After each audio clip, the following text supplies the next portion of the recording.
Good evening. Welcome to the meeting of the Yarmouth Board of Selectmen on May 3rd. I have to read a notice because this is a hybrid meeting. And the notice says that pursuant to General Laws, Chapter 30A, Sections 18 through 25, and pursuant to Chapter 20 of the Acts of 2021, an act relative to extending certain COVID-19 measures adopted during the state of emergency signed into law on June 16, 2021. The Yarmouth Board of Selectmen will hold a public meeting on Tuesday, May 3rd, 2022 at 5:30, beginning with an executive session. An opening to the public no sooner than 6 o'clock in the hearing room, Yarmouth Town Hall, 1146 Route 28, South Yarmouth, Mass. 02664. The public is welcome to attend either in person or via the alternative public access provided below. And the public access is on the meeting agenda, which is on the town's website. So, having read that, do I have a motion to go into executive session?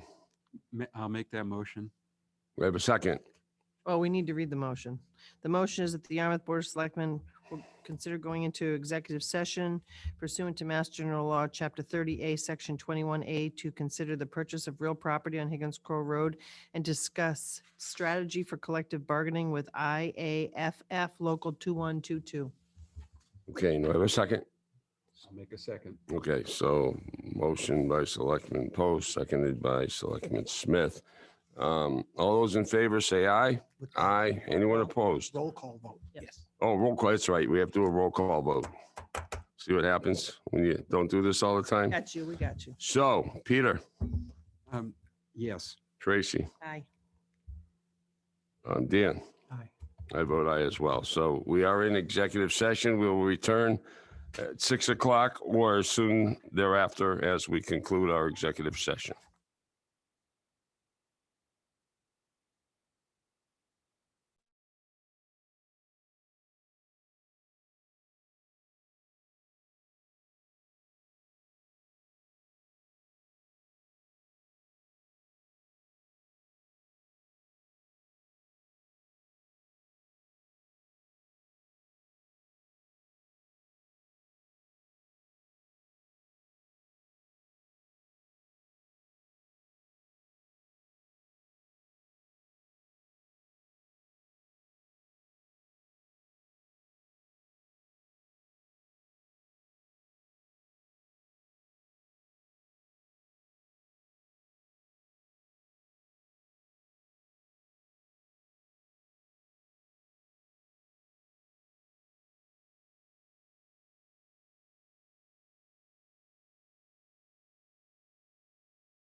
Okay, good evening. Welcome to the May 3rd public portion of the meeting of the Yarmouth Board of Selectmen. Our first order of business will be Pledge of Allegiance. Please rise. Pledge allegiance to the flag of the United States of America and to the republic for which it stands, one nation under God, indivisible, with liberty and justice for all.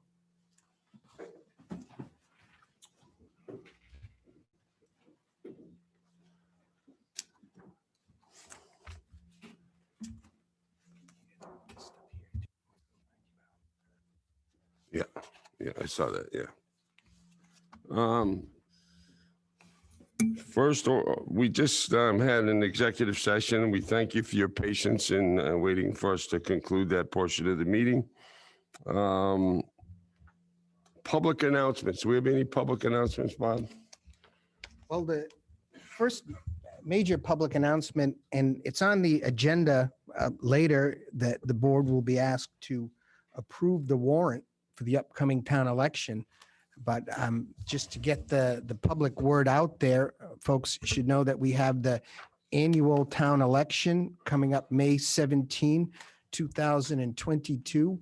And folks should pay close attention on this particular election, that it's been in front of the board the last many meetings, that there are some changes in the overall precincting. And we have the precinct map that is up in front of the TV screen over there, that there is a new precinct, Precinct 8, which will be voting at the Yarmouth Senior Center. And we also have precincts 5 and 6 will be moving.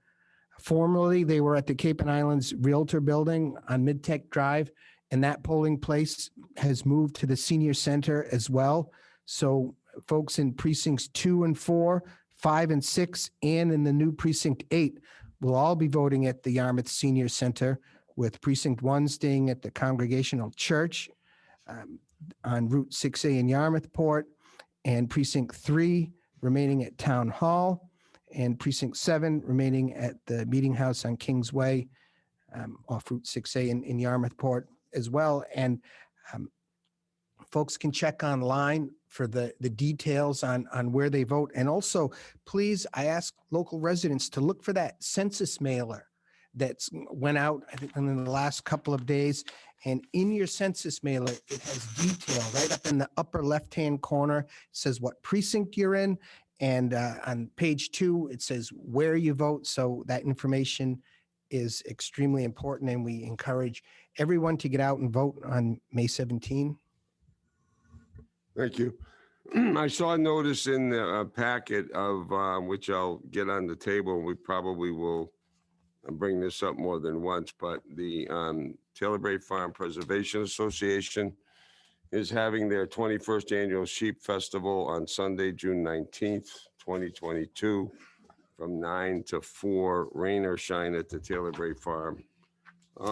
I've been to this event many, many times. It's one of the ways they raise money to take care of the animals up there and preserve the farm. It's a very wonderful family event, and I hope everybody will show up there and support the folks up at Tailbreak Farm, who work for all of us in preserving a terrific town asset. Anything else? Any announcements, Tracy? Well, I think there's 2 other things that we'll get to later in our agenda, but one of them is the virtual subcommittee hearing of the Cape Cod Commission for the expansion of the Cape Cod Hospital Cancer and Cardiology expansion. They're having a public meeting through Zoom. You can go to their website to get the information, capecodcommission.org. The project meeting is May 16th at 5 p.m.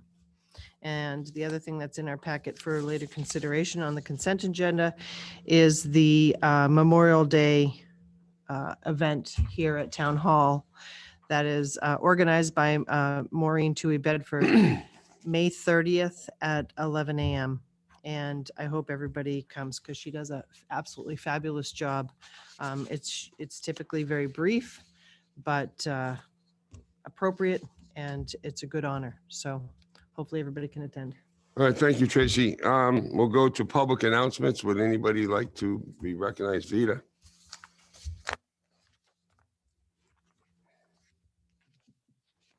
Vita Morris. I want to have, I want to ask a question. With something that occurred towards the end of the town meeting with regard to Article 29, I guess, the styrofoam article. The warrant listed the selectmen as recommending from the floor, and the finance committee does not recommend 4-0. Mhm. When the time came at the meeting, the finance committee announced that they were flipping completely and recommending 4-0. And then, if I remember correctly, hearing correctly, the selectmen also recommended with a 5-0 vote or something like that. Correct. Can I ask what the basis was for, does anybody know why the finance committee flipped like that at the last moment? I mean, I can just tell you All what right. Stephanie, we both had, both of our committees had meetings before the Board of Selectmen. We withheld, before the town meeting, we withheld our vote pending the Finance Committee's recommendation. The Finance Committee was waiting for information based on the schools and some other organizations that they hadn't heard yet, and they received that information on the night of town meeting, and they made their vote, and subsequently they came and they let us know, and we made our vote. All in open public meetings. What was this information that made them flip I just told you, it was based on information that they were waiting to hear if the schools. the information is secret? No, you could have attended the meeting. You can read the minutes, or you can ask the Finance Committee. They're not here right now. But they came to us and they told us they had gotten the information that they requested from the schools and some other organizations, and they were comfortable Well, I'm supporting the sorry, but article. why can't you tell me? Why can't somebody who was there tell me exactly what that information was, which made them absolutely flip their vote? Ma'am, this is not the board that the information was presented to. I'm sorry? This is not the board that the information was presented to, so we're not in a position to give you that answer. I'll try to further confuse you. This is, As I recall, I thought, that, and this is just my recollection, I don't have any notes on this. I thought that they said that there was at least one member of the Finance Committee that reached out to various businesses. And there was a concern about whether they had ample time to comply. And my understanding is the bylaw wasn't going to take effect as proposed for like another year or a year plus. June 20. And they felt that based on those conversations, the business community was comfortable with that. And with regard to the school, Dennis has already passed the styrofoam, so they already had to implement it for half of their schools, so. wait a minute, their implementation date was almost immediate upon passing that article in Dennis? No, what I'm saying is they were concerned about whether or not the school was going to make the implementation in time. But then they found out that Dennis had already passed the styrofoam I ban, so understand. they were going to have to comply with it anyway. I thought you don't know just- exactly what their date is, but This is, but now, on the basis of what Mike just said, if the people from the Finance Committee reached out to the restaurant community basically or so, and they said they didn't have any problems with this, I'm bylaw? talking about the timeline. As I recall, the bylaw would not go into effect for at least another year. Because otherwise, if it was even the article itself, the substance of it, I don't understand why we need to have, if the restaurants are already complying and voluntarily, why do we need a bylaw? If that's the case. This is, I mean, the bylaw needs to go to the state, right? It's To got to get- be approved by the Attorney General. Okay, does that involve expenditures of, our legal counsel and stuff like that? No. No, they either approve it or they don't. As it stands, from it from stands. the warrant? Yeah. Okay, but I mean, I still don't see why we have to enshrine this thing into a bylaw in perpetuity, I guess, unless, somebody tries a rescind on it, but if the restaurants are perfectly all right with it. This, I found this very, very peculiar. Well, you're in the minority because it passed overwhelmingly at town meeting, so. Okay, anyone else? Yes, Joyce. Joyce Flynn. I just wanted to announce that the Solarize Plus Yarmouth campaign has completed its intake phase. We ended on April 30th. Orders have been placed for solar photovoltaic for 560 kilowatts and for an amount of British thermal units to be determined for the amount of air source heat pumps. It has been sometimes a bumpy ride, and the 8-member Solarize team will be continuing to work as customer advocates until the last system is installed. We are going to be keeping our Solarize number, the 508-776-1914, beginning of World War I, if anyone needs to consult us. I'd remind our customers that the RFP through the Clean Energy Center at the state level specifies that the systems have to be in place 1 year after the customer's individual signing date. So note that that puts even the latest possible system ordered through this program in a position to get federal tax credits. You will all love these systems once they're installed.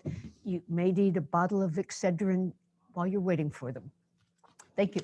Thank you. Anyone else? Kurt?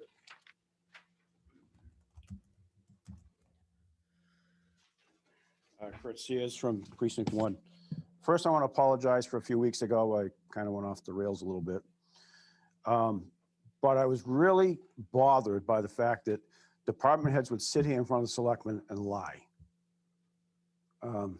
They were told certain things in capital budget meetings, and they decided to dismiss them. I don't know why we meet as a capital budget committee if people are going to do what they want.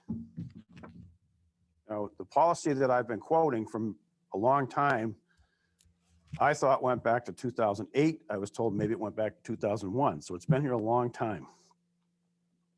And just about everybody who procures vehicles in this town has been told what that is. But it doesn't matter. So another thing is every year we talk about.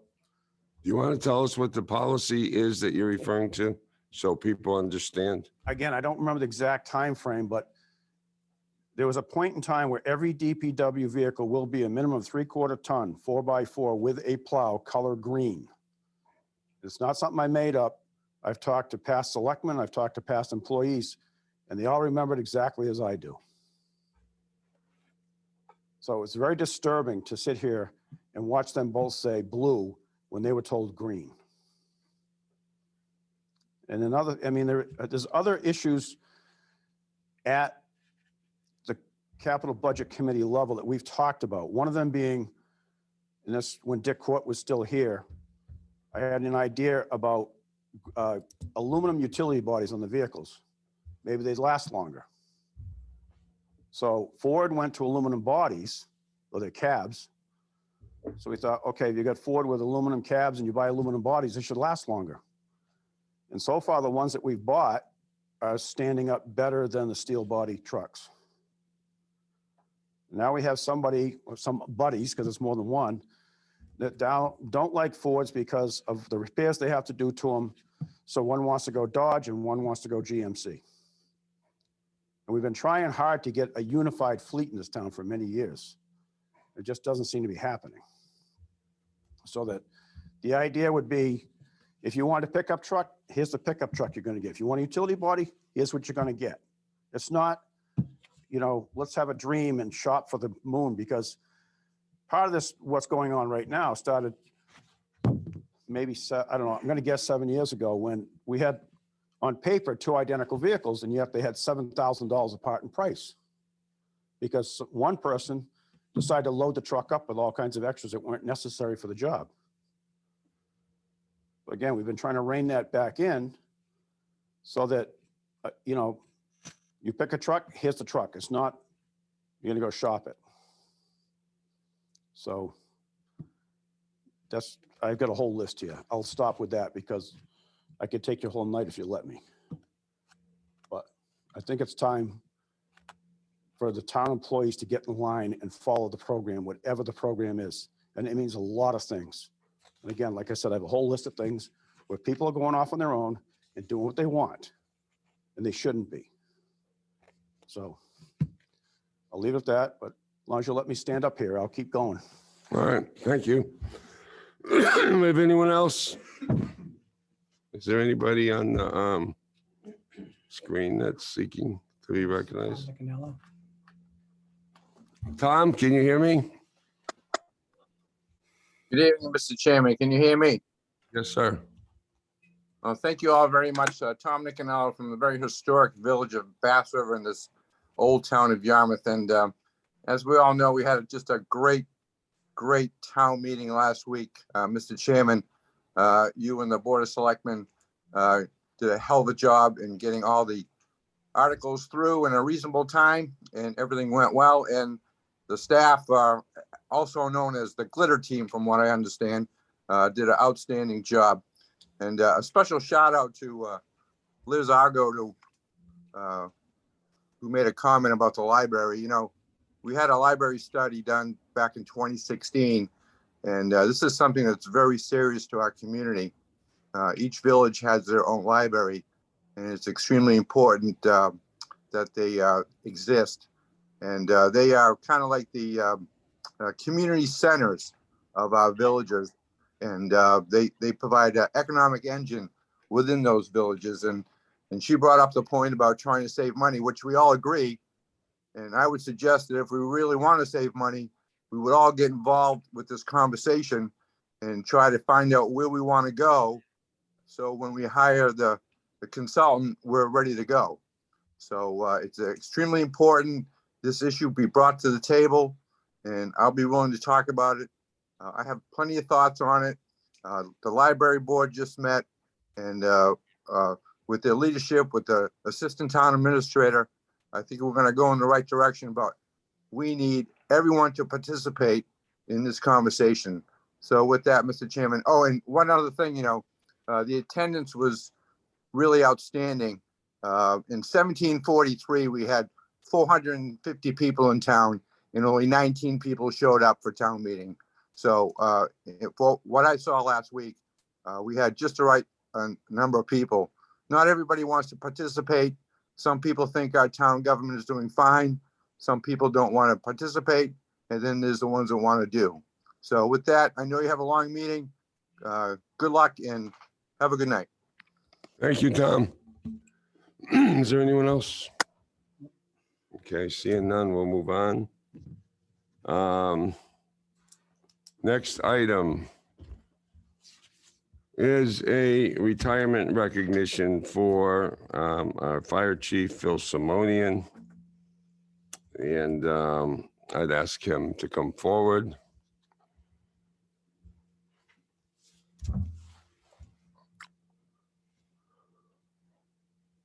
Good evening, Chief. Good evening. We have an official recognition. It's signed on behalf of the board by Chairman Mark Forrest, who couldn't be here tonight due to family illness. Before I do that, I see Deputy Chief. Do you want to say anything, or are you just here for pictures? Good looks. Looks. I will just say, I was going to say that, but I wanted to remind you I that, didn't want to invoke laughter in the room. that you're all invited Friday to Station 3 from 10 to 2, ceremony at 11. And then some burgers to have with the chief on his last day, this Friday.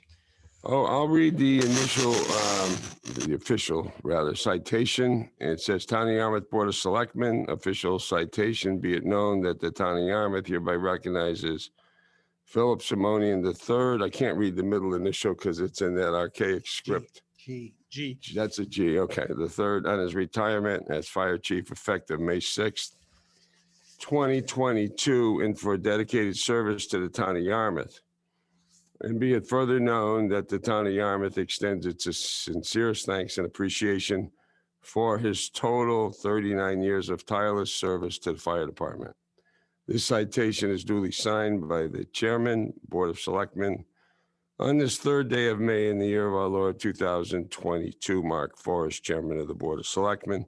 Before I give this to you, and we generally will do it in front of the the bench here and take a picture, a group picture. I'm going to ask if the selectmen want to make any individual comments. We'll start with Tracy. She always has individual comments, no matter what. She'll comment on anything. I will. Anything. Well, this is more than just anything. 39 years. I was 10 years old. Right? In the sandbox. You know, I mean, it's amazing. And, you know, this citation is just really an underwhelming, I mean, I appreciate it. No disrespect, but it's really underwhelming in terms of the service that you've provided to this town. And I thank you for that. And I know your wife Lori's here. Lori, thank you, because, and your girls, you've raised them knowing public service, and it's really a family event. And I thank all of you. And I wish you the most happiness. And I hope you get to travel and go out to Sandy Neck and Nauset. I knew it was one of the beaches that you go to. It's not in Yarmouth. I don't know why, but. Well, we don't have off-road. I wish we did. No, honestly, I just thank you for everything. I know you've seen a lot of change in your time, and the department change and grow over the years. And, you know, you know how I feel about our fire department. It's the best. We really have some of the most amazing employees, and that has a lot to do with every person that's there adds to it. So you're as strong as your weakest link. And I say it all the time, I'd rather be in the hands of our fire department than in our emergency room. So I know all the people that you've touched, all the organizations and businesses, and just the people that you've come in contact over those years. It's a remarkable legacy. And I thank you. Thank you. Peter. Phil, 39 years. God, I wasn't even born then. That's a lie. Well, we won't go there. No, thank you very much for the service. And I echo what Tracy said, that the fire department is great. You've fortunately or unfortunately, you've serviced some of my family members in an emergency and done a great job. So again, thank you. Thank you. Yeah. Captain, I have done 33 years in my job, and I am so ready for retirement. I don't know how you lasted 39. But I look at a career like that, and I think you started as a call firefighter, right? I did. Auxiliary, actually. I was a junior at Dennis Yarmouth High School. They have they had an auxiliary program in 1983 when I got on, and now we have a high school intern program that'll get up and running again now that COVID is finishing up. You know, it's really the American dream to start at something at high school level, and then to be able to work from call firefighter all the way to the pinnacle, to the chief. I think it gives a lot of encouragement to our other firefighters to know that what's within reach if you do the job well, and if you have the respect and admiration of the people that you work with. And from all that I've seen in the very brief time I've been on this board, you've done that and more. We have a wonderful fire department, and it's because of the leadership in the administration that we have. So with full heart of gratitude, I wish you the best retirement. I hope you have all kinds of happy memories going forward. But we'll be sad to see you go. And fortunately, we have a good man who is stepping into the reins until we make the next decision. But that's the beauty of what you've done, is you've given us other men in the department and women who can step up and do the job that you've taught them to do. And it's just amazing. It's extremely professional, and it's everything that we hoped and expected of you. Thank you so much. Thank you.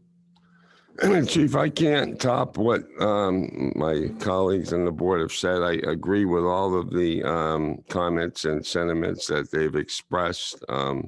We're very sorry to see you leave. We would keep you if the choice was ours. And I recall you came in under some difficult circumstances. There was a bit of upheaval in the department, and you provided a lot of leadership and stability that the town sorely needed at that point in time. Things weren't always smooth. They are now, but thanks to your leadership, those problems got rectified. I know how long 39 years is because I've been practicing law for about 42, and it gets weary at a certain point in time. And 39 years of service at the municipal level is incredible. There's very few people that attain that milestone. So again, and by the way, I did get a ride to the hospital about 10 years ago in the meat wagon for a ruptured appendix. And Drove, Mike? I didn't drive. I'm just kidding. I was the meat in the wagon, and it was actually a funny story. I'll tell you what happened. So I'm very ill. I go to the hospital, and they say, well, we think you might have a tick-borne illness. They do some blood tests. They give me a prescription for an antibiotic. They send me home. As the day gets on, I get progressively worse. So I'm somebody that always is resistant to illness. You know, I figure if you don't give into it, it won't get you. So it was in the summer. It was in July. A lot of traffic.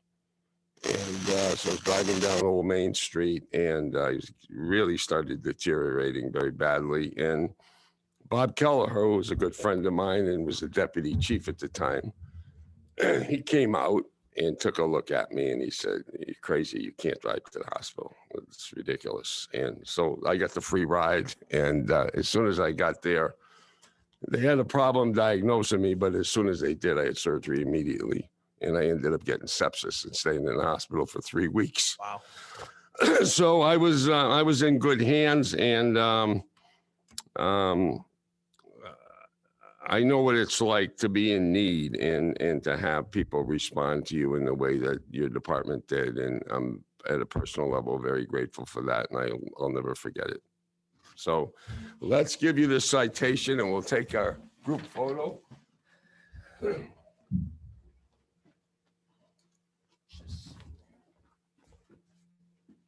So the first picture, Selectmen in here. I'll be congratulating you. We'll take a shot of this. No.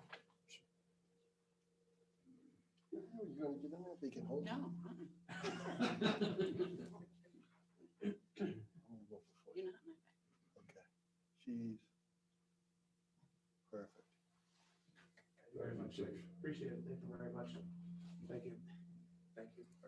Appreciate it.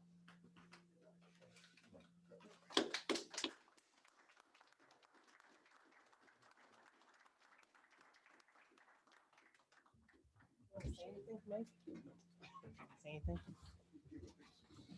Again, Chief, Tracy reminded me, do you want to say any? You guys got a long meeting ahead, so I'll keep it very short. No, it's been a great career. I'm very fortunate to be able to serve this department, this town in the capacity. And I appreciate the town and the board putting their trust in me to be the chief. And I'm very humbled. You know, it's been a great career. Moved here in '75 from Arlington. I was 8 years old. I used to chase the fire trucks when I was a little kid. And if you work hard, get the education, you can do anything. And I made it all the way to the top. So Thank you very much. Thank you, Chief. Appreciate it.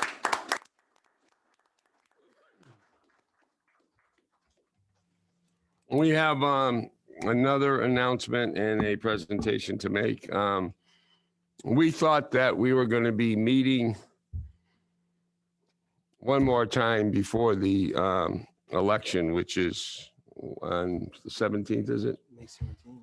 But it turns out that our next meeting will be after that, at which point Tracy will not be on the board anymore. She's not running for reelection. She is running to be elected as a state representative on the Republican ticket. So having that brought to our attention and not having an opportunity really to plan this the way that we had wanted to, we do have a citation to recognize her service. And I would like to read it, and then hopefully we can present it to her in a similar manner that we did with the chief. It says, Town of Yarmouth Board of Selectmen official citation. Be it known that the town of Yarmouth hereby recognizes Tracy Post on the conclusion of her 4th term as selectman, effective May 17th, 2022, and for dedicated service to the town of Yarmouth. And be it further known that the town of Yarmouth extends its sincerest thanks and appreciation for her 20 years of tireless service on numerous town boards and committees, including the Yarmouth Board of Selectmen, the Yarmouth Planning Board, the Yarmouth Growth Policy Advisory Committee, the Yarmouth Community and Economic Development Committee, and the Dennis Yarmouth Regional School Committee. This citation is duly signed by the Chairman, Board of Selectmen on this 3rd day of May in the year of our Lord, 2022, by Mark Forrest, Chairman of the Board of Selectmen. Before we make this presentation, and before we hopefully get a few photographs memorializing Tracy's extensive service to the town, I'm going to ask if the board members would like to make a few brief comments, starting with Dan Hogan. All right.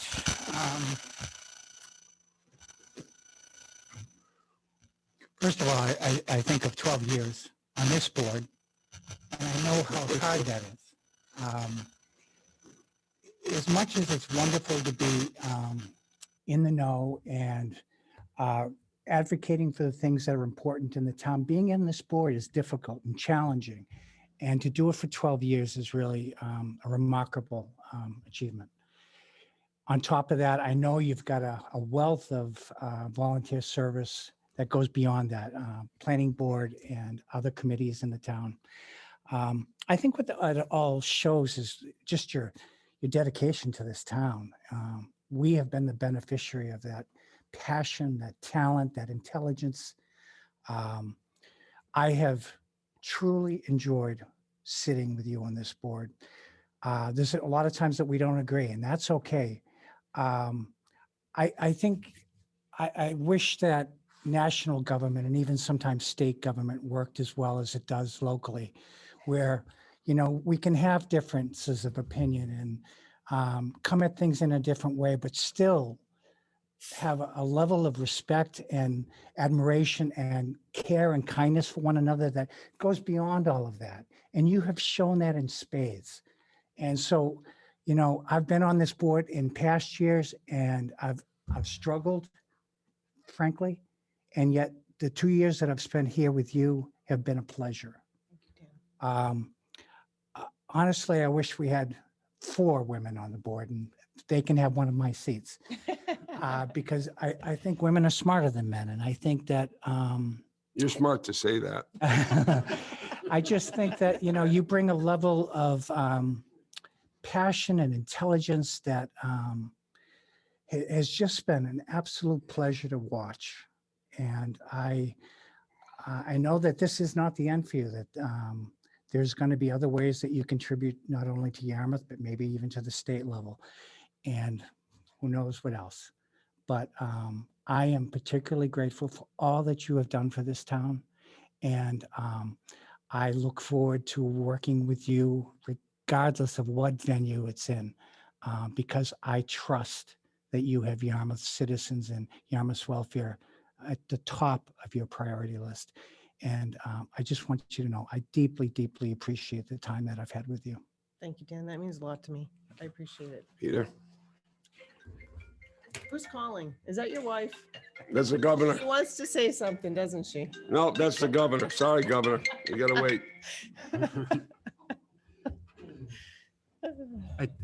I first met Tracy when we were both on CEDC when it first originated and stuff, and she was an important member there, and we missed her when she left, and then I ended up here, and I've been here just about a year, and it's a learning experience every time I come here, and Tracy has instructed me in a lot of stuff, and as Dan said, sometimes we don't agree, but we've always been respectful to each other, and that's the way it should be. Decorum is the foremost. And thank you very much. And I know you're a good friend of my mom's too. Yeah, Gloria, I miss Gloria. Yeah. She's one of the wonderful people you meet along the way, right? It's people don't understand that really that's what this is about. You make lifelong friends, and people, there's a reason why sometimes it's hard, but there's a reason why you keep working, because there's so many good people out there. I obviously agree with the things that have been said, especially the things that Dan has said. 12 years on this board is a long time. You kind of measure it in dog years because each year is a lot more than 365 days. It's a difficult job. You put yourself out there. We subject ourselves to criticism, and there's a price that you pay when you're in public service today. And you've been unwavering. You haven't let those things get you down or bother you or sidetrack you. I know that you are always concerned about the welfare of the people of Yarmouth. I've never doubted that. What's particularly sad for me in terms of you leaving is when I was first elected to the board in 2013, the board consisted of you, Norm Holcomb, Eric Tolley, and Jim Quirk. And one by one they've left, but you've always been there. You've stayed. and now you're leaving. So I know that I've served 9 years on the board, and I feel the wear and tear of it. There's no question about it. It takes a lot out of you. It takes a lot of commitment. It takes a lot of work, in addition to your day job. But you've always been steadfast in your commitment to your position, and you've served on a lot of committees. And in addition to being a selectman, the Citation appropriately recognizes all the other board work that you've done. So you've committed at least a couple of decades of your life to service of the town. And on behalf of the voters and the residents of the town of Yarmouth, I extend their appreciation as well. And I wish you the very best in your upcoming quest to be our next state representative. Thank you. I did write it down, so I have a few words. I'm going to try not to cry. I think everybody here knows I'm an emotional person, and I wear it on my sleeve. But as I said at town meeting, serving on this board has been one of my greatest honors. All that work, I've enjoyed every minute of it. And I want to thank the voters that placed their trust in me. And I hope you're proud of the work that I've done. I've been very honored to do it. I want to thank each and every town employee, past and present. Your work for the people does not go unnoticed or unappreciated. I want to thank every volunteer. As I said, we're lifelong friends. Every citizen that has participated in any way with town government, whether you've agreed with me or not over the years, I hope you all know just how much I absolutely love this town. And I hope you know that I feel I was always making the decisions for the right reasons. When I started volunteering here, my son was 3 years old. He's now 23. And I want to leave this place better for him and all of our youth. I feel we have done some really good work and have made such progress in the town over the years, even in some very difficult times. I'm extremely proud of that work, and I'm proud to have served with each administration and board along the way. I'm not going to campaign from this table, but many of you know I'm not going anywhere. I think change on this board is a good thing. After 12 years, new ideas. I'm going to focus my efforts on running for state rep. I only think it's fair that I do that for the people of the town of Yarmouth. I can't be sitting here focusing on what we have going on here because it takes a lot of work and doing that. So I hope to serve the town in a different capacity. I'm not saying goodbye, not even a little bit. I'm going to be right here listening, learning ways to help and keep moving this community forward as a strong advocate for you all in Beacon Hill, I hope. But either way, I'll be here. So I thank you all very much. You can't take a picture now.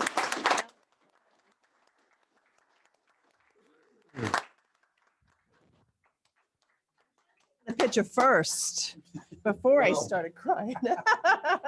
No, thank you very much for all your kind words. You are coming forward, aren't you? All right, now that we got that over with.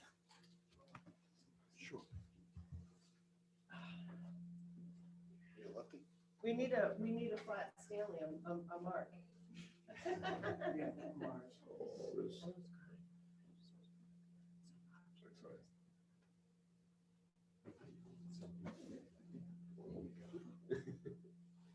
Everybody look this way.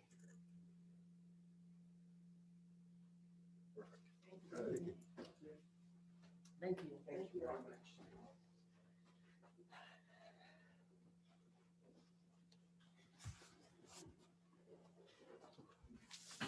And I'm sure, Tracy, that we speak for Mark as well, who's unfortunately can't be here due to illness. I'm sure that he would join in all of those accolades that you've received from the other board members. Election warrant approval and execution is the next item. And I think Ed Sentinel is going to take that one for our town clerk who couldn't be here tonight. Ed, good evening. Good evening, Ed Sentio, Finance Director. What you have before you is the election warrant prepared by Mary Maslowski, our town clerk. And she respectfully requests that you review the document and sign it. Make a motion to actually sign the document. I believe you also have a motion in front of you that you could I make a you can motion use that if you like. the Board of Selectmen adopt the warrant for May 17, 2022 annual town election as presented by the town clerk and direct that the warrant duly be advertised and posted in accordance with Mass General laws, the town's charter and bylaws. Second. Your second, Dan? Any further discussion? All those in favor? Aye. Aye. Anyone opposed? That carries unanimously. Where are the original docs that we have to Need that sign? tonight? Are they in the You red? can sign 2 copies. The red so- folder? Let's get those signed.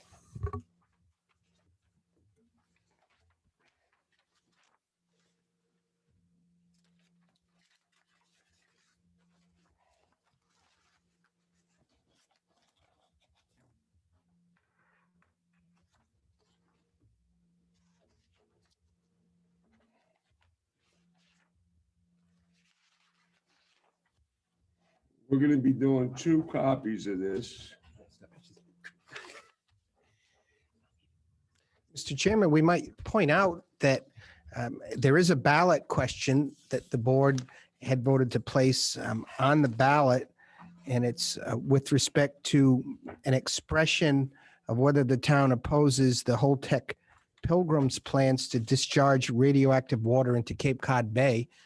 And so that's the ballot question. And there's also 2 selectmen for 3-year terms and 1 Dennis Yarmouth Regional School Committee member for a 3-year term. And Bob, I like the way that the summary of the yes and no vote came out. I think that that makes it much clearer on what people are voting for. Even though it's non-binding, I think it was a little bit convoluted to understand, so that clarifies it.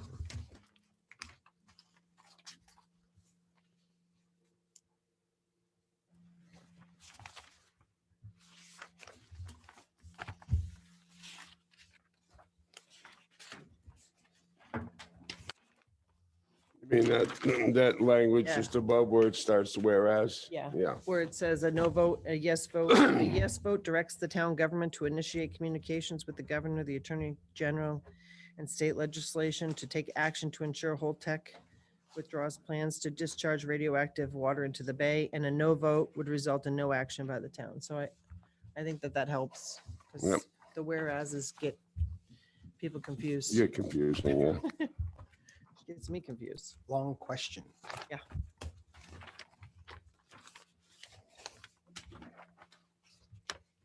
What's that?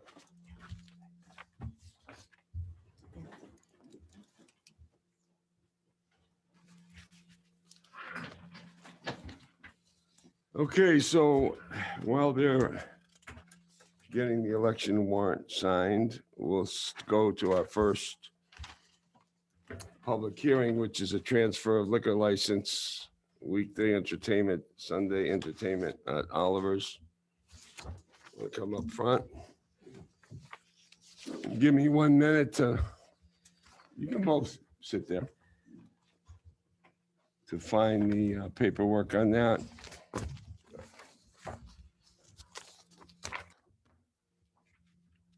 So what we'll do is, you gentlemen can introduce yourselves for the record. I will read the public notice and you can make a brief presentation and we can go to the public if there's any public input, which generally there isn't. And then we'll go to the board for any questions and then we'll vote. And Mr. Chairman, they can also let us know if they have any remote members that need to be promoted. They can identify those. Maybe we can promote them to. I don't think they do. I think on the second hearing, this is on Oliver's. This isn't the trilogy that we're going to have coming up after that. But do you have any remote Well, members? yes, there's one. Oh, there one of is. The new co-owners, Patrick Coelho. Okay, Yeah, he's on there. I saw I'm him. sorry. Yep. You're right, Bob. Okay. We can promote So, Patrick Coelho. Do you want to introduce yourselves? Yes, absolutely. Good evening. My name's Adam Sloan. I'm an attorney and I represent the new buyers of Oliver's and Planks Tavern. This is the bar manager for the purposes of the liquor license, Michael Cavallero.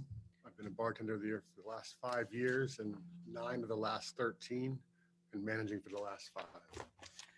So I'm sure you guys are all familiar with Dale Orman. Oh, sorry. We're almost there. So, and Patrick is on the screen, right? Yes. How do you pronounce Patrick's name? Coelho? Coelho? Okay. So you don't pronounce, it's a silent H, right? Yes, Okay. correct. Can you all hear me? Yeah, we can hear you, Patrick. Can you hear us? Yes, I can. Okay, just hold there for a minute. Let me just make a note that Patrick is on the screen. There's a Wanderson too. Is that- Wanderson, yes, he is the other owner and he is working right now. I was told that he could work and it was, Sorry. yeah, it would be okay with just Patrick to. Right, he's the co-owner, all right. So let's do this. Let me read the ad into the record. You can do your presentation and then I'll go to the public. The Yarmouth Board of Selectmen, acting as the local licensing authority, has received an application for a transfer of an annual all alcohol restaurant license from Oliver's and you pronounce that Planks Inc., doing business as Oliver and Planks Tavern. Michael Cavallo, manager. The license is being transferred from Oliver Ormans Inc., Dale Orman, manager. Weekday and Sunday entertainment license applications have also been filed. The premise located at 960 Route 6A Yarmouth Port is an 8,606 square foot, one floor building with an unfinished basement. And there are 3 entrances / exits.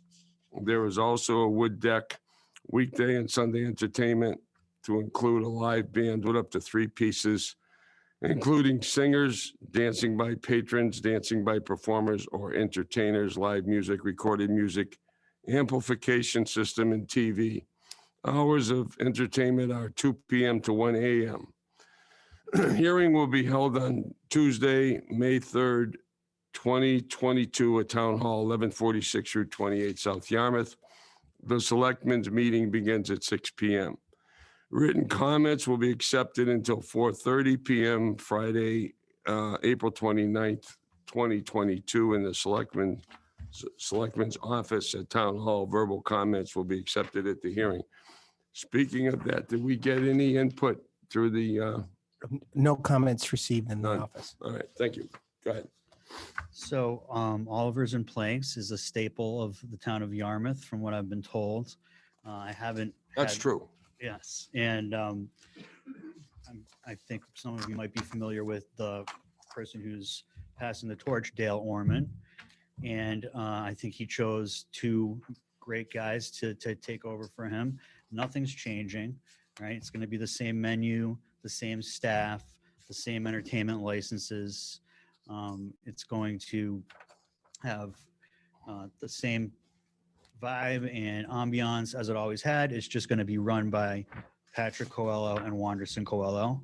Wanderson has been the executive chef for around 15 years or so, I believe.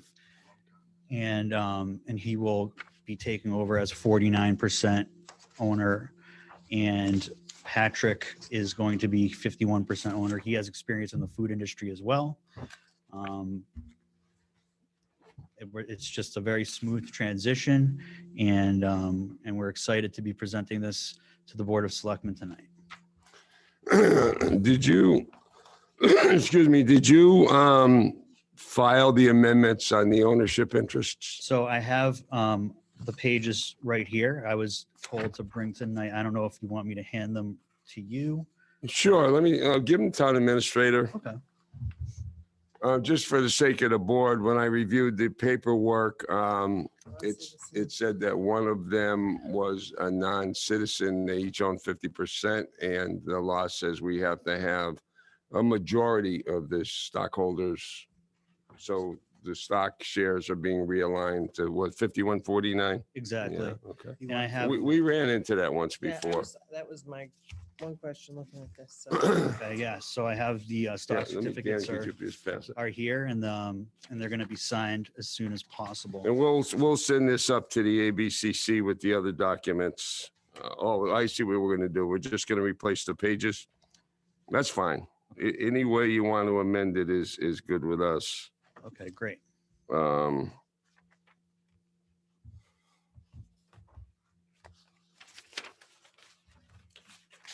Okay, you're just doing it as part of the application. So we'll substitute those pages when it goes up to the ABCC. Thank you. I appreciate that. Okay, anything else you want to say? Oh, if you have any questions for me or the manager. I'll go to the public. Does anybody want to be heard on this transfer of license transfer? This is on the liquor that we're dealing with at this point. Okay, seeing none. Actually,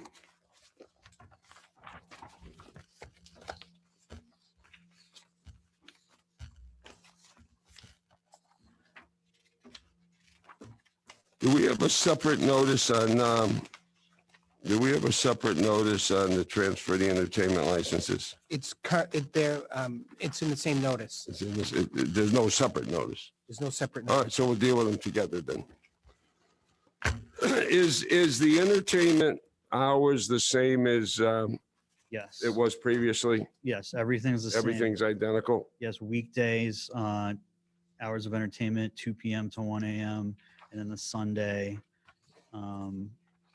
is, let's see.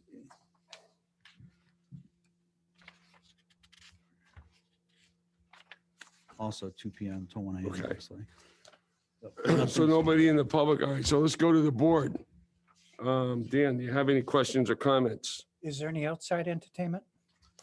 In terms of, bands coming and playing, yes, I believe that they do have live music from 3-piece bands or less. When you say outside, you mean exterior of the building? Correct. On a deck? Oh, I'm sorry. I thought, During the busier months, Thursdays and Sundays from 3 to 8, I want to say it is. It's just those 2 afternoons, there's outside entertainment on the deck.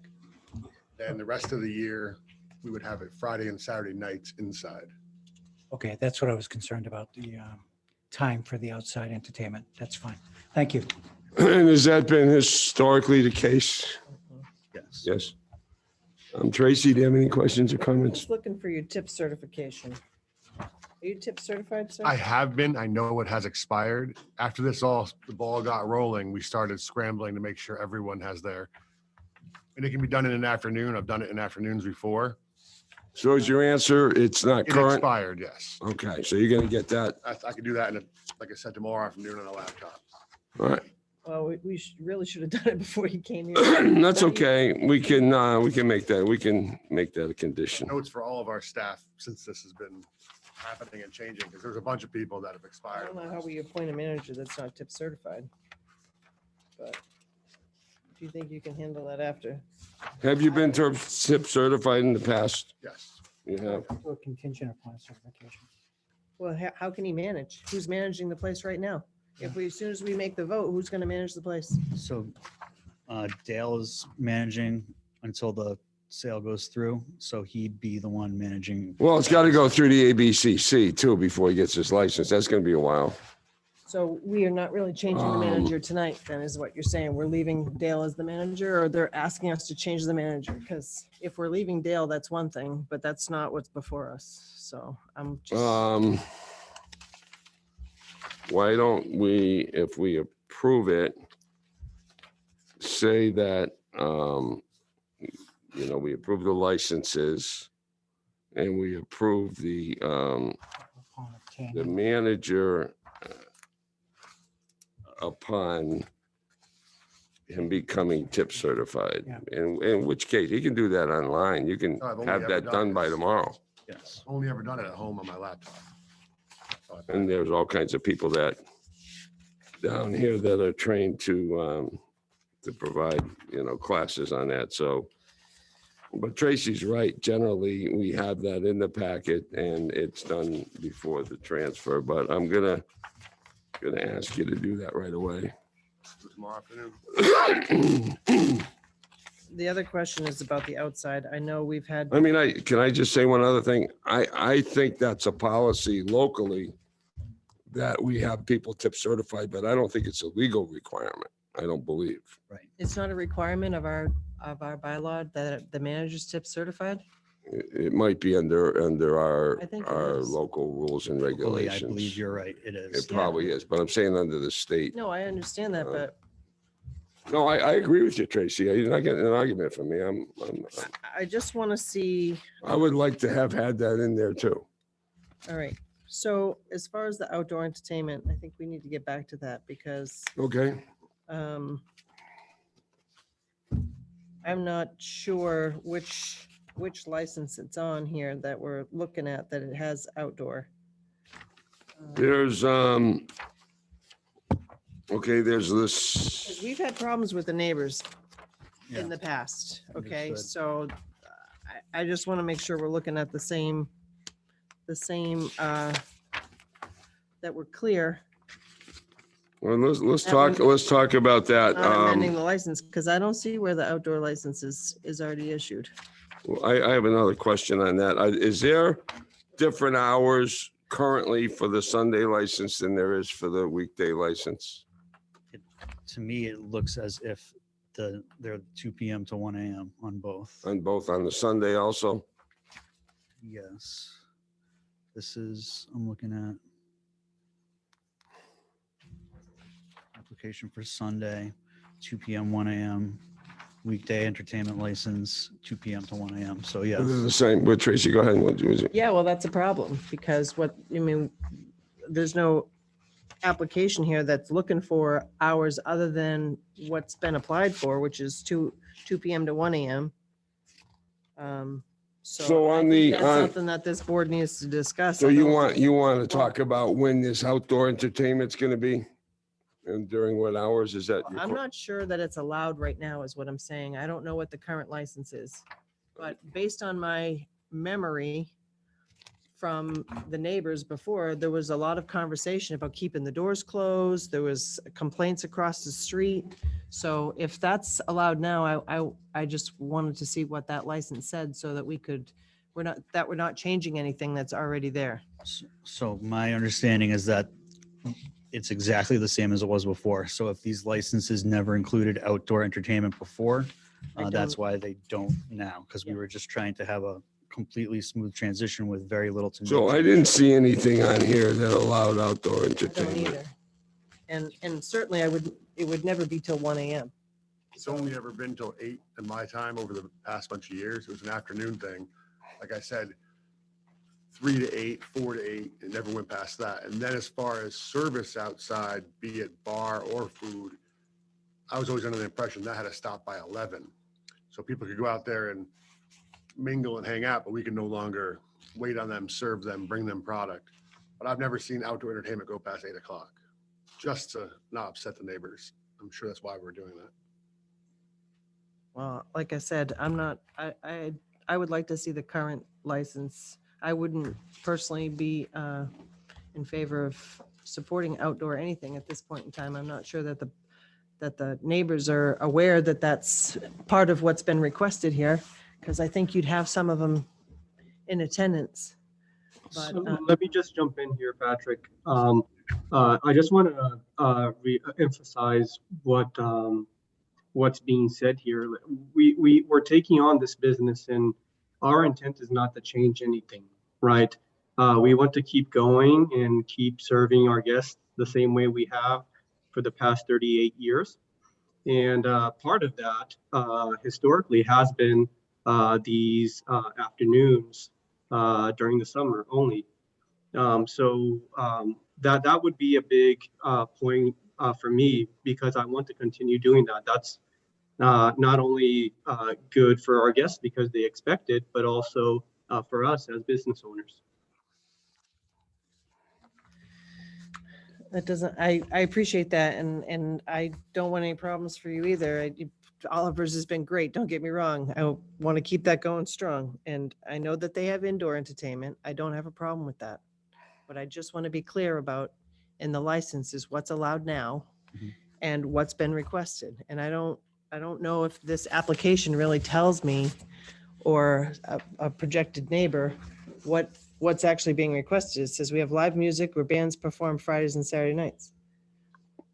That's, Adam, let me ask you this. Was there anything on the existing entertainment licenses that specifically allows outdoor entertainment?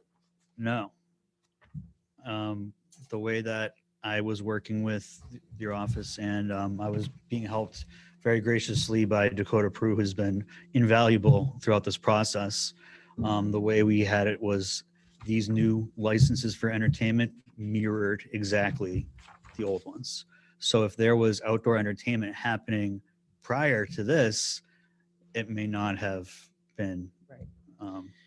Right, and I'm comfortable with this, but I personally believe that if you're going to ask for an expansion of this, that it should be advertised. I'm not saying no, but I'm saying it should be a discussion and it should be advertised. Absolutely. This is the first time I'm hearing about outdoor entertainment. I thought you were actually talking about bringing in outside acts, to entertain. I didn't realize you were talking about physically outside on the deck. So I would propose we move forward if it's been a problem historically with the neighbors, and there hasn't really been a license that officially allowed this outdoor entertainment. I would suggest we move forward and not have outdoor entertainment be a thing.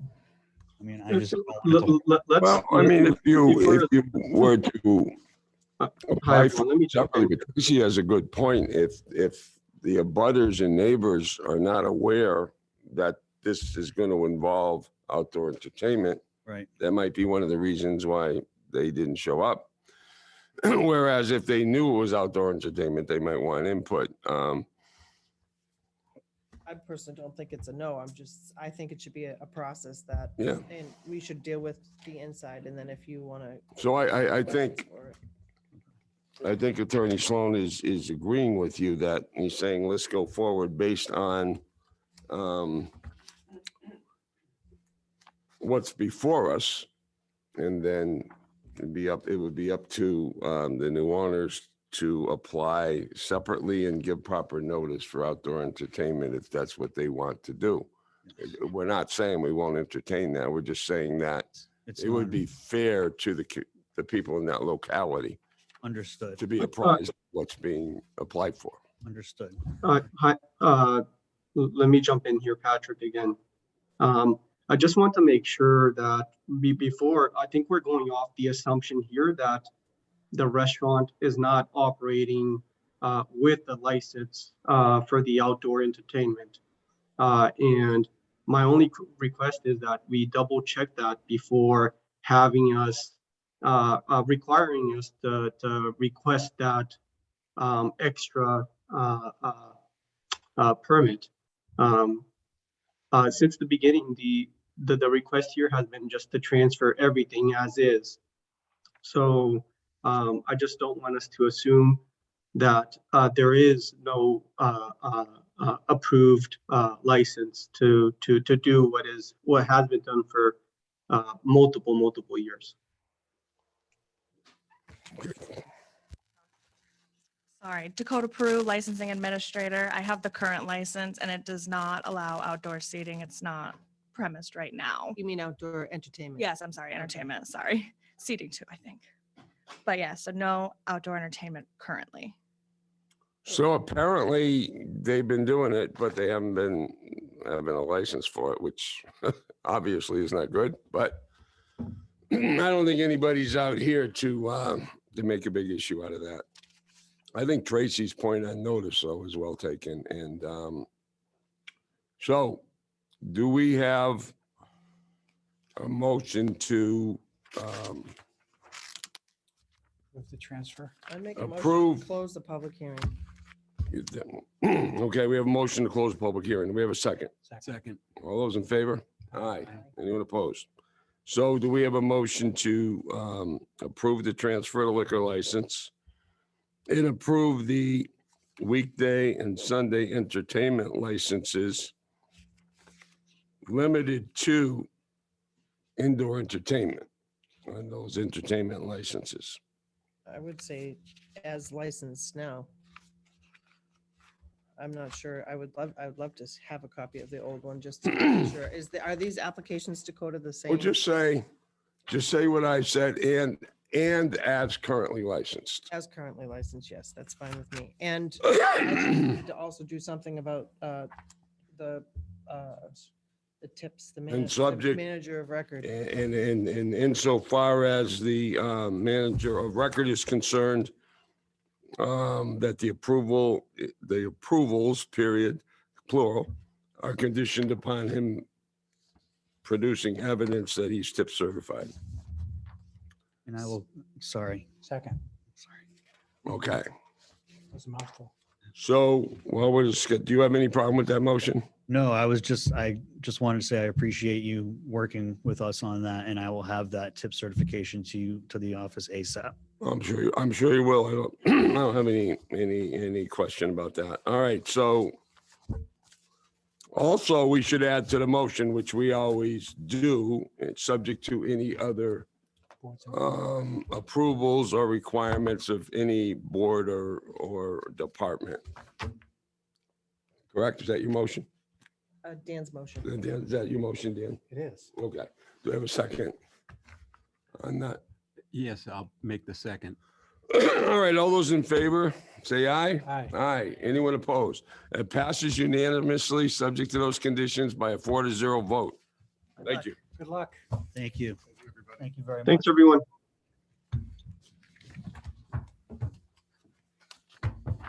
Okay. That's the easy one.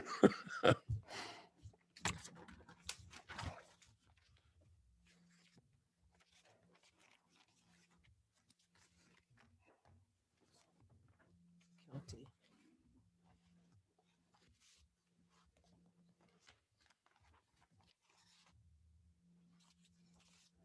On the next one, we're going to have a little more specificity on the entertainment licenses because they're separately advertised. So let me just look at my agenda here.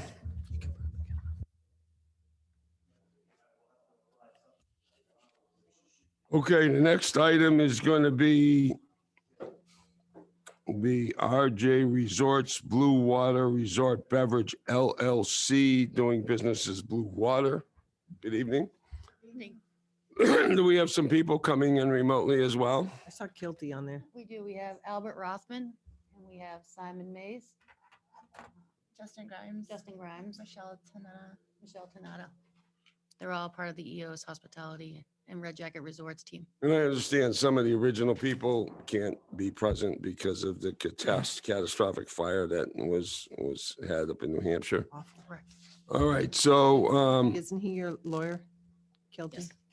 Yep.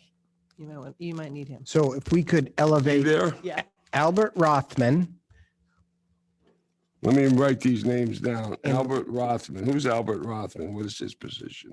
I'm the Senior Vice President of Food and Beverage for EOS Investors.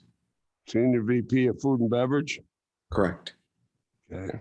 and is Michelle Tanetta on your list? Michelle Tanetta.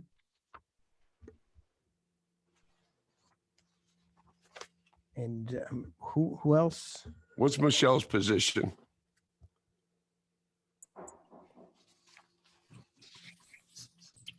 Michelle This is is Michelle Tanetta. Sorry. Hi, I'm Special Project Manager. I didn't hear what you said. Special project manager. Special Project Manager, that's Michelle.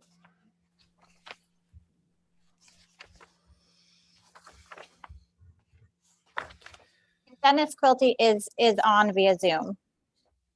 Yes, thank you. Can you hear me?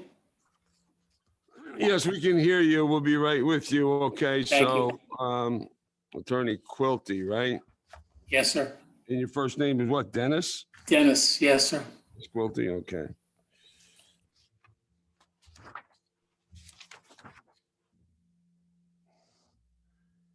All right, and so we got Mr. Rothman. Okay, who's Simon? Is it Simon Mace? Yep, I'm Simon Mays, Chief Operating Officer with EOS Hospitality.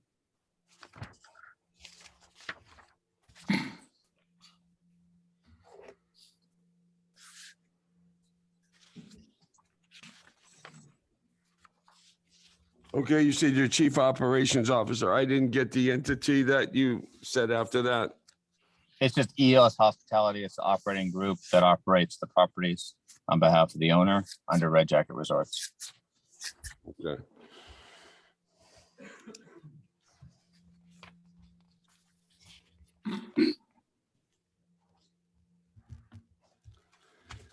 We have Kristen Brewer, General Manager. and Holly. So we have Kristen and Holly. So it's Kristen Brewer, right? Yes, sir. And Holly Handrahan. I think we have everybody. Justin Grimes. All right, Attorney Quilty, can you hear me? Yes, sir. I can hear you very clearly. Thank So you. I guess we're gonna have to laboriously go through these one at a time. And the process we'll follow is similar to the last hearing. We'll read the ad into the record. You can give a brief presentation. We'll go to the public, then to the board, then close the public hearing, and then consider the application, and then move on So the only thing I'm wondering is whether we should do the entertainment licenses are separately advertised, and they're different entities that are holding those licenses, correct? No, I don't believe so. I believe the same entity is on the notice to abutters. It's all under the various individual entities with both alcohol, food and beverage and Actual entertainment. corporations have a different legal identity, do they not? So I think maybe we have to consider the the entertainment license is separate from liquor. That's what I'm going to do. Okay. All right, so we'll start with the Blue Water, I guess, okay? Yes, sir. The Board of Selectmen, acting as the local licensing authority for the town of Yarmouth, has received an application for a new seasonal all alcohol in-holders license from RJ Resorts Blue Water Resort Beverage LLC, doing business as Blue Water Resort Motel, 291 South Shore Drive, South Yarmouth, Mass. Kristen Brewer, manager. Weekday and Sunday entertainment applications have also been filed. Excuse me, the premises comprise of 84 rooms, dining room, lounge, coffee shop, 2 meeting rooms, outdoor pool, boardwalk, patio, private beach, indoor pool, 2 sauna areas, exercise rooms, lobby, beauty shop, and 2 cellars for storage. Weekday and Sunday entertainment is to include live band with up to 4 pieces, including singers, dancing by patrons, dancing by entertainers or performers, live music, recorded music, amplification system, moving picture shows, and theatrical exhibition. Live music will be outside only on the deck near Surfside Bar and Grill. There will be a tent if it's raining. Recorded music will be played at the indoor/outdoor pool, Surfside Grill, lobby, and Jonas Pub. Hours of entertainment are 1 p.m. to 11 p.m. The hearing will be held on Tuesday, May 3rd, 2022 at Yarmouth Town Hall, 1146 Route 28, South Yarmouth, Mass. The Selectmen's meeting begins at 6:00 p.m. Written comments will be accepted until 4:30 Friday, April 29th in the Selectmen's office or Town Hall. It can be transmitted electronically to public comment at yarmouth.ma.us. So on that application, Attorney Quilty, you want to give us a brief presentation? Yes, sir. Thank you, Mr. Chairman. Members of the board, thank you very much for having us here this evening. My name is Dennis Quilty. I'm an attorney at McDermott, Quilty & Miller in Boston, representing the 3 applicants before you tonight. I know we're going to handle each one of them individually. They are similar in many respects, so I hope I'll have to repeat myself, but here we go. This application and the companion applications are, of course, the replacement applications for these iconic resort properties in the town of Yarmouth. What's happened here is that the entities, the properties have all been purchased, and the new property owners have given leasehold rights to the various applicants before you tonight, beginning with Blue Water Resort Beverage LLC. This application, if granted, we hope will replace the former seasonal license that had been at this location and not renewed due to the change of ownership. It did, however, operate under the same DBA. So the applicant licensee, Blue Water Resort Beverage LLC, will be, if approved, will be the new food and beverage provider at the resort, hoping to open immediately for the, subject to your approval, for the 2022 season. The operating hours, I think the chairman went over. There is a companion entertainment application. However, the board would like to handle that. We believe that both the alcohol, food, beverage, and the entertainment are exactly what has existed at the site in the past, and that's all we'd like to be asking for.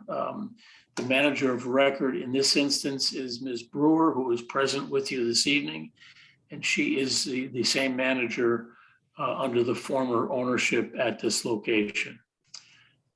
I think that is our presentation. She's also the manager of Riviera Beach, as I recall. Yes, sir, exactly, correct. The next number 2 on your agenda, she's the To same. her, any representations or comments will just carry forward to the next hearing. We won't have to go through that. So I'm looking at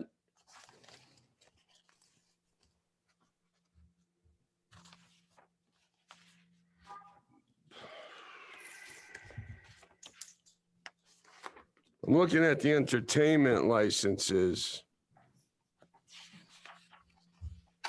And you said that these licenses were the same as they were previously when the Davenport's entities had the business? On information and belief, they are, Mr. Chairman, but you have the licenses in front of you, I presume. I've been told and informed by the folks who made that application, I did not, that this entertainment request is the same as that which existed in the past. Okay, one of the questions that I had was on the Sunday license, there's no hours of entertainment that's listed. Is that just an oversight? Yeah, I'm looking at just an excerpt on mine. I have operating hours on Sundays would be 1 p.m. to 11 p.m. I think it's all the same as I see it here.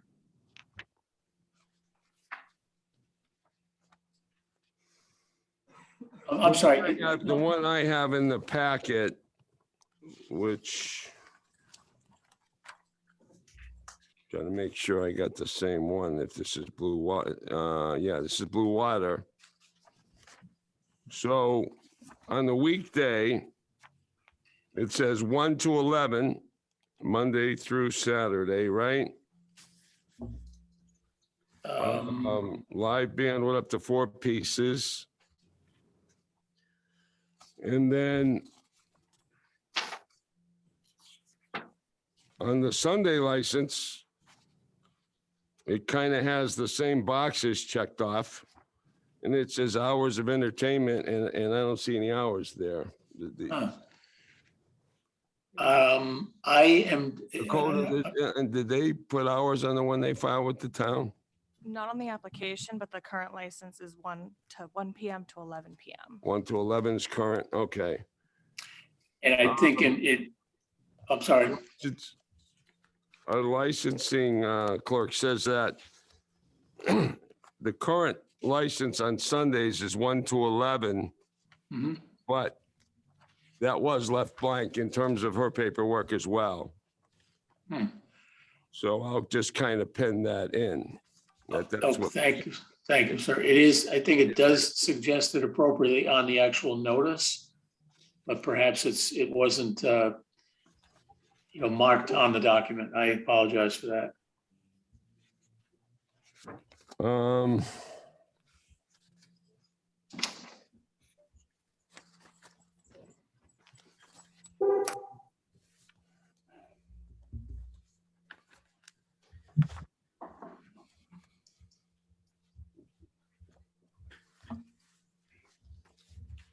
Yeah, it just says generically 1 to 11 without specifying whether it's. Earlier up here, though, it says weekday and Sunday. Yeah, weekday and Sunday, correct. Yeah, so, okay.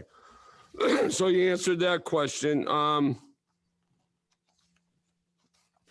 I just had a preliminary, one of the boxes that's checked, and it's not normally checked, and I'm just more curious than anything, is theatrical exhibition. What is that? And can you explain that? And There's live music's checked, amplification system, and then theatrical exhibition.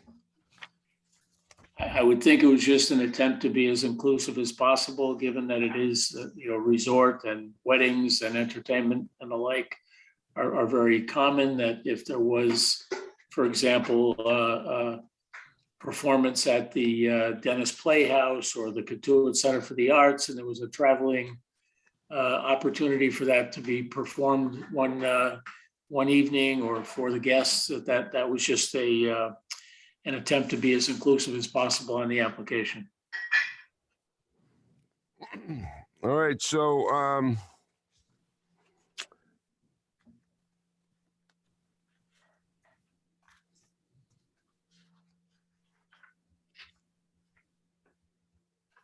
the actual entertainment licenses are going to be held by RJ Resorts Blue Water Resort Owner LLC, right? I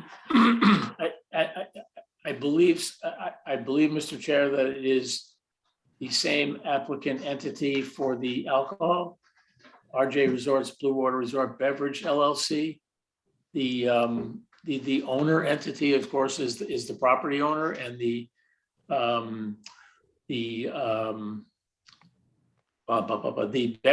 beverage LLC is both the alcohol and the entertainment, as I am reading again the notice.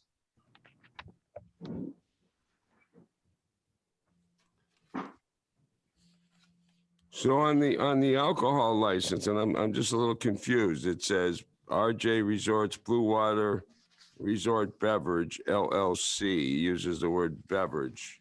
Mm-hmm. Yes, sir. On the entertainment, it says RJ Resorts Blue Water Resort Owner LLC. Why the difference? Are these two different entities that are one man? I can only suggest, Mr. Chair, that there was a kind of what we might back in the day have called the scrivener's error. I did not file the entertainment application. My understanding is that the owner entity is the property owner, and the beverage entity in each circumstance is the licensee for food, beverage, and entertainment, and that is consistent with what is on the notice to abutters. Fortunately, I can't make out everything that he says. I'm sorry. No, that's okay. It's not you. It's just the remote. Do you want these licenses issued exactly as the names appear on the applications? Meaning that the entertainment licenses would go to RJ Resorts Blue Water Resort Owner LLC? Would it be appropriate, Mr. Chair, for me to ask if I could have Mr. Mays or Ms. Tanetta respond? I did not file the entertainment app. I think it should be in the name of the licensee, in the name of the food and beverage licensee, but there may be some other reason that they could explain as to why it was written that way. Yeah, I'm happy to answer. Okay. This is Michelle Tanetta. So the entertainment licenses were applied for prior to the liquor license. There was a special entity set up for the liquor license. The entertainment license should be under the legal entity of the one that says resort owner. And the beverage license would be under the special beverage entity, which is what was sent out to the abutters that way as well.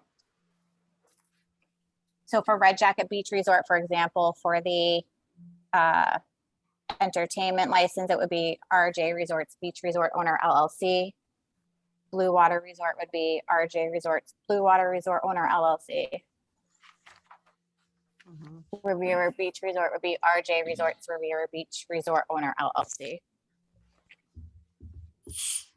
Mr. Chairman, that being the case, it would be that there would be one entity holding the food and beverage license and the companion entity holding the entertainment license.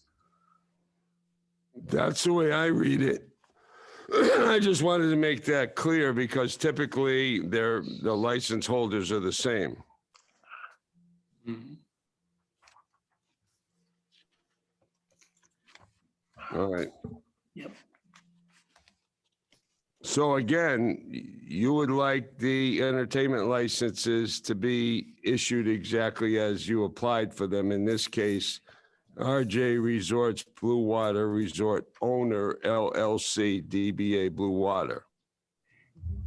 Mr. Chairman, I'd have to answer in the affirmative, given what Ms. Tenetta just suggested. Again, I did not make those applications, so I believe that, whatever her request is on that, I would go along with. And if that's what was filed before you, of course, that's what I presume you'll be voting on.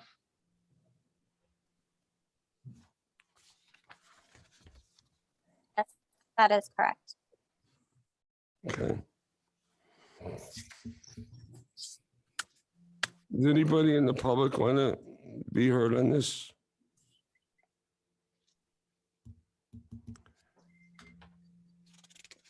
Does anybody in the board have any questions or comments? Somebody in the public that has their. Oh, we have someone in the public. Who's that?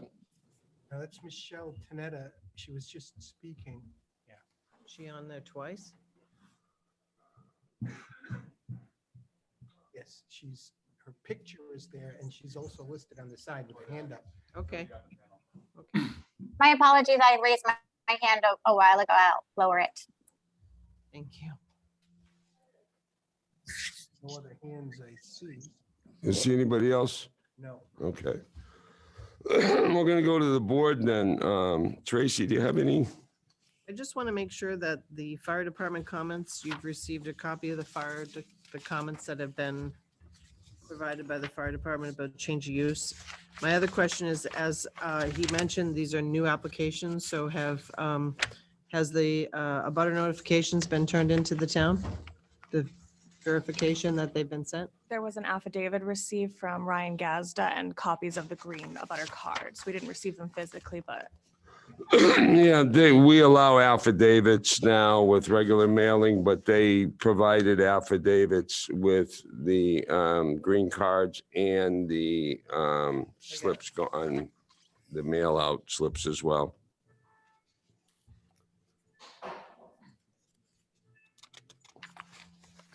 Okay.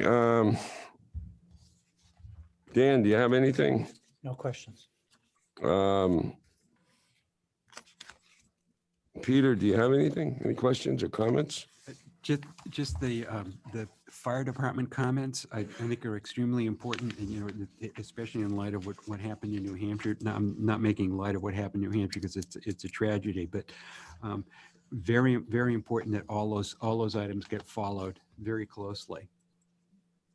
Yeah, what we typically do, and I'll say this for the record, is we obviously don't have any jurisdiction over matters other than the license. So any requirements of other departments, such as the fire department, the Board of Health, the zoning board,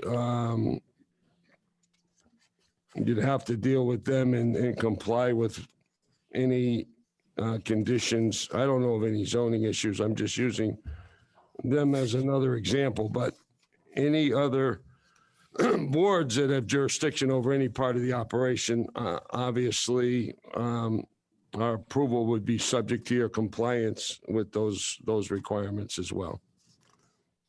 That's understood, correct? Yes, sir. Okay.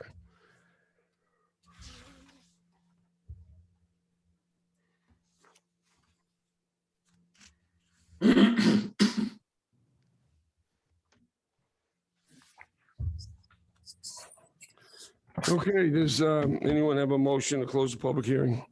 I'll make that motion. Do we have a second? Second. All those in favor? Aye.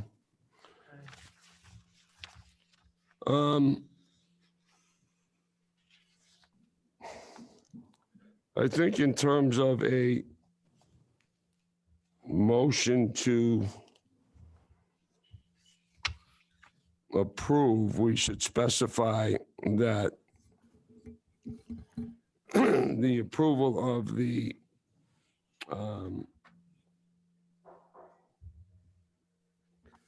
new seasonal all alcohol in-holders license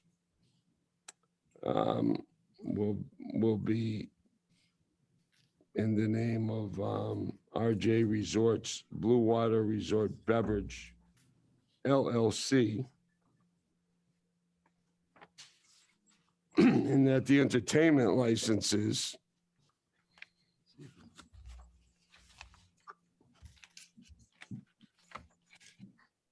will be issued to RJ Resorts Blue Water Resort Owner LLC for both the weekday and the Sunday licenses.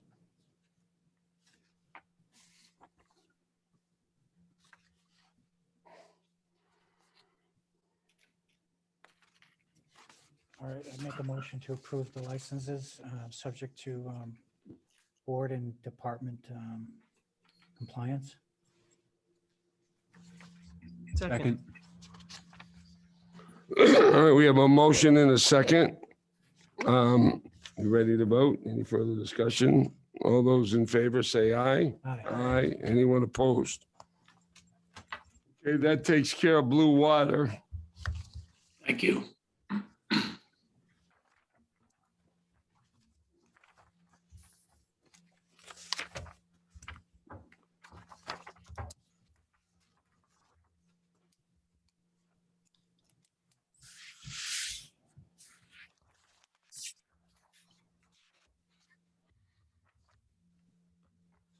The next one we'll do is Riviera Beach.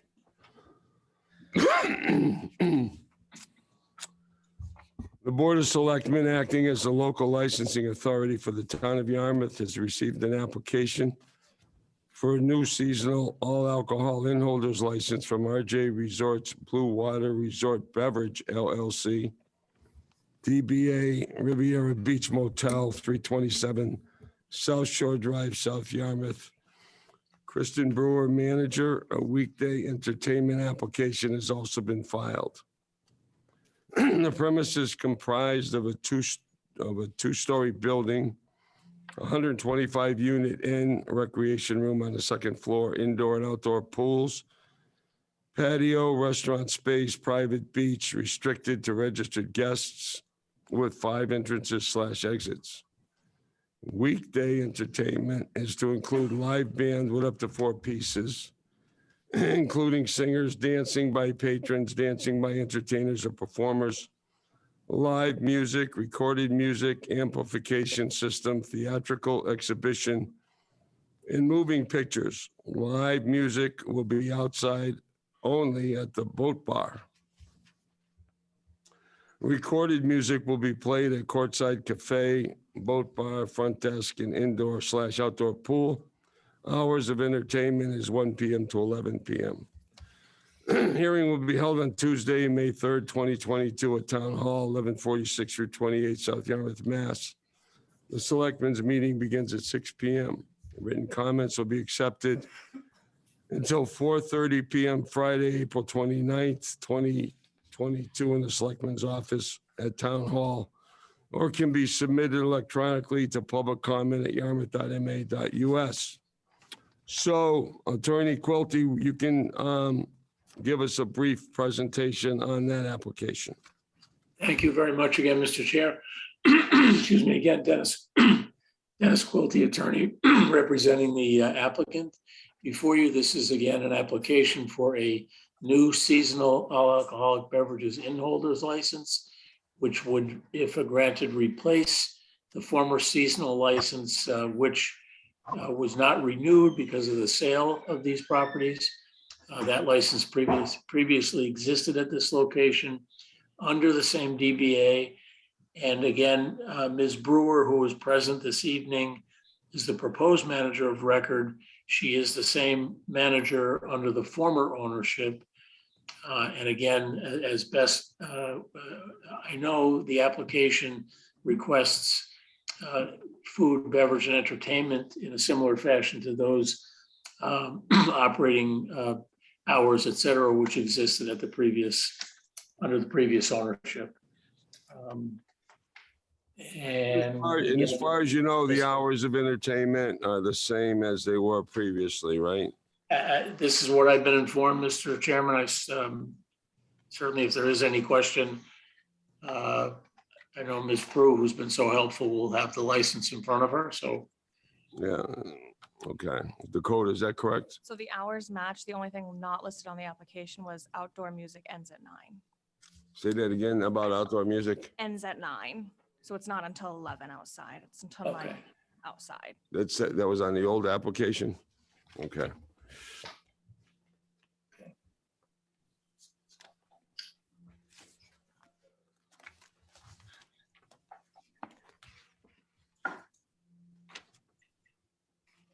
Attorney Quilty, our licensing person said that on the old application, outdoor music ends at 9 p.m. and that is not on the new application. Do you have any issue with that? Could I defer again to Ms. Mineta or Mr. Mays? Can Sure. we get them in? Hello.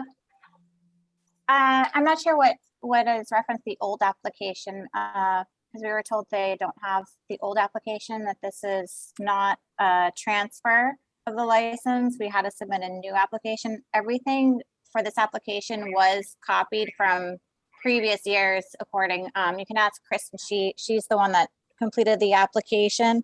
She said that she copied the same exact information from previous years and nothing should have changed. Okay, but. And we're okay for 9 p.m.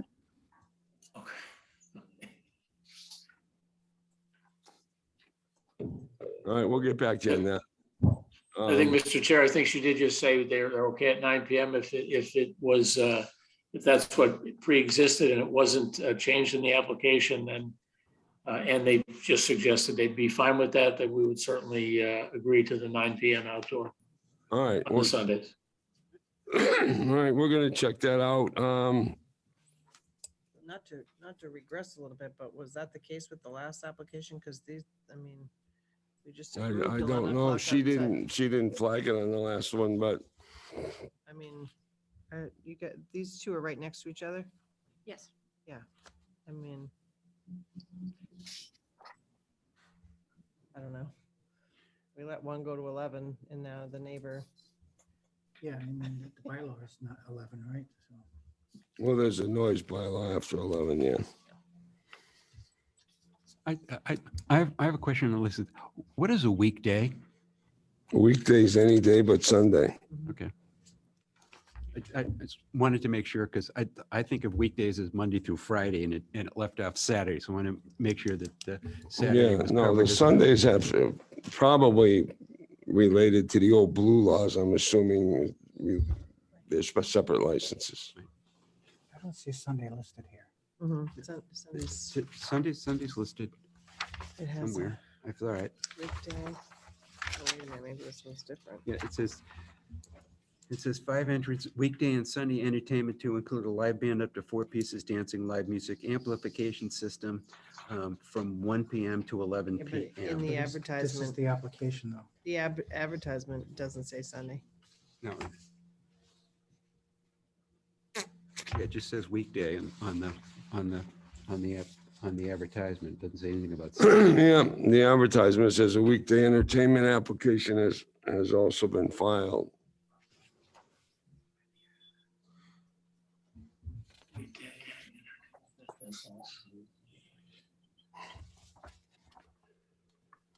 Selectman Stone, does it need to be re-advertised since Sunday is not listed?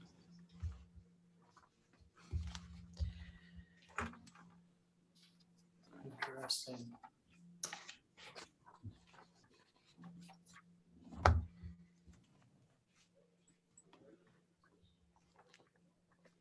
Dakota, do you have last year's applications in front of you? Mhm. You do? Would you like them? No, you're perfectly capable of giving me that. So is did you verify that Yes, I- outdoor was limited to 9 o'clock PM? Yeah, and I went upstairs to check Excella, the database that we use, and it still matches NEFT. How about on the one we just approved? Did they have a limit on the outdoor outdoor entertainment on that one? On Blue Water. Blue Water? There wasn't anything?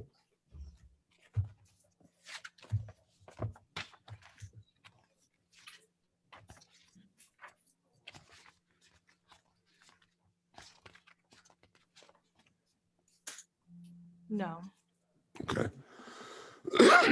Just so you can hear me, Attorney Quilty and others, she said that that outdoor restriction of 9 o'clock was not on the previous property, the Blue Water, but it is on the Riviera Is for there- some reason. Did they not give you an application for Sunday for the Riviera?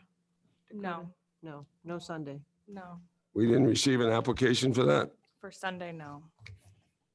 I don't think they've had Sunday in the past either. I don't believe we have. Okay, Sunday. so we're just working Monday through Sunday. I'm sorry, ladies, what, I don't believe there was one for Sunday in particular for Riviera Beach, if I'm not. if you I'm don't think there was remembering. I one in don't the believe past? so. Okay. I think it So was we don't have a problem then. Sunday. I can avoid your very difficult question, answering your very difficult question, Peter. You're requesting Answer would 11 be p.m.? On what? There's no request for Sunday. There's no No, application for Sunday. Weekdays, 11 Yes. p.m. Alcohol is different. Yes. Alcohol is different than entertainment. That's Weekdays is 1 to 11, I believe, on the legal notice I just read. And there's nothing for Sunday. And again, I think we have different entities, if I'm not mistaken, that are holding these licenses. So Yes. we have,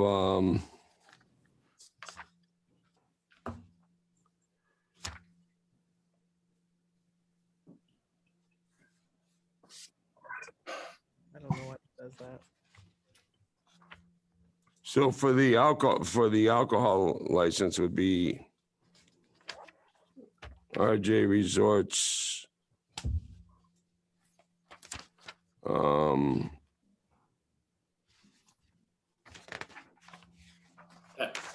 That would be Beverage LLC. Excuse me? That for the alcohol would be Beverage LLC. And apparently the entertainment was filed under Owner LLC.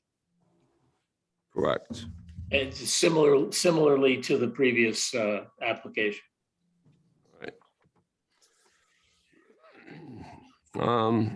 Anyone else? No? Okay, so do we have a motion to close the public hearing? So moved. Second. All those in favor? Aye. Aye. I make a motion to approve the transfer, or actually it's a new license. No license, yeah. Subject to department and board requirements. Okay, but on the entertainment license, do you want to limit outdoor entertainment to what it was before, which was 9 o'clock PM? Was it 9 My motion would be for 11 p.m. or 9 for outdoors? No, 11. Oh, 9. Are they doing outdoors? They don't. Do you do outdoors there? Mhm. Till 9. Till 9, if that's what it was on. That's what it was before. We're fine with 9. So we have a second. I just think we need to be clear that I think it's a little bit confusing. I know the advertisement's right, but to Peter's point, all the documentation in here talks about Sunday on the town on here that's been put in our packet. It talks about weekday and Sunday entertainment on all of the comments from the town department. So I think we need to make sure the motion is for what was advertised. It's just for the weekday. No, you should say the entertainment license is for Weekdays. weekday only with outdoor entertainment limited to 9 o'clock PM. And that would cover it. I don't have a problem with 11 o'clock, but only because we just approved right next door. They're their own neighbors, so I don't know. If they're fine with 9, that's fine, but I'd be fine with 11 too. I think if the board would be willing to grant the 11, we'd certainly be happy to accept that. I got no problem with 11. All right, so you're gonna make the motion to approve the application. And with respect to the entertainment, to grant a weekly entertainment license only, with entertainment to be limited to the hours of 1 PM to 11 PM. Correct? Dan's motion, but right. All right, so whose motion and who's gonna second that motion? I made it. You made it, Tracy seconded it with those conditions, correct? And subject to any other approvals or requirements of any other town board, correct? Or department, all right. So all those in favor? Aye. Aye. Aye. Anyone opposed?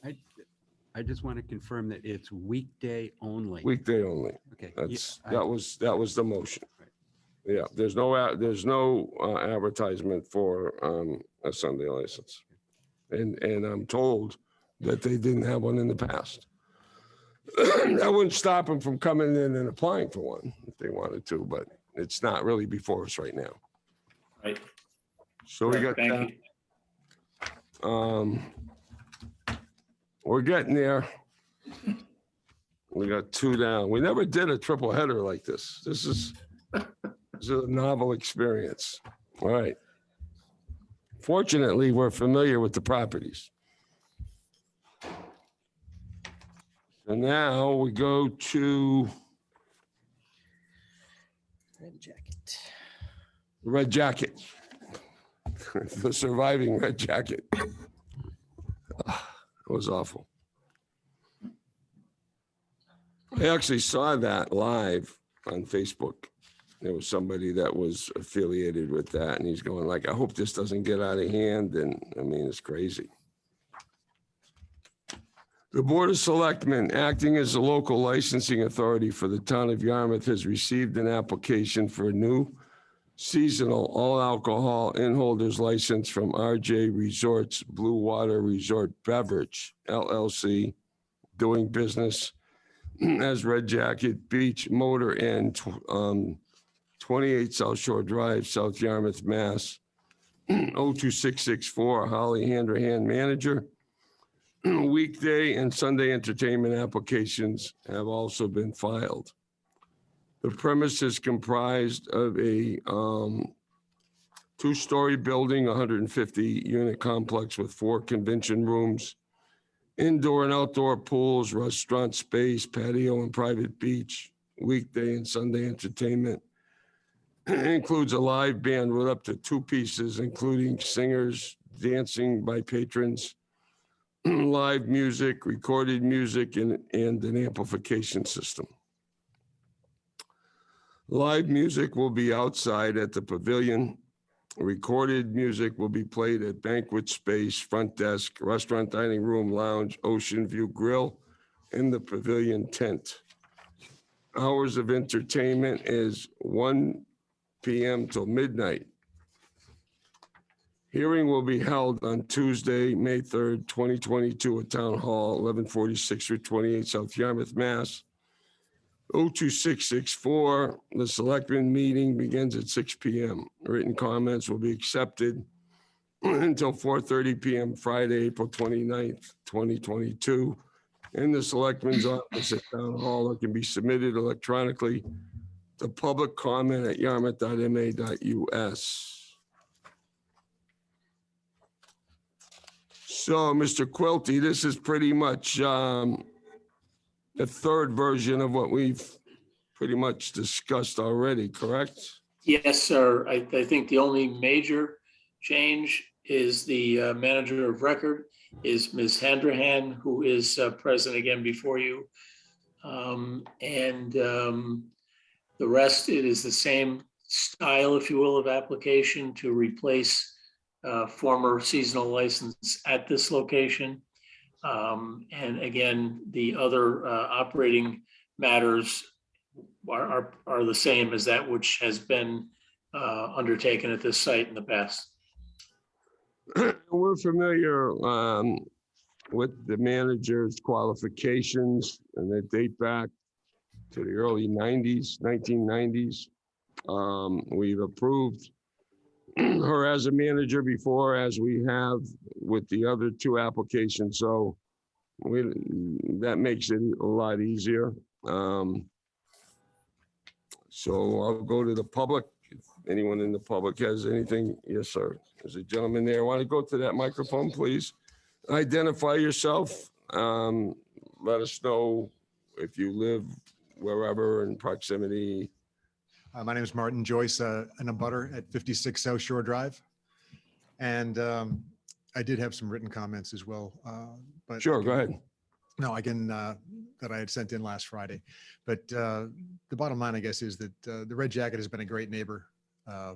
We've been there since the 50s, actually, my family, and they've been great neighbors since it was built and continue to be a good neighbor. The only issue that I have, I guess, is the outdoor entertainment piece of it. I just would like to ensure that the timing of that, I think last year you were until 8 o'clock, Holly, if I'm not mistaken. Say that again, the last part. I believe last year they were, they stopped entertainment outdoors at 8 p.m. So I just want to ensure that we continue that this year as well. The only other piece that I would have is that the volume levels, I believe in the ad, it said that there were, would be 2-person live entertainment outside. Even with 2 people, pending the amount of volume, it's, I can hear it on my deck. I can hear it in my living room right up until 8 p.m. It just gets a little obtrusive, I guess is the best word for it, and annoying at that particular time. So just like to see if we could monitor the volume levels. I'm not trying to stop any outdoor entertainment or anything else. I think it's. How many properties, I'm very familiar with that location. How many properties back? Are you on Pocketnocket Drive? No, I'm on South Shore Drive. I am the last house You're on before South Shore. Before you reach So the Red right Jacket just property. before them? Were you familiar where the tennis courts are? Yes. Our land abuts the tennis court. Okay. You're very close. Very close. So I'm just, I wanted to make a statement that I would like to see that if there's an opportunity for us to maintain the volume levels and maintain the hours of operation for outdoor entertainment. Understanding that entertainment is a viable part of the resort experience, and that's important for them as well. All right, thank you. Anyone else in the public? Can I just ask him one question Who, about? the gentleman that just Yeah, spoke? Yes. Did you come back to the podium, Sorry. please? Is there a particular, because I know you guys do weddings in the back, you have tents, right, typically? No, the wedding entertainment's inside. It is inside. Correct. So what is it, where is the location of the outside? I'm just wondering if there's a different, if it affects you more when it's in one place or another. The only, I don't even want to use the word negative effect, but the only part that I'm commenting on is the pavilion entertainment is a tent. It's right on the beachfront. And that sound travels right down South Shore Drive. There's no obstacle between us and the pavilion. Okay, thank you. Okay.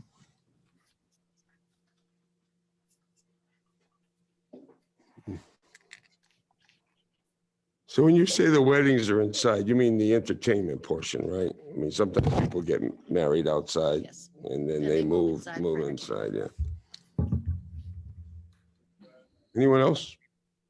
Questions, comments? Dan? Again, your advertisement seems to indicate a Sunday desire, but I don't see that on the application. I just see Monday through Saturday. Am I missing? What do we have before, Dakota? I have both. For weekday, Monday to Saturday, it was 1 p.m. to 12 a.m. and Sundays was 1 p.m. to 12 a.m. as well. Same thing. Was there any notation of outdoor times? Oh, I'm sorry. All right, I got it. Didn't have the hour.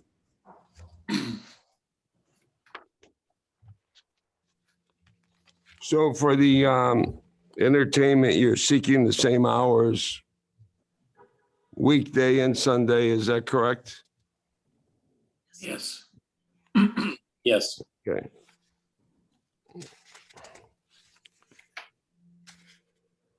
You've just chosen not to play outside, and is that policy something that you're comfortable with going forward? Yes, it's a family owned, a family entertainment. So 8 p.m. Correct. outside. What was your, I'm sorry, what was your? Talking about the outdoor entertainment, Martin said that they don't play after 8 p.m., but that's not indicated on the license. So I was asking if they are comfortable with ending. Yeah, I mean, Their choice. if you don't have that on the license, then they don't really have to abide by it. Right, they've been kind enough to be good neighbors, so I think that's. But you have different owners too, and I'm not saying there's anything wrong, but the prior owners that did that are not in control anymore. It's a new, it's the same manager, but you have different owners. But if they're willing to continue that 8 p.m. policy, then if they're amenable to that, I think that we should make that as part of our motion. You would have to do that to address this gentleman's concern. You'd have to make that as Policy. part of the license that you granted to 8 p.m. for outdoor.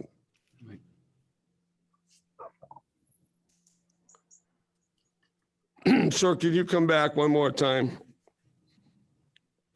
In your experience, is this the outdoor entertainment, is that more a weekend event, or is that pretty much every night? I'm going to say that it was several nights during the week, less the weekend, if my memory serves me correct. That's correct. And generally, in your experience, on all those occasions, be it weekend or weekday, they would stop at about 8? Give or take, yes. That would Right be around- your It was experience. just about 8 o'clock, yes. And is that what you're asking the board to do to? I'm thinking, yes, and I know there are some other neighbors closer to the resort as well that had voiced some opinions to me personally, but I believe they feel the same way as well, so. Yeah, okay. Just personally, I think that's reasonable. I mean, you do have in that, unlike the other places where you're surrounded more by motels, except on the opposite side of the road, you do have a lot of residential neighbors, not just on your street, but coming up Pocketucket Drive As well. and the side streets off that.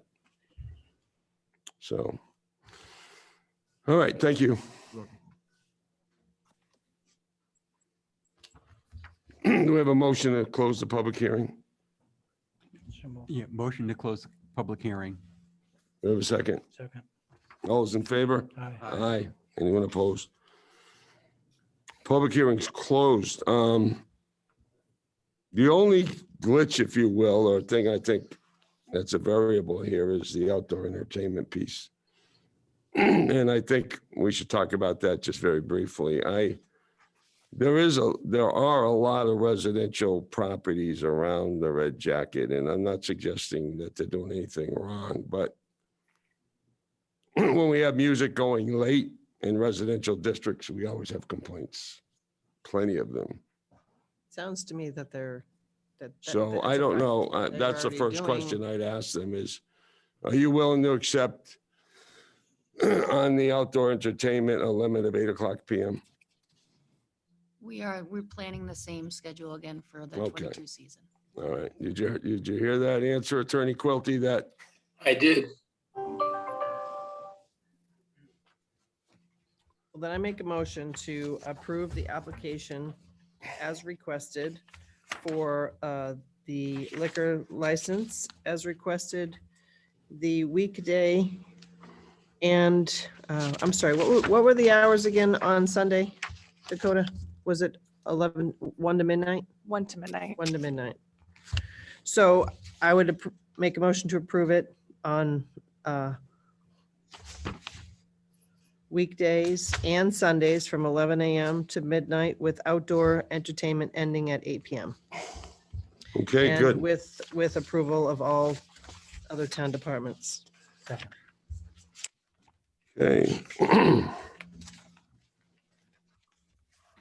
We have a motion and a second. Is there any further discussion?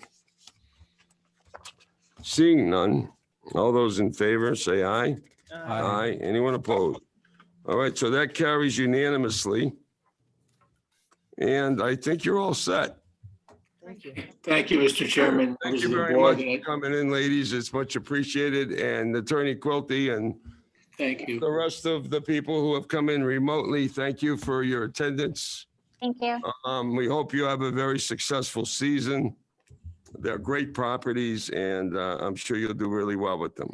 Thank you. So, Mr. Chairman, could I just make one request? I do want to thank Ms. Pruitt for her great assistance in this process. And if we could burden you with one further request, it is approaching Memorial Day, the beginning of the season, and we're very, very anxious to move this as quickly as possible to the ABCC. In fact, we have been in touch with the ABCC administration to advise them that this will be coming. So whatever the board can do to expedite that would be greatly, greatly appreciated. All right, we'll see to it that it gets right out. Thank you, sir. Thank you. Thank you. I have to get some water. I have a bad throat. I'll be back. We'll take a quick 5-minute recess, and then we start our last hearing. Right. We do. It's good having her here. Dakota's been doing great work. Great No. for us. Thanks for having all that. It's very helpful. Thanks. I always like to look at what we have.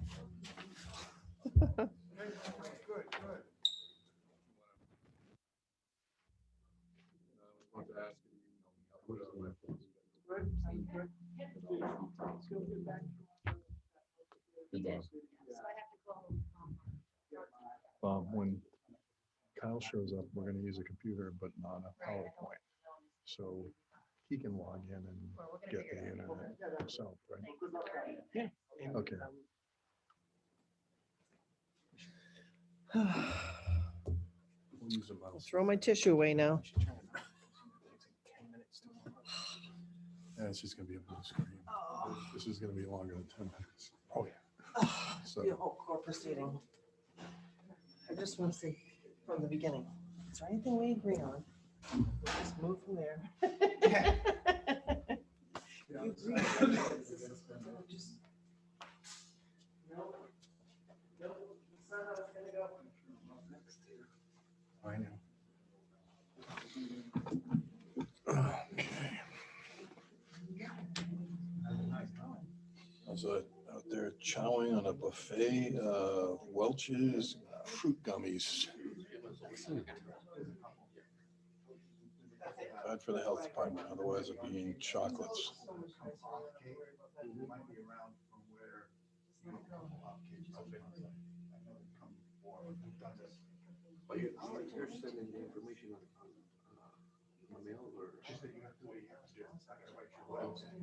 So what did you think of town meeting? I thought it went well. Yeah, I think I was a little disappointed. Well, There really wasn't any big advantage. right. You're right, there wasn't really anything controversial.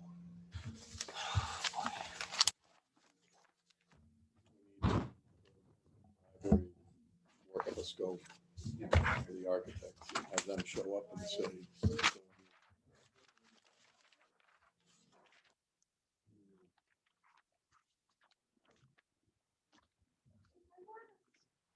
Consultant. It's really kind of skinny. Yeah, well, they have a report from 2016. And You can use that. yeah, it's a programming study, but it's not, so typically when you do a programming study in a library, you have focus groups. And you go to a focus group, let's say, 88 kids come to the library every Wednesday to look at books or whatever, or you have people that come in there and do work, remote working, whatever. You get those focus groups together and you try to put together sort of the puzzle of what the library is based on the users, and also not based on the users, who's not coming, could be coming. Who's meeting in church basements that maybe could be meeting here. Yeah, that's a community organization. So, and that's, I think, the missing link is they did a programming study, but it didn't really have the sort of test. So that's what the 50 grand is for. Because there's things that you would find out if you met with a cultural group that taught drama or, you know, music to kids. What if you built an amphitheater outside the library that they could use? Where would they go? Usually those places go to churches. My daughter was part of some poetry group in Newburyport when she was littler, and they would go to church. There wasn't really a municipal building where they would find that they would go. Upstairs, City Hall had an auditorium, but it was untouchable unless it was a major event.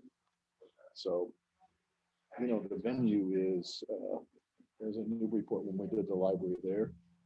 The mayor was Greek, so we always called it a Lyceum. And inherent in that, it is more than literature, it's culture. It's everything, culture, yeah. Yeah, so I said, you're building a Lyceum, let's go find everybody that would be under that definition.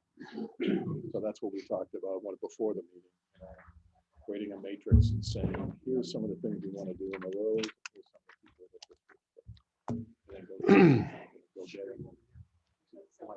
So much paper, too much paper to deal with here. Way too much paper. I get confused.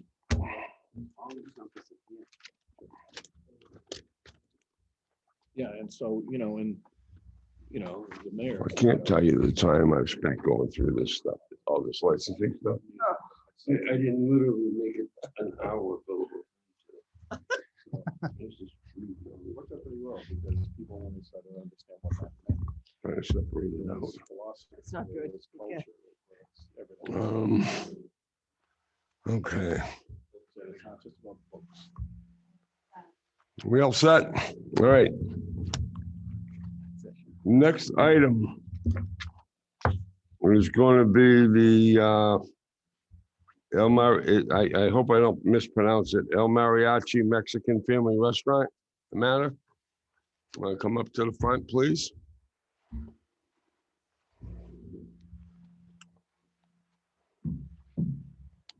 So I see, who else do we have? I see Sergeant Hennessy here, and Bruce is going to be involved in this. Is there anybody else that's going to give any testimony in this case? Okay, you want to come up front just for a minute?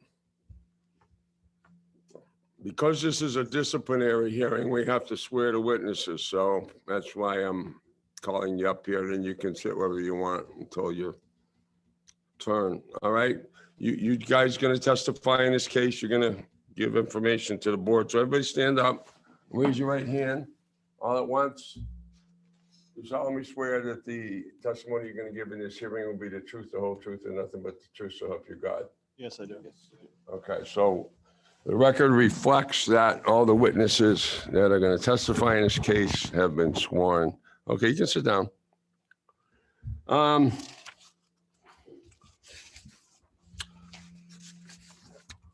What do you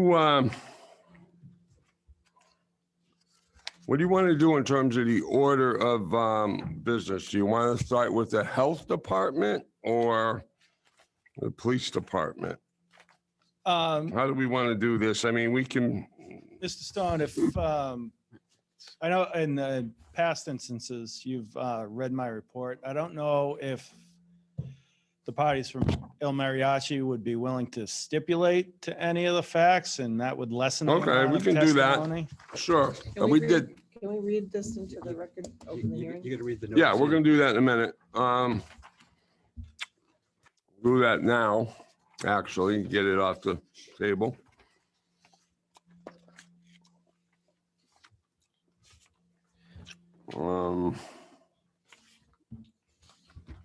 Here's the letter. Okay, here's the notice. The Yarmouth Board of Selectmen, acting as the local licensing authority, has scheduled a show cause hearing to determine if the annual all alcoholic pouring license held by El Mariachi, is that how you pronounce it? Yes. Okay. Mexican Family Restaurant, 416 Route 28, West Yarmouth, Mass. David Lopez, manager, should be modified, suspended, or revoked under Massachusetts General Laws, Chapter 138, Section 6, 23, and 26, 204 CMR 2.05, and Section 1.01, 1.04, 1.05, 1.06, 1.08, 1.09, and 7 of the Rules and Regulations, Chapter 155 of the Yarmouth Town Code. The hearing will be held on Tuesday, April 12th, 2022, in the hearing room at Town Hall, 1146 Route 28, South Yarmouth. The Board of Selectmen meeting begins at 6 p.m. There was a letter that went out to David Lopez on March 24th, stating in detail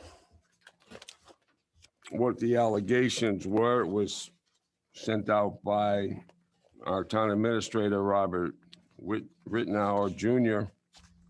I guess that was by regular mail, wasn't it? Because I didn't see any certified notice.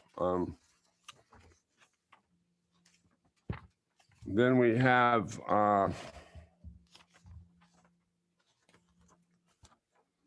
police report from Sergeant Thomas Hennessy, which I'm gonna get into now, dated March 24th, 2022. And it references El Mariachi Restaurant, 416 Route 28, West Yarmouth. And it's addressed to me as licensing chair of the Yarmouth Board of Selectmen, detailing events that occurred the early morning hours of March 14th, 2022, and a subsequent investigation, which was commenced on March 15th of 2022.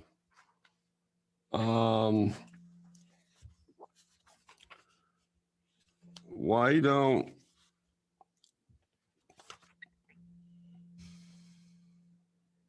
okay. On March 4th, this is his report. This concerns Officer Erica Winberg's initial investigation, and she's present. Officer Erica Winberg was working the midnight patrol shift. At 1:43, she observed the interior lights of El Mariachi still on, and several people were standing in the bar area. She was also able to see glasses and beer bottles on the bar. She entered the restaurant along with the shift supervisor, Sergeant Richard Fichter. Is that how you say it, Fichter? Correct. And spoke to the people present. Both Officer Winberg and Sergeant Fichter are agents of the licensing authority. 4 of the people were identified as employees, and 1 person was present who claimed to be a friend of one of the workers. Through investigation, I was later able to identify this person as Curtis Gibbons, 33-year-old of New Bedford, Massachusetts.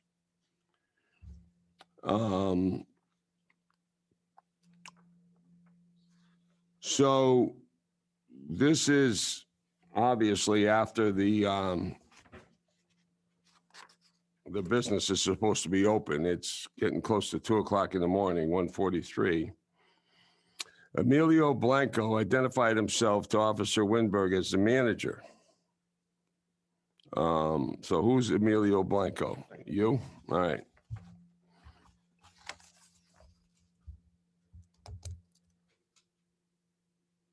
Are you the manager on the license or not? No, not on the license, but you're acting as the manager. Yes. Correct? All right. Mr. Blanco informed her that the employees of El Mariachi were having drinks and that Mr. Gibbons was not drinking. Officer Winberg did observe a few bottles of beer that still had liquid inside of them and a few beverages that she described as being mixed drinks. A bartender identified by Officer Winberg as Omar Jess Salcedo, P3, told her that he had obtained the liquor that they were drinking at a package store. He then recanted his statement and told her that he only went to the package store for cigarettes. The manager of record for El Mariachis is David Lopez. He was not present. And the man who said he was the manager, Mr. Blanco, could not provide Mr. Lopez's contact information, Officer Winberg. None of the people present could produce tip certificates to Officer Winberg. She asked Mr. Blanco, if he had a copy of the Town of Yarmouth Rules and Regulations for Alcohol Service, but he did not have them. The man, later identified as Curtis Gibbons, refused to identify himself to the officers present.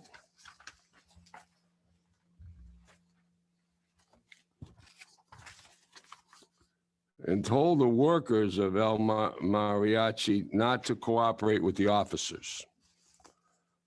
The officers cleared shortly thereafter, and both completed written reports on this incident.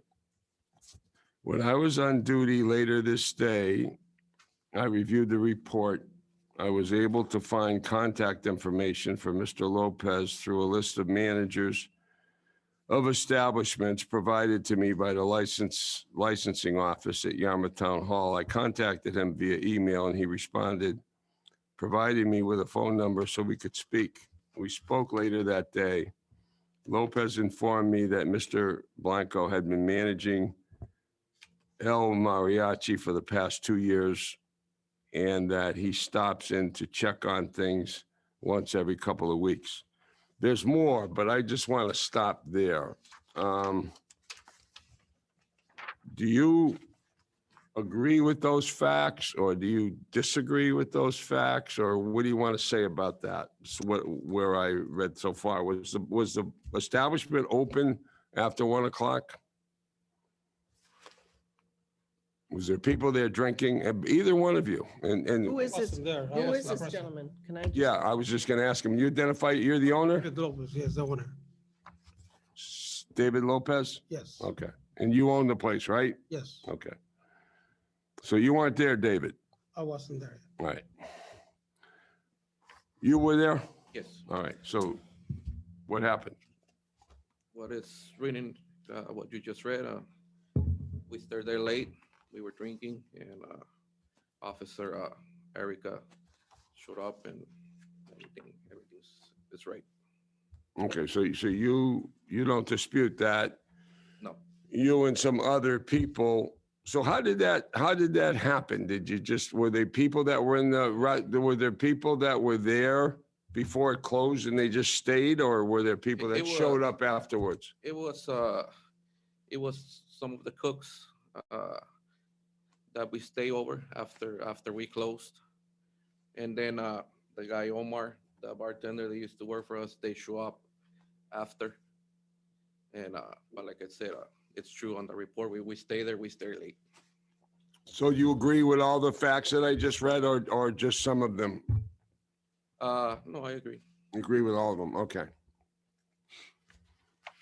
So let's go on then.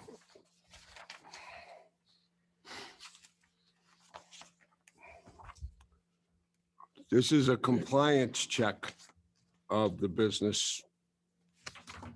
On March 15, 2022, at 12:15 p.m., a full compliance check of the premises was conducted by Officer Winberg, Sergeant Diana Wells, and I, who was Sergeant Hennessy, I assume the I. At the time we entered, present inside the restaurant were Mr. Blanco, a female bartender identified by Officer Winberg as Alexandra Marilova, and a few kitchen workers we did not identify. Emilio Blanco stated he had been the manager for 2 years. When asked how often the manager of record, Mr. Lopez, is present, Blanco informed us that Lopez lives in Taunton and owns 5 other restaurants, and that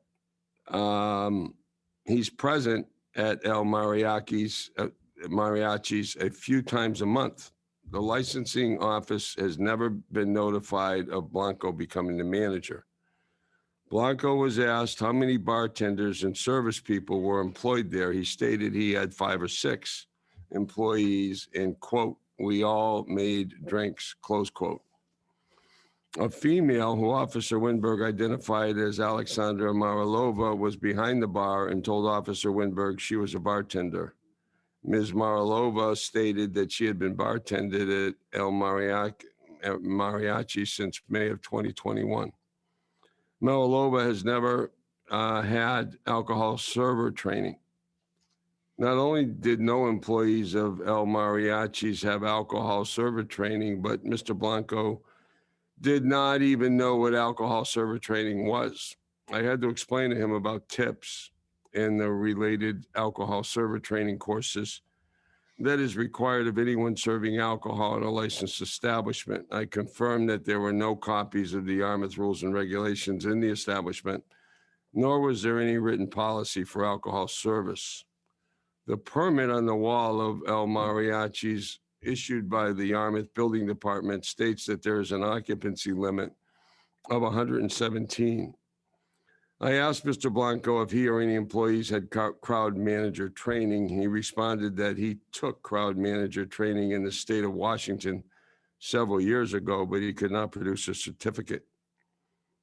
Blanco further stated that he has never received crowd management training in Massachusetts.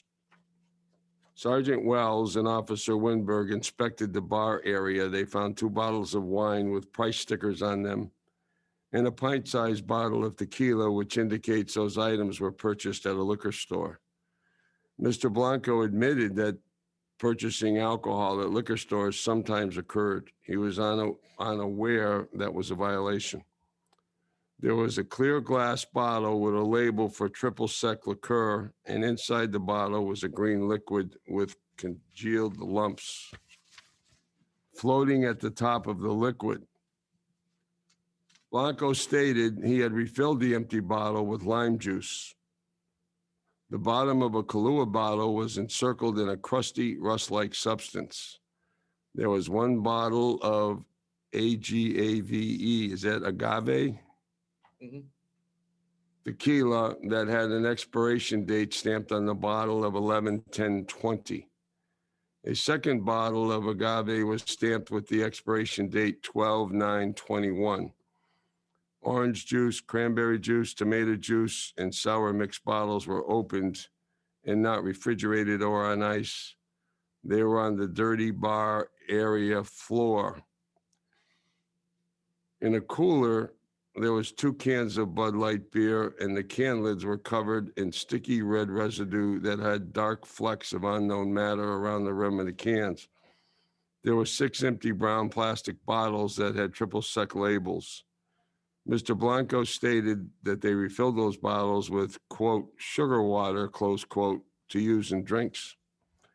There was an open container of salt or sugar for drinks on the rear counter of the bar, and immediately above the container was an insect catching device. The bar area floor was dirty and sticky with congealed grime and spots.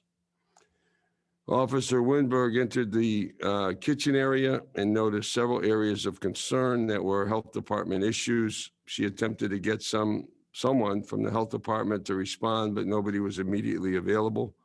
We advised Mr. Blanco of all the violations. I provided him copies of a model alcohol policy and the Yarmouth rules and regulations. On alcohol service, he was advised that we would be in contact and cleared the establishment. Later that afternoon at 3:20 p.m., Officer Winberg returned to El Mariachi's along with members of the health department, the building department, and the fire department. The fire inspector found no violations, but had a few recommendations for improvement. The building inspector found 3 issues that needed repair. The health inspector found many issues, and an agreement was reached to close El Mariachi for 2 days for complete and thorough cleaning. On Friday, March 18th, the health inspector returned after El Mariachi's was cleaned and found 4 remaining issues. El Mariachi remained closed for the weekend until those issues were rectified. On Monday, March 21st, El Mariachi was cleared to reopen. So based on that second part that I read to you, do you agree that those facts are accurate, or do you agree with some of them and not others? Or what's your position with respect to what I just read? Some of them. Okay, go ahead, tell me. Like I said, the whole situation, it's wrong. And I talked to Officer Hennessy in there. I know it's not the best answer or the right thing.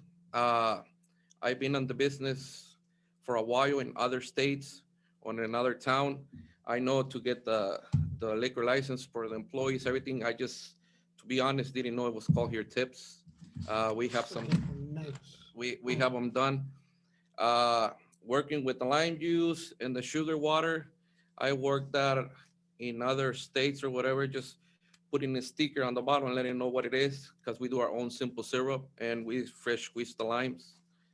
I mean, on the behalf of the tequila, that it has this expiration, to be honest, there's no expiration on tequila. You know, we actually call that that brand specifically. It's called Espolon. We get it from Horizon. We call the company and ask why was that expiration thing on the bottle. They say that's how they keep track of their batch. So it's like, I would say like an example, you know, if you keep a wine aging, it's gonna take a while. On the tequila, you have silver that's aged probably 1 year, 8 months to 1 year in the barrel. Reposado, 3 to 5 months on a barrel, and then the añejo was like a whiskey. So on that, that's what we ask specifically the company, and they say that that's a batch how they keep control from the bottling, because the tequila that United States buy, they buy it on barrels and they bottle it here. So they do their own bottles. If you go to Mexico and buy tequila, it's different bottle. It's a different thing. So like I said,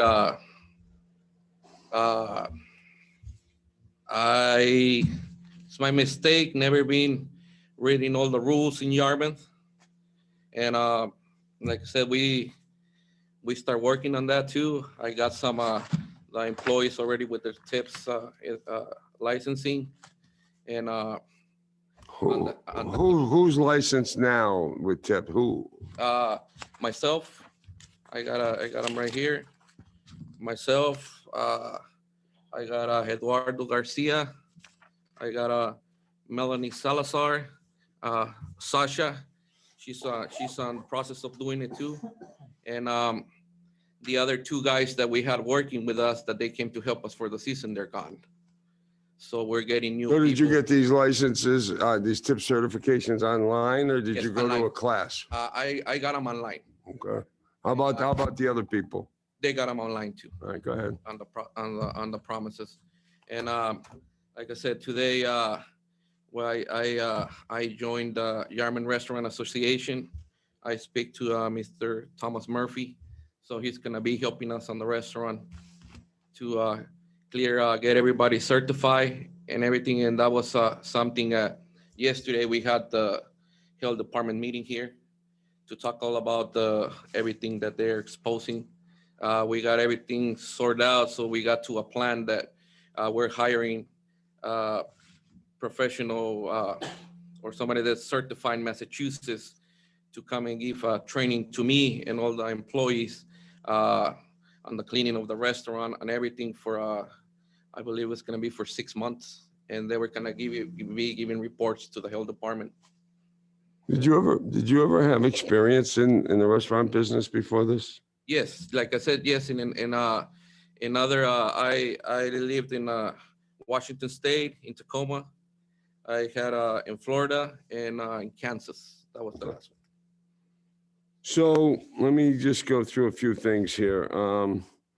So you didn't have the tip certification when the officer Yes. came. You didn't have any copy of the Yarmouth Rules and Regulations. Miss Is that correct? Tennessee, yes, he gave them to me. Yes. All right. But you didn't have them before you got them No, from Sergeant Hennessy? Yes. And you didn't have any written policy for alcohol service? No. Okay.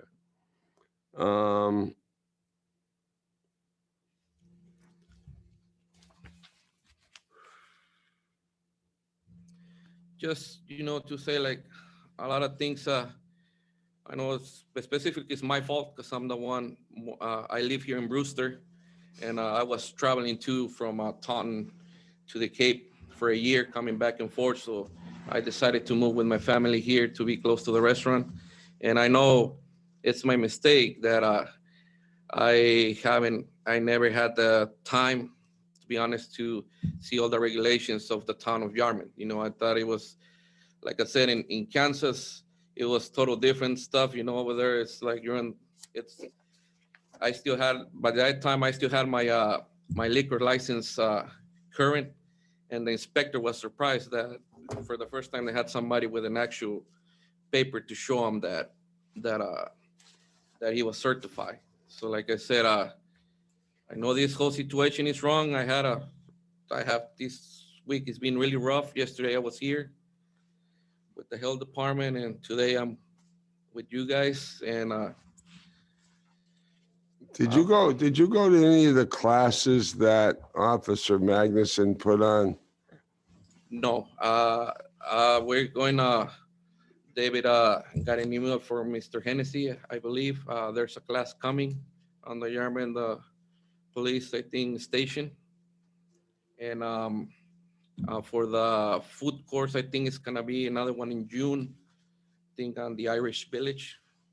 So like I said, we're All right, gonna, let me stop you there. I mean, we'll get back to that, but as the owner, what's your involvement with the business? How often are you there or not there? Well, I try to be here like twice a week because we got For 5. how long? Most in the season, when it's more busy, I be here like 3 times a week because we have other restaurants. So we rotate with my brother. This is my restaurant. The other one is with my brothers. Where are the other restaurants off One Cape? in Taunton, one in Easton, East Providence, Wareham. So you got quite a few of them. So we had to. All right, so we got, I think we're square with the facts. We know what the facts are, right? And you're pretty much agreeing with the report, so I don't have to have the officers individually testify, I don't think, unless they want to. Are we gonna hear from the Board of Health? I didn't know if the Board of Health's report would be sufficient or if you needed their testimony. Do we have that here? You should have a report from both the Board of Do Health. we have the Board of Health's and report the here? Building inspector. I saw it before, I just don't know if it's in this packet, is it? It was pretty bad. I remember it well. And there was photographs with it too.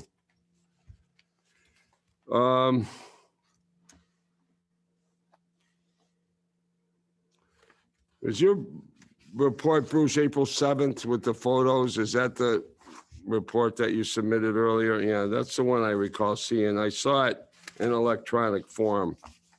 So let's talk about that and see if we need to hear from Mr. Murphy or not. So they came in on December 13th of 2021 to inspect.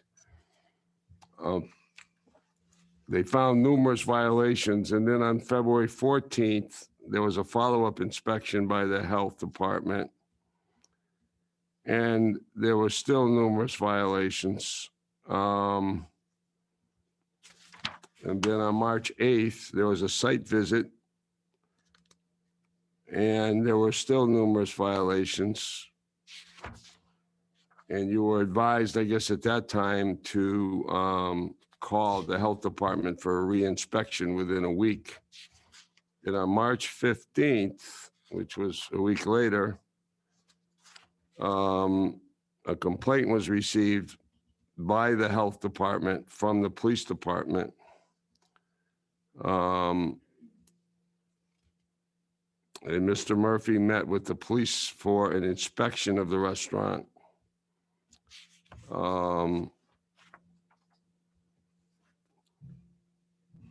And then there was an agreement based on the fact that there were still violations to close the restaurant for 3 days for cleaning. And then on March 18th, 3 days later, which was a Friday, there was a re-inspection by the health department. Some violations were corrected, but cleaning was still needed.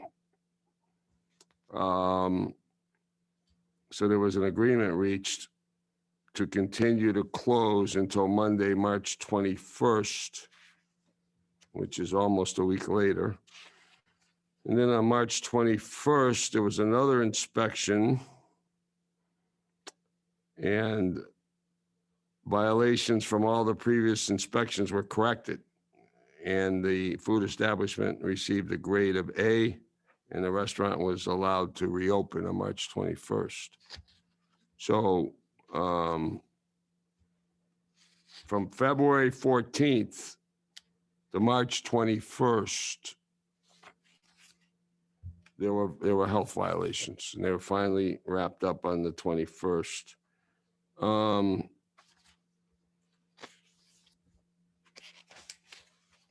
And then there's a bunch of photographs that are attached. I don't know if you've seen these before. I'd like to, but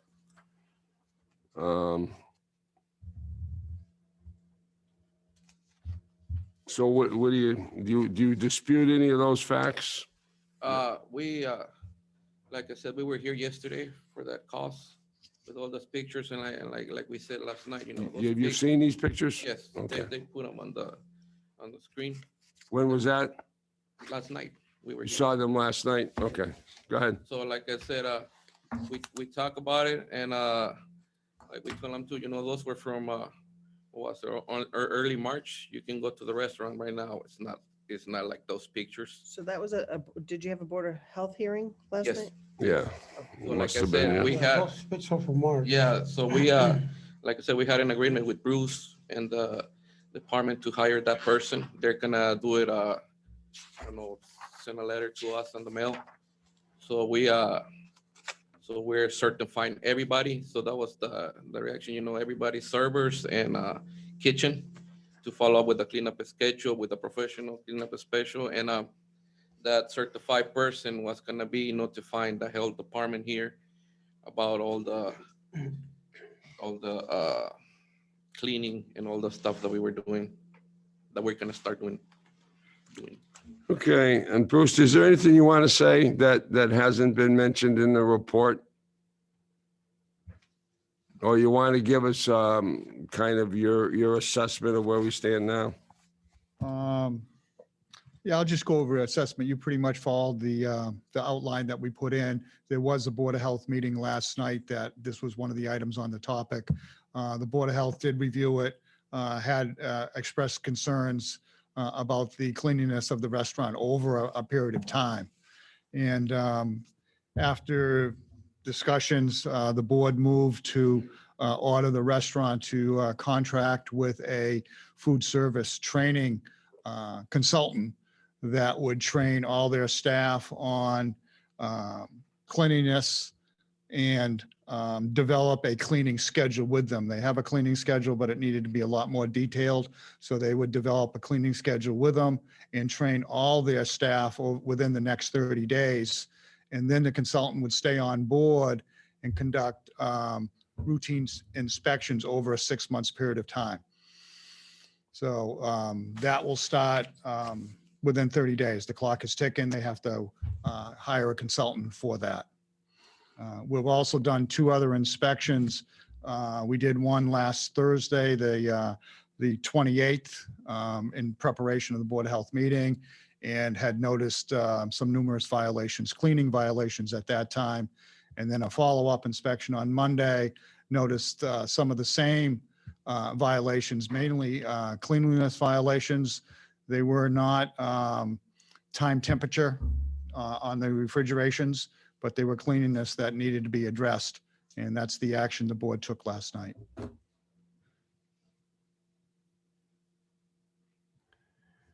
there something I can mention for that? I'm gonna, in 1 second, I'm gonna have you, I really do want to hear from you. In terms of where do you stand with this establishment, are you reasonably satisfied that they're making good efforts to come into compliance? Or do you still have questions? I would say I still have questions. They seem to be on the right track, but we've asked a consultant to come in to work with them closer. Obviously, we can't be there on such a frequent basis that we shouldn't have to be. So they need to make sure that they're going in the right direction. Have you ever had to do that before? Hire a consultant? Yes. To get a restaurant to achieve a certain sanitary condition? Yes. You have. This is not unique to your department? It's probably only second time that we've done it in numerous years. Okay. Seems to me, I don't know, that keeping something clean is not that complicated, but. All right, well, thank you. You wanted to say something, sir. Go ahead. Yes, just to, like I mentioned yesterday to Bruce and to them, on Monday, the inspection that we had, it was Phil over there doing the checkup, and I just mentioned it.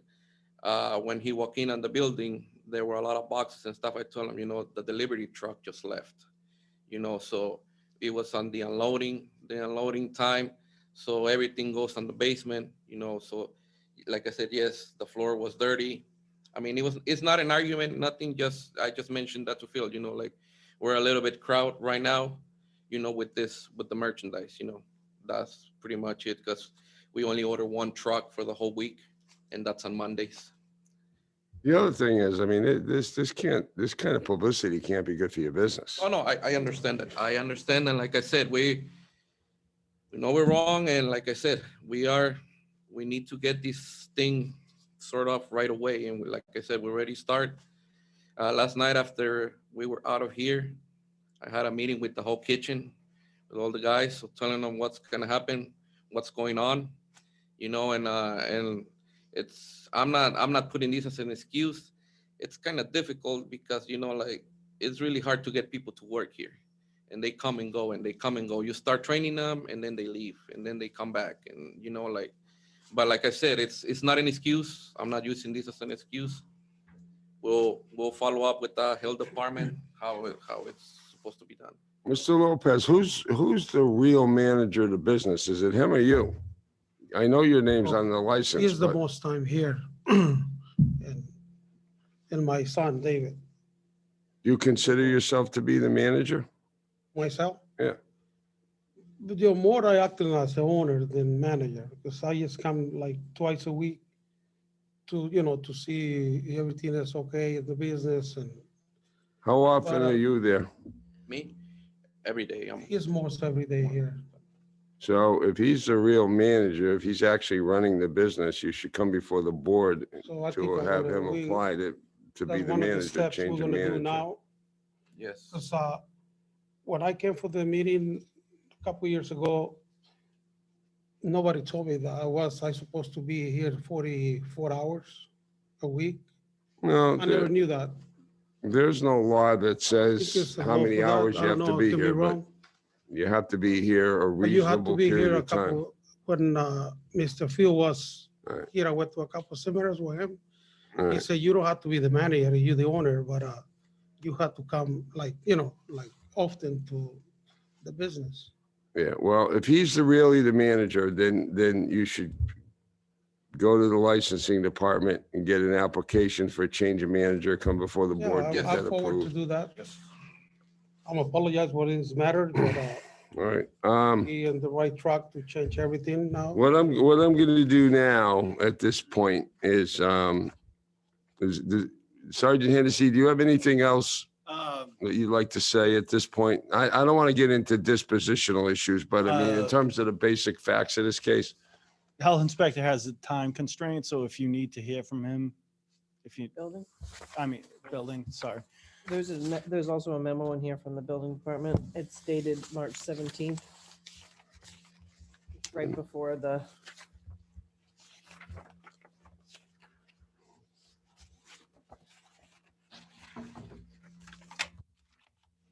Your packet's, I think, different. Didn't see that one. Right, it's here.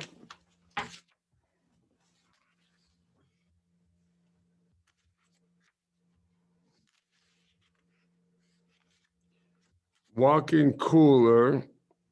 This is from Brad Inkley, local inspector for the town of Yarmouth Building Department.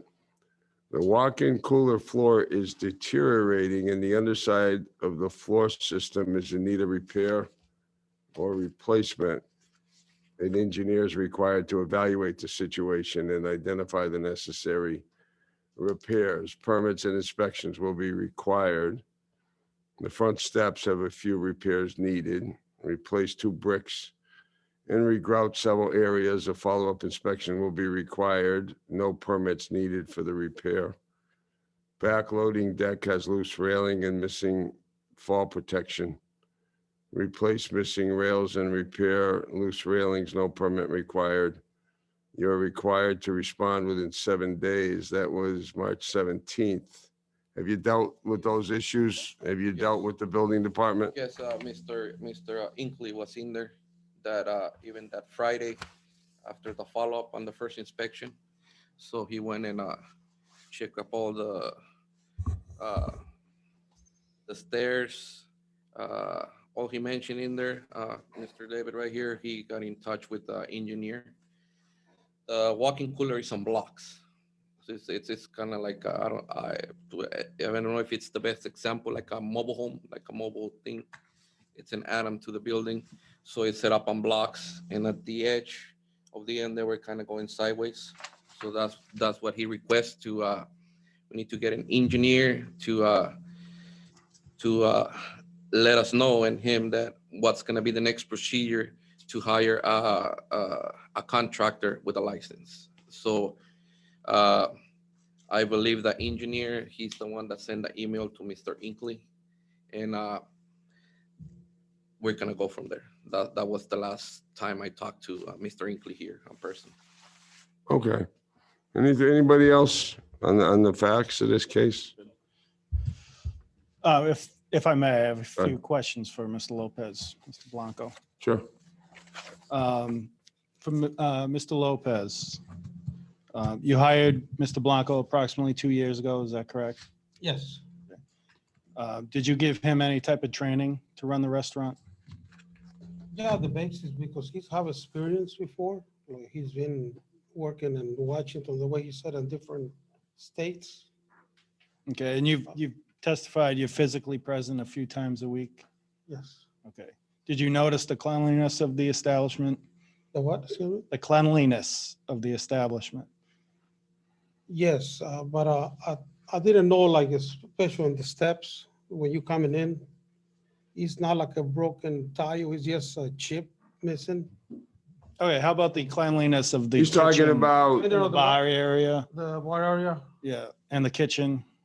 he's talking about, these photographs you've seen? I haven't seen it, to be honest. You haven't seen them? Well, what the officer is asking you is, Sergeant, I'm sorry. Did you notice it wasn't clean? It was dirty. There was problems when you were down here before the Board of Health I came. always mentioned to the kitchen crew, and I always told my 3 things to all my workers or managers. They said you have to watch the cleaning service and make sure you check all the temperature in the food establishments. Those are the 3 things I always mention to all the employees. Cleaning, number 1. Okay. Do you have any other questions, Sergeant? 1 second, if I may. Sure.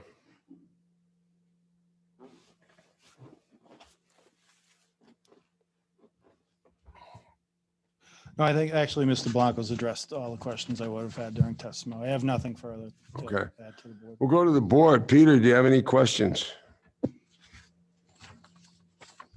Mr. Milliken, You indicated that Mr. Lopez comes down once or twice a month, and you're saying you come down 3 times a week And the season time, like during the Summer, season, the summer when it's when it's busy? is when I come like twice, 3 times a week.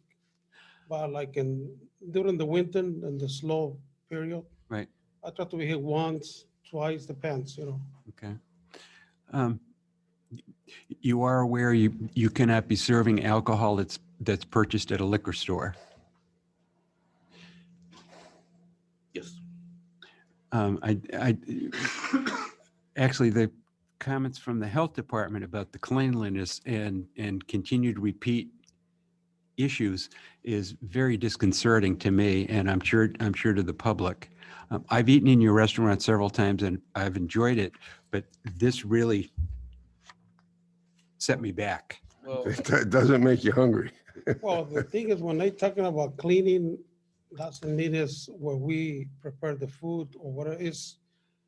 What I understand is they found like the back of the grill, the stains of the grill, because we clean it when they cooking, you have to clean the grill. I've worked And in then, you restaurants. spill the Right. grease to the background of the kitchen. Right. That's part of the cleaning. Right. I've worked in restaurants You for know what I'm years. saying? I know what it's like to keep it clean. I know how hard it is. And I've gone through health department inspections, and the restaurants I always worked in always passed. So, and I know it's hard to keep things clean. It's a lot of work and a lot of time, but it's extremely important. Oh, yeah, it is. No, it is, on Oh, yeah. in those inspections, it's, of course, it was disappointed that we did wrong. And, so we got shut down, and like I don't know if I told Bruce or the other inspector, like we wanted it to get clean so fast, that we missed spots when we did that, because we did we reviewed the whole floor on the walk-in cooler. We had some cheap floor on the kitchen. We redo the whole thing, and I told him, he told me even that day that we got shut down, I seen it get done, get as much help as you can, and we tried, we tried really hard. And I guess we were trying to reopen that, we wanted it to do everything quick. That's why we end up opening until the following Monday. But like I said, it's this is not wrong. We like I said, we talk, David and I, and the whole thing is on me. I'm the one that's here. I'm the one that needs to get everything together. And like I said, I'm in the best disposition to start doing it. I have to do what I have to do, get all the people certified, and it's not gonna be hard because, like I said, there's not a lot of employees. So last night that we talked with the health board, I told him, me, myself, and his son David Lopez Jr., we're gonna be the ones in charge every night to sign the sheet. You did this, it's done, this is done, so we need to get this thing going on. It's The only thing I can say is starting now, like we're talking about the cleaning and stuff, Yes. this is 100%, we're gonna work on it now, because I'm gonna be here more times in the restaurant. I'm gonna be here probably twice a week or 3 times a week now. I'm gonna try my best. But Right, this we have to improve completely, 100%. Right. You're coming up to your busy season where hopefully I'm gonna be here, and I promise you guys, I'm apologize for this happened, but I'm gonna be on top more on that business. Mr. Murphy, can I ask you a couple of questions? You mentioned you've done inspections and there were some repeat and some new issues. Could you explain what the repeats were and what the new issues were? Not extensively, but if you could outline them. Cleanliness is next to godliness, especially in a restaurant. Well, exactly. And some of the repeat issues, excuse me, was making sure cleaning behind the line equipment in the kitchen, keeping things off the floor, whether it's in the walk-in or downstairs, just general cleanliness in the kitchen area, around the dishwasher area. They were repeat from Thursday to Monday. Some of the new complaints was the outside dumpster was overflowing. We know there was a delivery, but it was still overflowing, and they were only having a pickup, I think it was every other week, and they should probably be going to at least once or twice a week now. So there was just a lot of those were the repeat violations, just to generally cleanness. And when the board looked at the photos that which you had, the Board of Health was very upset, along with the office, obviously the health department. Food inspector was upset, and that's why we brought it to me and we brought it to the board. There's just no excuse for, having that, not having it clean. Mr. Murphy, thank you. I don't have any other questions. Tracy? Mr. Lopez, do you have problems at your other restaurants? No. Do you have any history of violations? No. No. Just minor, like. So I guarantee you, when you came here and we issued you the license, we probably told you about our rules and regulations at that time. Yes. And we told you how important our liquor licenses are to us and the safety of the people of Yarmouth. I guarantee you, we probably said that to you. Yes. So what happened after you left here? I don't know what happened, to be honest. It's not an excuse. No, and I truly do appreciate your admitting to the facts, because I think that shows me a lot, right? Unfortunately, I feel like we're disrespected in the first place by knowing all of these, and you walk out of here and it's total disregard. And it's disregard really for public safety. And that's what bothers me. So the fact that nobody's gotten hurt or gotten killed on this license it's a miracle, because when you have people serving alcohol and you're not trained what to look for, or you're possibly over serving people, that's a danger to the public. And that's why our liquor license is very, very important and should be held in a very high regard, because you have a responsibility. Yes. You have a very big responsibility to the public. I apologize for that. I really apologize. So I appreciate the fact that you've owned up to a lot of these things. But one of the things I have an issue with, and I was trying to find the specifics, is that you had not knowing the rules, the regulations, right? But you gave the officer, you didn't really cooperate with her when she came and she was trying to identify somebody. Is that true? If I didn't knew that person at that time, I would probably say no, but I mean, I'm surprised that you can say that, because after this whole situation, there was another situation with some people that work there and left, like I said, I think I've been cooperated with, I don't know, it's just, probably I got scared, like I said, it's. All right, well, I understand that, but at the It's- same time, you have a responsibility Yes, at yes, all yes, times yes, as I know. the manager of the restaurant to cooperate I- and help the town. And you have been doing that, but at that time, you have failed. to always step up, right? And we've had a problem with this license before. We had an issue with this license once before, because we had a situation that the manager previous. No, that's a total different, we're not Acapulco. That was Acapulco. Okay, so it's a different owner. It wasn't you. No. Okay, all right, I take it back, that's as long as it's not the same owner. Everybody confuses that, but yeah, no, Okay. we're total different. You're not the same owner. No. Okay, all right. And so you understand about the purchasing of alcohol and the fact that you have to have the list of employees? To be honest, with that bottle of wine with the liquor, I couldn't say no because the tap was in there. But it was, it was there. Like I said, I'm in up to it. I know it's wrong, because after they left, I asked my service, I'm like, what's wrong with that? Like, I know that's wrong. It's not gonna happen. I can show you my liquor, what do you call them? Slips, or you can go and scan the bottles. Like I said, and we went into that. It caught my attention too, whether Erica mentioned that that tequila was expired, the bottles were expired. And it really got us into attention, because especially the company in Taunton is the biggest buyer of that tequila in Home, Massachusetts. You know, but that's the explanation they gave us.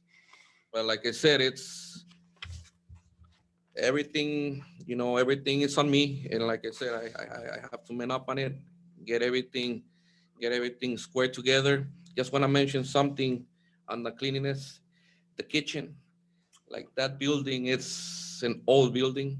And like if you said you work on the restaurant before, our hood, just to mention it, our hood to the grill, I can tell you it's like this high. So, you know, like everything going up, the back wall, it's, you know, we have to do it more, like probably 2-3 times, not just one per week cleaning it. But just to mention, that's why if you walk in sometimes in the middle of the week, it's gonna look like, oh, this is so dirty. But if you go like to other restaurants, the hoods are up high so you can get all the steam out. And us right here is like, That's too short. it's that too one. short, you know, like you put a tall guy in there, he's probably you're feeling the air from the exhaust hood. So I have a question for the town. So how did they get their license reissued to them without having the training? Exactly. If they didn't go to the training, I would like to know how Can I they. mention something? What training? When Mariachi opened, they had other management that they had another department. It was I think Javier Salgado. He was on everything. So when we came in, like I said, Yeah, we didn't do it. So that's why I think when they opened at first, probably what was it, 5 years ago, that they It was 2017, I believe. 19, 17, I think. they had a different management. They had a total different people working. So like David said, he's the main owner now. Yeah, I took over in the middle of the 2019. Okay, so Right but before COVID. still doesn't answer my I question. thought, Oh, what was the? along What was the question? the lines of your question, I thought Phil Magnuson said we got everybody in compliance last year that had a license. That's what I thought. The other was were Bob. You didn't go to a class at the Yarmouth Police Station that was put on by Officer Magnuson, where he talked to owners and managers about the laws and the rules and I stuff. went to 2 of those, 2 seminars myself. So you didn't pass any of that information you learned along Up to anybody else? He would have had, if Phil was right, and I believe he was, he would have, somebody from his Right. establishment would have had to have gone. I mean, like I said, it's not an excuse, but like there was a crew before us. And like I said, we don't have it already started, like I show you, getting certified, everybody. And I start by myself. I was the first one that did it. And like I said, it's not an excuse, but I believe that there was another group, probably answering your question, that they had the training. I'm assuming. When you get a moment, will you pass those tip certifications to the town administrator? Take a look at them. Well, I don't know. I mean, I don't have any questions, but I feel like there's a serious disregard. And But you know, as an owner right now, what I can tell you, this is going to change complete. what because makes I'm me gonna believe be that? more What's than- changed since you I'm going transferred to it? prove it to you guys. I promise I'm going to promise to you guys. And, you know, because we got a tough season, like COVID-19 hit us bad. I know, We and try I to get it, withhold. but It's not an every excuse. restaurant, It's not every the restaurant excuse. follows the rules, But, or they don't have a no, license. No, I understand. I'm not saying I don't get an excuse for that. We screwed up. But I'm open to start working with you guys, with the city of Yarmouth, and I'm going to prove you who we are. You know, I'm sorry, I apologize this, and I promise this is not going to happen again. Okay, I'm done, Mike. Okay, Dan. I need a week.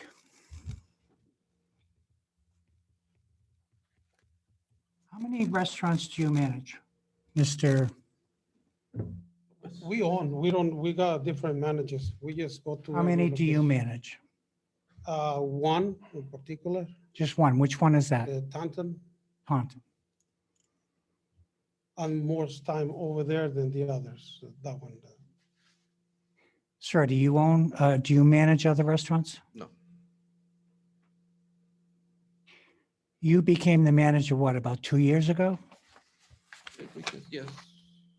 Were you not aware that you had to request through the town that he become the manager in place of you?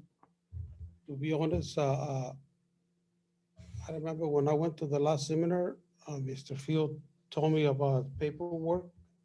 And that was right in the border with the COVID-19 came and everything got lost complete, to be honest. How long have you been in the restaurant business? The first one we opened was about 12 years. 12 years ago?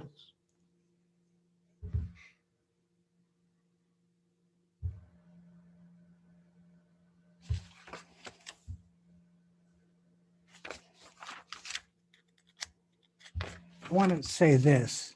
You keep taking the responsibility. I don't think it's yours. I think it's yours.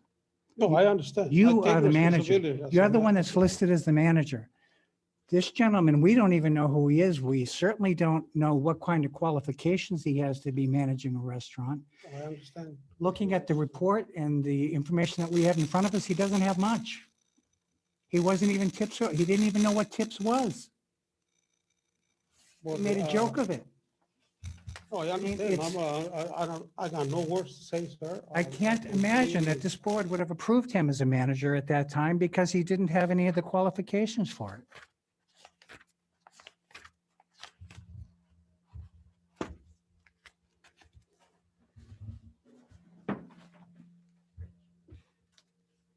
I think, the health violations are staggering. And if I were you, frankly, I'd be terribly embarrassed about the situation the condition that your restaurant was found in. I'd be embarrassed by it, and I'd be concerned that residents here in town would ever go back. Oh, the place is clean right now. I'm sorry, I'm apologizing. Yeah, it took, how many visits did it take from the health department to get it that way? But that's not even my major concern. My major concern, like Ms. Post, is safety. Why do we require tips certification so that your employees know how to properly dispense alcohol in this town? So evidently nobody knew. Nobody in your business knew. You must have known because you have all this experience with all these other restaurants. We have a Excuse me, sir, I'm talking. Okay. You must have known, but you did not make sure that he knew or any of your other staff knew. So that, to me, is not a very good manager, not a very good owner. And that is my primary responsibility, is to make sure that the people of this town are safe, that the visitors to this town are safe. Aside from the health violations that took place, I'm just astounded by the ignorance of the laws and the regulations that this town has for dispensing alcohol, and that you did not know that and did not share it. So please don't take responsibility for this because it's not on you. It's on you. Yes, sir.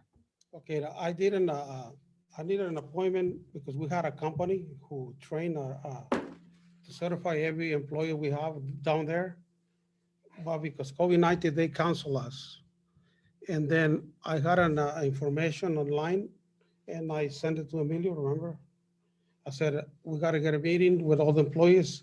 They had to do online individual because the company, because COVID-19 is not doing it, because we used to pick a restaurant and all they need to be certified, like they do like 40 or 50 employees from So the restaurants. when did that happen? That happened in 2020. And yet they canceled that. And yet when they went in 2021, or actually what, was it this year? I did mention to the employees, like now because COVID-19, they doing everything online. You have to get you certified online. And I send. But none of them did it. I know, it's my responsibility. That's your responsibility. I take all responsibility. Don't take it wrong. I take all responsibility. I should be more on top of these situations. Am I to understand correctly that you took over the business in 2019 from somebody else? Okay, this is Mariachi was owned by three brothers. Yep. and Javier Salcido, I believe was the last name.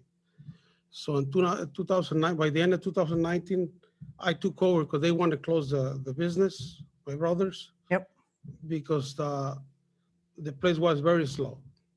To be honest, we're not making any money at that time. Just losing money with the business because it was running by Javier Salcido. He ran it the wrong way. I don't know what happened at that time because my brother Jose is the one was more here. So did we receive, Mr. Whitnow, any kind of documentation of change of ownership at all? Do we have anything like that? And what happened was we got in a meeting with my brothers. They said, you know what, you wanted. So did you go through the process with the town and tell them that you were now the new owner? Not yet. Not yet. That happened in The reason 2019. because we don't know what's going to happen with the business because the business was real bad down. And now with the COVID-19 came, they start coming up. With the COVID-19 came, it start going down again. And then all this happened, you know. You know, sir, It's not an excuse. I think for there's no responsibility. excuses. There's no excuses it's for not- what, I'm for not what we're excusing seeing for here. anything. What I'm saying is, I promise you, it's not gonna happen this again. I'm gonna take full responsibility now on. All right, can I interrupt you guys for a minute? I think Dakota has something on this. Yes, I was just looking at the file. I've had David M. Lopez as manager of records since 2017. That was when we opened the liquor So there was license. no change of manager since 2017? Okay. No. So, but they had to have reapplied for a license in the new name, or is the license still in Acapulco's name? No, that was Mariachi. I'm asking It's Dakota. been as La Playa Inc. and El Mariachi, doing business as El Mariachi, Since, 2017. oh.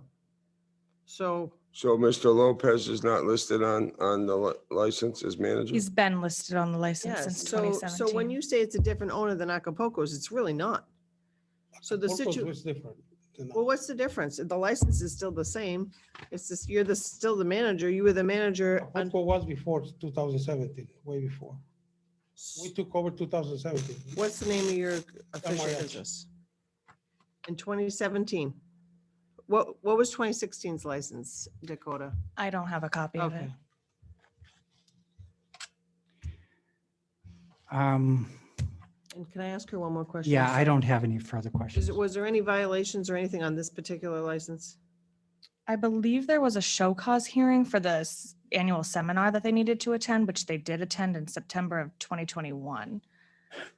So they were part of that. Who attended in 21? I got a question. Can I ask? Was that you that attended in? No, not 2001, 2019 seminar. Okay. And Yes, I sir. believe, I'm not sure about a 2020, but I'm not sure. So that's Somebody where the came in COVID-19 21. came. I don't know if they canceled the seminar on 2020, but I did come to the seminar. But my question is, I don't think we had it in What address- 2020 because of what COVID. address you guys have? Because I don't receive any letters or anything. So I don't, you did not get notice from, I don't have any information. Dakota, what is the mailing I'd like address to of know what's record? the address you have, because I haven't get it, even the hearing from the April 12, I don't got any information. Even this hearing, I don't have any information. And also I don't know, That I can, I Come don't on, know. time out. sorry. Dakota, what is the mailing address of record? It's 416 Route 28, West Yarmouth, the business. West Yarmouth. Is that Do where our you letter have went? Mr., do you have his address? But that's the restaurant That's the address. restaurant address. So he's getting, I don't got anything. well, he's not passing it along to you, Oh, but you're can I getting say- it. Can I say something? Oh. That for the hearing, I check online because I knew it was coming a hearing. And I check online and I see that we were posted for, what was it, the 12th or something like that. But that time, David, he had an emergency in Mexico and he was in Mexico. So I came and I talked to Ms. Dakota right here and I said there was a situation if we couldn't change the thing. Thing is that, like I said, if it was sent on the mail, I check the mail every single day. Is this your address? The 416? Yes. No, that's the restaurant. And address. do you get mail at this address? Me, personal mail? Well, no, I mean, you check the mail for the Yes, business? yes, like I said, yes. Yes, and like I said, I knew the hearing was on the 12th because I look on my cell phone on the town of Yarmouth and because Wouldn't it be easier just to open the mail? like I said, there was nothing on the mail. I don't know how to say, like, I never received nothing on the mail. When I call, I even ask Emilio, do I have any mail in my name from the city here? I never Mis- receive any mail. Mr. Lopez, do you get mail at 416 Route 28 in West Yarmouth? Not that I know, I never see a mail. in my I'm not name. asking you about that particular mail, but do you get mail there? Not in my name. You don't get anything in your name. I have there. Oh, no, it's, I haven't seen it in my name in that address. they don't send. I they Well, don't- well, wait a minute, time out. Remember his father passed away and he had to Yeah. go to Mexico, right? Yes, And you were dealing with the town about getting a continuation. yes. And you communicated that information to Mr. Lopez, didn't you? I call him because I said, I checked that meeting was on the 12th because I checked it on my cell phone. And he knew he had to be here tonight. Oh, because he came back from Mexico. I talked to Dakota and he came back the 24th. Did you tell him why we were coming here tonight? Did you tell him? Yes, I did. What did you tell him? Uh, What did you tell him? well, that we had the hearing because we had the problem with the liquor license. Did you and show the him, health did you department. show him the notice, the violation notice? Hey, Did you show him anything online? Like no, not online. I didn't. Oh, show go him ahead. that. What did you show him? Nothing. Like I said, we didn't got nothing on the mail. On the physical mail on the restaurant, we didn't have nothing. I checked the town of Yarmouth on my cell phone to check the meetings. That's when David was not here at that time, and I came and asked for a continuance, like if we could change. And no, on the phone, I don't know where to look if the pictures were gonna be there. 'Cause I would Joe, wait a minute. that you get your addresses. Joe Dakota, let me get this clear. The address of record that they supplied is 416 Route 28, West Yarmouth, 02673, correct? Correct. And they've not supplied any other address? No. All right, and that's where the property is located, right? yes, And you obviously knew about it because you saw something online, right? When you wanted to continue the hearing. it just caught my attention that and to Mr. Inkley with that problem with the walk-in cooler.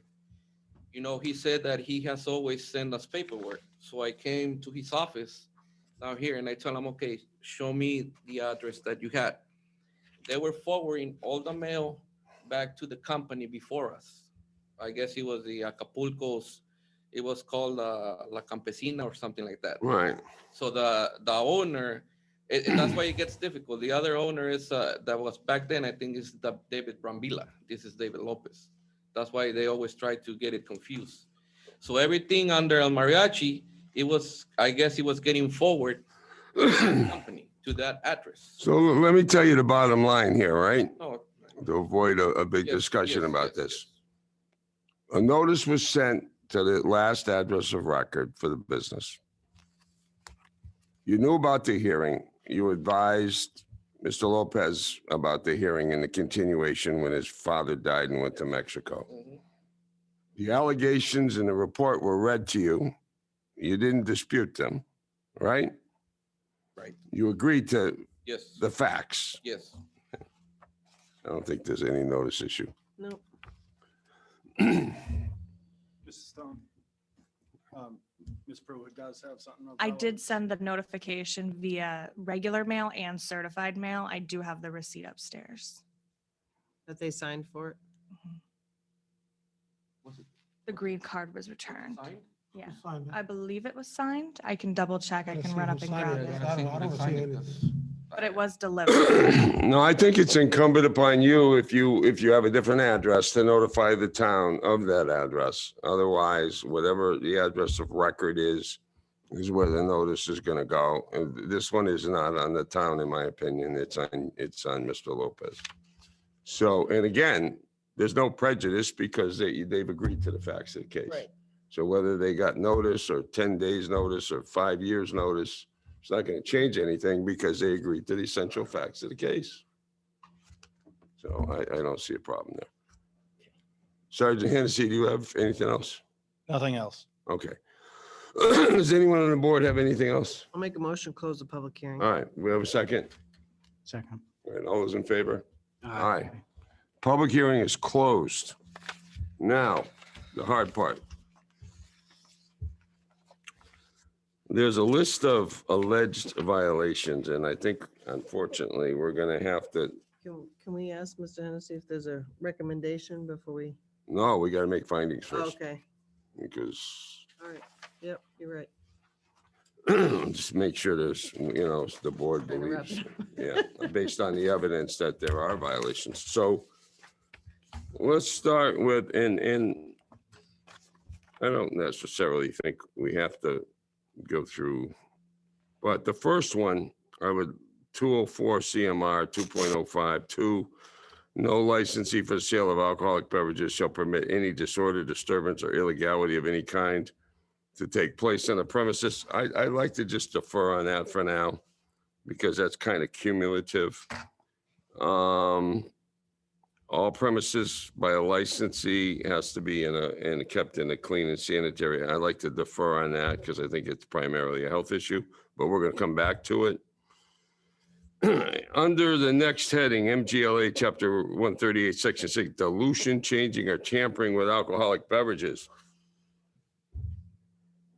I don't know if there's enough evidence to say they were diluting drinks with, I think they were putting stuff in drink bottles, but I don't know if they were doing it for that purpose. That's not my concern.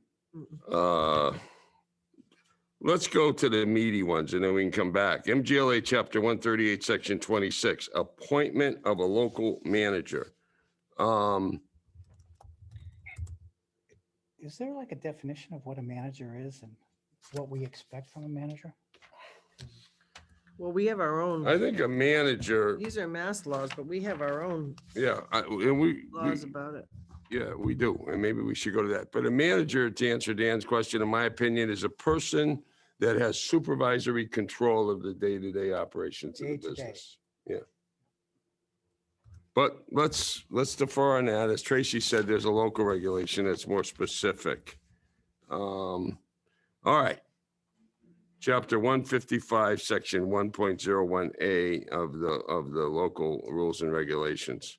All licensees shall ensure a copy of the rules and regulations is kept on the premises at all times and is available for inspection by a member of the licensing authority, which are police. And he's admitted to that, and I'd make a motion that we find that in violation. Do I have a Chapter second? 155, Section 1.01A. All right, we have a motion, and a second. All those in favor?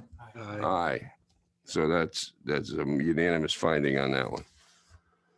Next one, Chapter 155, Section 1.01B, rules and regulations need not be posted, but need to be readily available to a requesting party.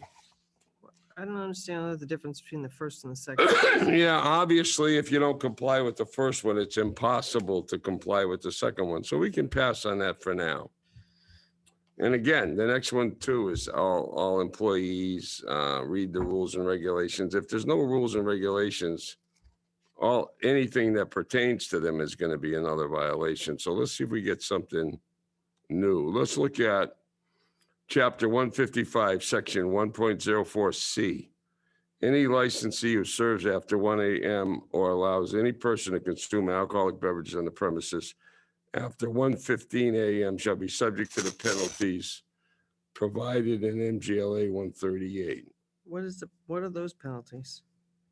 Those penalties are, general penalties that you can provide, suspension, revocation, modification of a license. Well, I'd make a motion that we find them in violation of Chapter 155, Section 1.04C. Second. Okay, all those in favor? Aye. Aye, anyone opposed? So there's a violation, all right.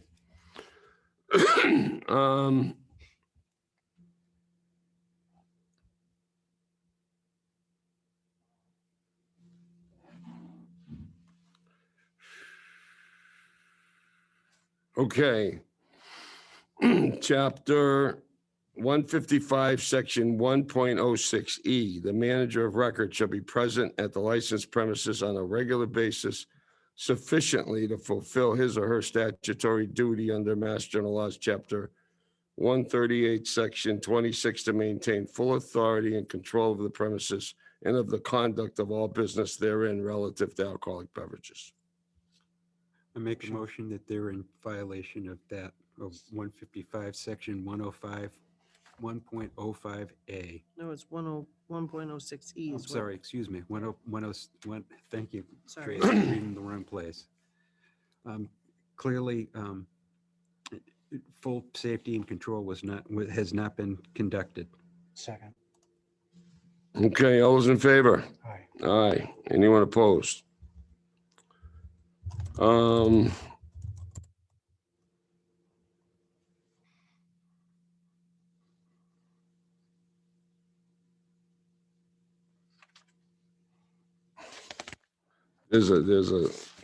gonna go back over that list in a minute, but I'm just trying to get ones that aren't repetitive. 155, 109A. 109A. In 14 days of hire, all managers, assistant managers, bartenders, and servers shall complete an approved alcoholic beverage serve training program and meet the recertification requirements of such program. I'd find that they're in violation of 155, section 109A. Second. Okay, all those in favor? Aye. Anyone opposed?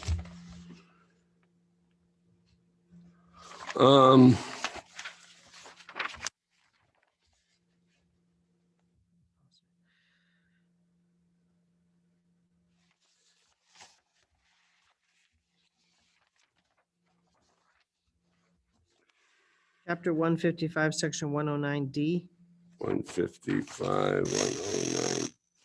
As of January 1st, 2017, all licenses shall adopt a written policy and responsible alcohol service or sale licensees shall review the policy with all employees within 14 days of hire and annually thereafter and maintain a record of policy reviews. The licensing authority will provide a model policy or licensee may submit a policy for approval by the licensing authority with the license renewal application. Failure to either adopt the model or have a written policy which has been approved by the Yarmouth Board of Selectmen or as a designee shall be a violation of the rules and regulations. And I find that they did that. Do I have a second? Second. All those in favor? Aye. Anyone opposed? So some of these are cumulative, and I'm not saying we can't find violations, but if they don't have a copy of the rules and regulations, then anything that flows from that is going to be a violation. I don't know how much detail you want to get into. And whether you want to leave the board, I mean, any violation of a law is a violation of the license, basically. I don't know if you want to leave those issues to the Board of Health or you want to find violations on those. I think there's enough evidence that you could find violations on most of these things. Which items are you talking about, Mike, for the Board of Health? Well, anything that deals with, let's see.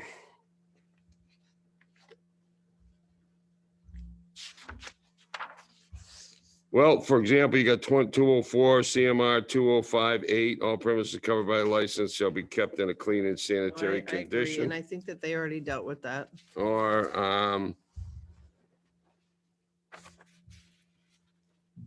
I personally am fine with deferring all the Board of Health stuff. you just leave that alone, okay. Is there any other, The only other thing that's in question is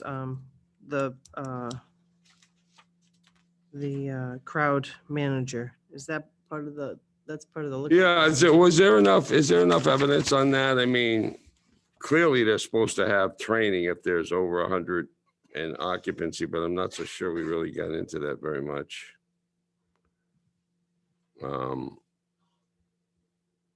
Well, they don't have the training. They admitted the facts of that he had done something in another state, but Yeah, you're supposed to have crowd control training if your occupancy is over 100. I think that's what the requirement is. I thought it had to do with music.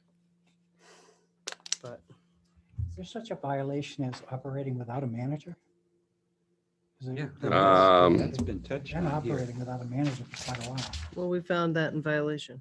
That's the one Peter did. He has here, chapter 138, section 26, appointment of a local manager.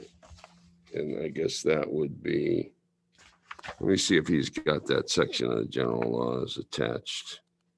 I don't know if let me see. What did I say that was? It's 138, section 26. 138, 26, okay.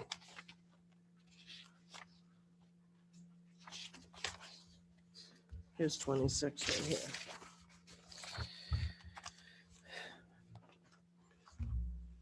All right, it says no,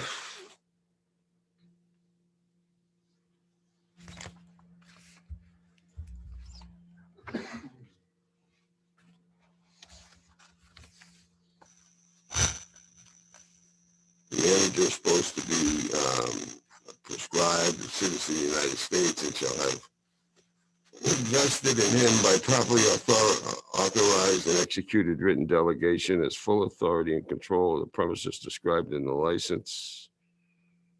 I think that's dealing with corporations, though. I don't know what they're, Right, I think it's subsumed into law. I don't know if they're a corporation, but if there's one that says they didn't notify us of a change of manager, that certainly would be a violation. Let me see if there's anything on that. That's in our rules and regulations.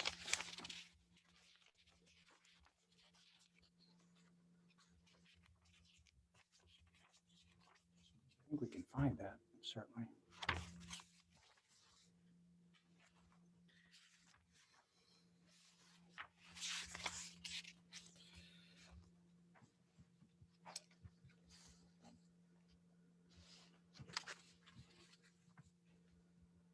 I mean, they didn't do any of the record keeping. That's pretty obvious. A lot of that is unavoidable once you find out that they didn't have a copy of the rules and regulations, then discussing them with employees, et cetera. All the things that flow from that are going to be violations. But it's kind of redundant, it's kind of cumulative. If the board doesn't want to go any further than that, we can act based on the violations that you found. I'd ask you to look at the 104E that says the patrons must be off by 1:30. Because that's. I was thinking about that, but do we know that that was a patron? 143. Were they paying customer Yeah, there were patrons. or were they just there were employees? Patrons at 1:43 a.m. That was the first night that. Were they patrons or were they people that worked there? They did not work there. He identified himself, or Officer Weinberg, through investigation, determined he was a friend of an employee. That's don't know right. if he was a There paying- was some testimony that that's one of them was a friend. Okay, well, I'll make a motion that we find that they're in violation, chapter 155, section 1.04E. All patrons must be off the licensed premises no later than 1:30 a.m. Okay, do I have a second? Second. All those in favor? Aye. Aye. Anyone opposed?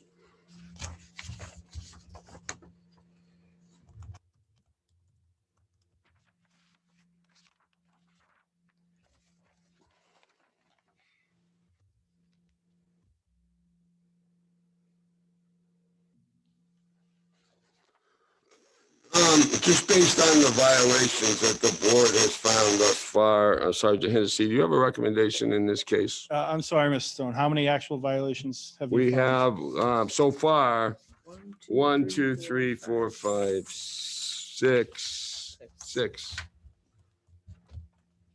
You want me to kind of tell you what they are? No, I remember, I just needed the total count. Thank you. I was actually prepared to come in here and recommend a 10-day. But they're willing to admit to everything, not making us go through testimony, getting the trainers, working with Mr. Murphy. I will lower it to what I was going to say. I'm going to recommend a 5-day suspension 5? to be served at a time determined by the board.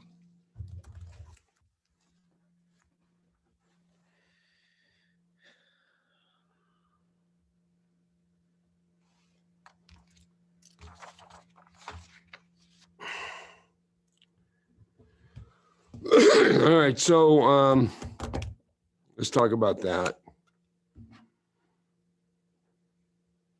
I mean, generally, we don't hand out live suspensions the first time out usually, but I mean, especially with the health violations, this is pretty egregious case. So I was going to ask if we count the days that they were, But they were closed, and that's a Closed point I already. wanted to bring up, Tracy, for quite a few days by action of the Board of Health, because the Board of Health didn't do it, obviously, as punishment. They did it because of public safety to close them down, but they have been closed down for, what, a couple of weeks' time? I didn't add up the actual days already.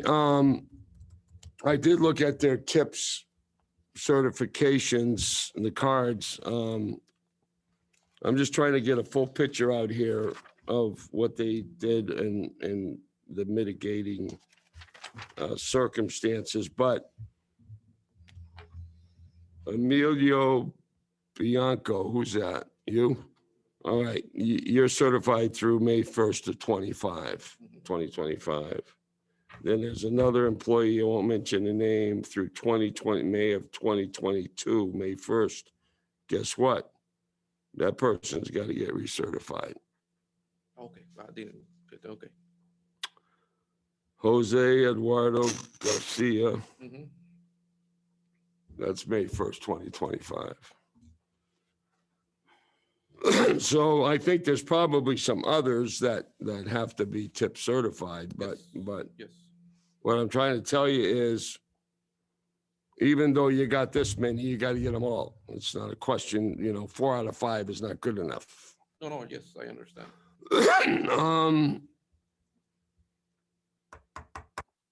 The other thing that I think they can say in their favor, and I'm happy that they have done so, is they got in touch with Tom Murphy of the Yarmouth Restaurant Association, who I've worked with very closely for a lot of years, a good number of years, and he advocates for restaurants and businesses, but I can honestly tell you, he also reads the Riot Act to members of the association, and he worked closely with myself and Officer Magnuson in developing the upgrades to the rules and regulations. And I think we're all on the same page that we want to promote public safety. We want businesses to do well, but we want them to do so within the confines of public safety. So that's a positive thing, I think, that they've done. I'd be just personally a little reluctant to give them a live suspension, because I think I'd like to give them a chance to continue to do the remedial things that they're doing. But I think I would be inclined to give them some kind of a suspended license suspension for a year. And if they don't continue to do well, then they'd have to serve out whatever the suspended time was. So they'd have something hanging over their head. well, based on 6 violations, and typically we take progressive action, right? So and Right. they've had a show cause hearing already once. Did they, these guys? They had a show cause hearing according to. Oh, they Dakota. were on the, So on they the know that they've already been through this. So to me, that's a violation already. And we have 6 more. And frankly, I do appreciate their honesty, but I think that they have zero regard for the rules in this town. And I think that, you know, it's not fair to every other license holder that follows the rules. And I appreciate all that they've done. I do think that a live suspension, maybe not 5 days, 3 days. And I also think that this board should check back in with them before they have a renewal. So that's where I'm at. But I just think that these were just blatant disregard. I understand they owned up to it, but it was complete disrespect. And I obviously I want our businesses to succeed too, but I don't think I'd sleep well at night if we took no action really and something happened. You know, I think we have to, you know, let them know that these are serious. Dan? I think my first question would be if, it's Mr. Lopez, right? Yes. If he came before us today, would we appoint him as manager, knowing that he's only going to be there 1 or 2 days, a week maybe, in the busy season? And we probably, with Mr. Blanco, wouldn't approve him as manager. So how are we going forward? We don't even have a manager, my suggestion, that this board could feel confident in. I agree with Tracy. I think it's a farce to go through this whole process, to bring in our police officers in our health department, and then to offer a suspended sentence. I think that's a farce. I think it does nobody a service, and it sends the wrong message to every other business owner in this town that we really do not take the regulations about liquor in this town very seriously. I think 5 is the minimum as far as I'm concerned. These violations are egregious, and they don't even take into consideration the health violations. But this is a complete and total disregard for every rule that we have promulgated for licensing in this town. Now, I don't know how you can just turn away from that. It has to be dealt with, and firmly. If we expect to have any kind of compliance with other businesses going forward in this town. It gives me no pleasure to be talking like this to business owners, because we love our business owners and we want our business owners to be successful. There's no pleasure in this at all. But you have to understand the severity of what you people have failed to do here. And yes, I take your representation that you're going to try to do things better in the future. But, you know, frankly, I've found a lack of candor in many of the responses here tonight. So, you know, I'm left really wondering if we don't send a serious message here, just how confident we can be in changes going forward. So my recommendation is 5 days, suspended, active. Peter?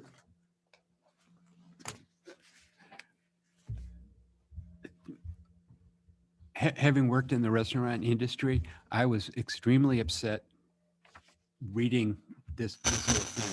And Sergeant, you originally suggested 10, and I was thinking in a couple of weeks. I'm extremely upset over this. But you know, I'm willing to go with a 5-day suspension if the suggestion of the board is just passing this thing. I will vote against that. There has to be some kind of a punishment and a callback to make sure that all the health issues are taken care of. Everybody's tip certified, and the walk-in with the engineer, at least that in process with a firm date that's going to be fixed. Again, I've eaten in your restaurant. I want to eat in there again. I've always enjoyed the food. I've always had a good time. But this is really tough. It's really upsetting to me. And the hood, damn it, clean it every day. The restaurants I always worked in, we cleaned them every single day, got all the grease off. Yeah, and it took a lot of time and a lot of effort, but it made it clean. And again, every restaurant I worked in, we always passed all our health inspections. And we were cooking breakfast and a lot of greasy stuff at the time. So if the recommendation is 5 days, I can go with that, but I would not go with a minute less. And I think more would even make more sense to me. Somebody want to make a motion? I'd make a motion that we impose a sanction of 5-day suspension. And when would that be? They have a short appeal period, 5 days to appeal the ABCC. I would think sooner rather than later. because they So I wanna- think you got to be give them very enough specific. time to exercise, any legal rights they have. So Season is coming, so it's to their benefit to do it sooner True. rather than later. Or maybe on the other end. May 16th through the 20th? So Monday through Friday, or you looking, today's the 3rd. So that gives them past the appeal period, and that gives them 5 weekdays. Are you looking for, gives them a couple weeks. Yeah, that's fine. Sure. I'll second that motion, including the dates suggested.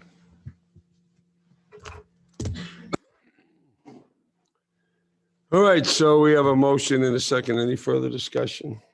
All those in favor? Aye. Anyone opposed?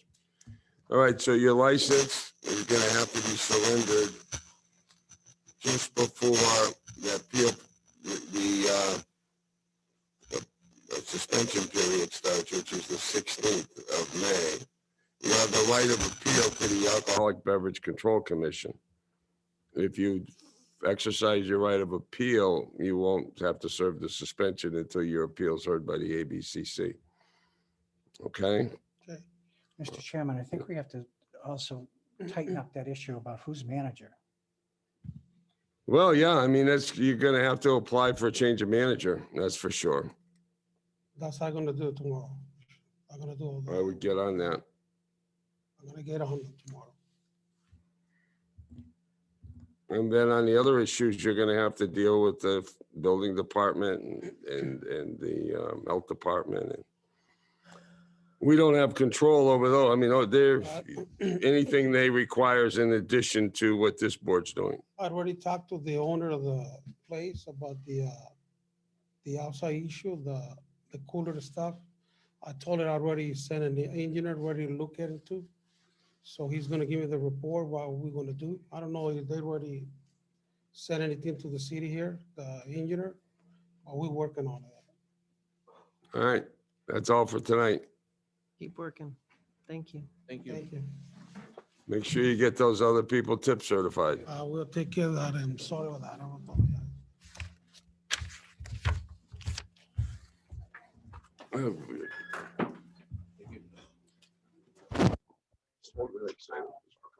Thank you.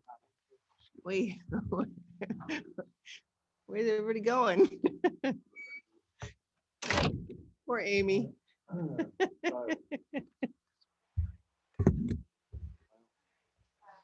Yeah. Do you want to put the pages up now while there's this break?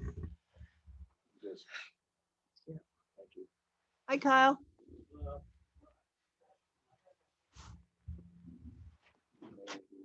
Mouse is right there. Thank you.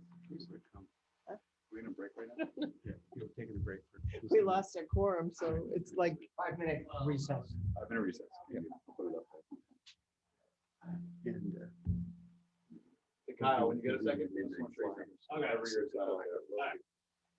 went today because they told us Exit this out, slide your stuff over here. Oh, no. You went all the way to Boston? Oh, Mirror the no. page or whatever. you leave at 4 a.m. to get there. Oh, you must be exhausted. We went past town meeting. Oh, no. When are they coming? Tell me not tomorrow. 9:30 Oh, was no. town So meeting. you have to get up at 4. Yeah, I don't blame you. That's crazy. You're gonna be tired. I came home and usually I can't nap, but I force myself to go to bed. I slept until 30 today. That's good. At least you could do that. I thought it was going to be an early meeting. I had no anticipation of that. When you have these hearings, actually, that was quicker than I thought. Usually it's, Yeah, and it was the other hearings that bogged down. usually it takes a while.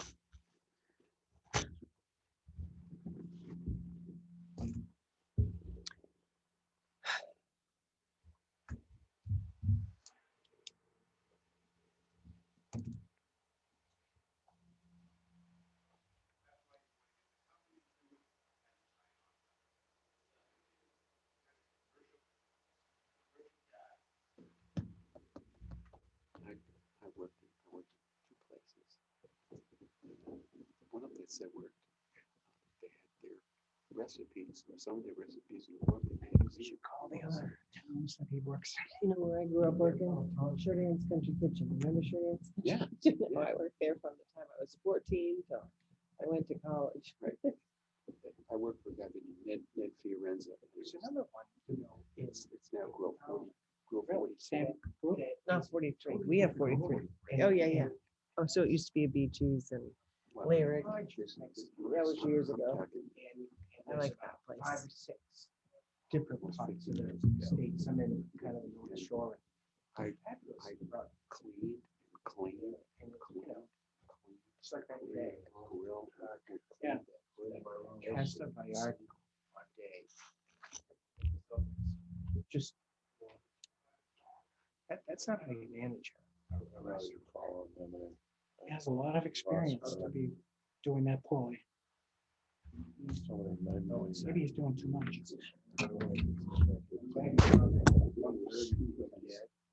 And Get that Mr. Schwalbe. Schwalbe. Yeah, Mr. Schwalbe. Yeah. And you know what's so sad? That was a booster restaurant. I'm not as familiar with this stuff as I'd like to be. But, I mean, it's just, there's so many regulations. It's hard to get your mind around it. 186. Well, they're not gonna make it. But you'll probably see them again. That's the sad part. So do we have, Okay. we have like a booklet or anything that talks about this? You know, that talks about licensing. Not like the open meeting law.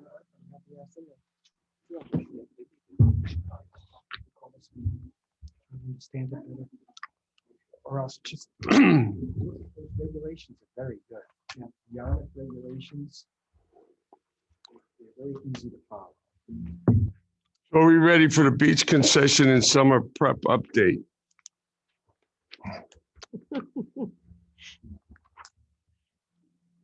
Oh, guys.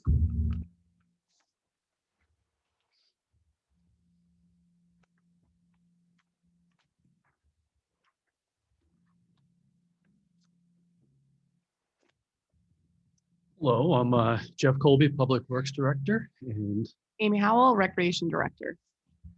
Amy has a memo in your packet. I think it would be good for her to touch upon that briefly. I have an update for you with regards to the beach concessions and other elements associated with preparing for the beach season, which is upon us very shortly. You guys just want me to go through the memo or? Do you just want Sure. All right, so I'll start with beaches. So as Jeff said, Memorial Day is quickly coming. The main thing that you can see in the memo is the lifeguard issue. Right now, we currently have, I think we're up to about 15 now from the 10 to 12. For us to guard the beaches anywhere near we've been at in the past couple of years, we would need at least another 10 guards. And I honestly don't foresee that happening. I just had a Cape-wide beach managers meeting this morning with everyone, and unfortunately, everyone is in the same boat. There's one specific town that they need 10 guards and they currently have 0. We don't know what the issue is. For a while, we were thinking it was money, but everyone's been upping their money, and we continue to. But it's just not solving the problem. And quite frankly, we, as a profession, we just don't know why. And it's something that clearly we've all been talking about a lot, and it was discussed this morning in the meeting. As you can see, we've done almost everything we can think of to try and attract them through posting the jobs on every job website you can think of, through the college like Quincy, Cape Cod Community. They have Handshake as their job website for all the college kids. So we've gone there, job fairs, to the DY lunches. We went to a Quincy College virtual job fair where 1,000 kids were invited and 5 kids showed up. So, you know, it's a problem. And so I do want to make you guys aware of that. So quite frankly, that means that some of the beaches will not be guarded this summer unless something drastically changes. And we're going to continue our efforts all the way through the summer to attract as many as we can and get them in. We have a trainer on staff, but it's just that's the reality of the situation. So. Ask a question. Do we have any liability with that? Do we have to do postings or change our website so people don't, you know, with young children, they may go to places thinking that there's, we just need to get the information out. And I just don't know. I remember there was some issue in Bourne a few years ago with limited postings and liability. So I just think we should, if we're not going to have lifeguards there, we should look at that. Yeah, I agree. And I know last summer, because we were a little bit short as well, we went around and made sure, and I ordered probably about 6 or 7 new signs. So every beach has the posting of no lifeguard on duty, swim at your own risk. But I do think that sitting down with, you know, Bill and Bob and just deciding, you know, and coming up with a management plan once we kind of realize where we're at, and making, you know, educating the public about which beaches are going to be guarded. And I think that is going to be the #1 responsibility that we're going to have to do, knowing that we're not going to be able to cover all the beaches. So, and once we come up with that plan, it's now how can we get that out to the public and educate them and cover ourselves liability wise. We've been having lifeguard problems for years, but it's just getting progressively worse. I think part of it probably is kids used to come down for the summer. And now the housing issue is probably impacting that. And also getting all these other jobs that are just, there's a shortage of employees, and it's an employees market. And they can maybe make more money doing other stuff. Again, lifeguarding is a hard job. You know, we're asking them to have to save someone's life. We're asking them to be in shape. They have to work out every day.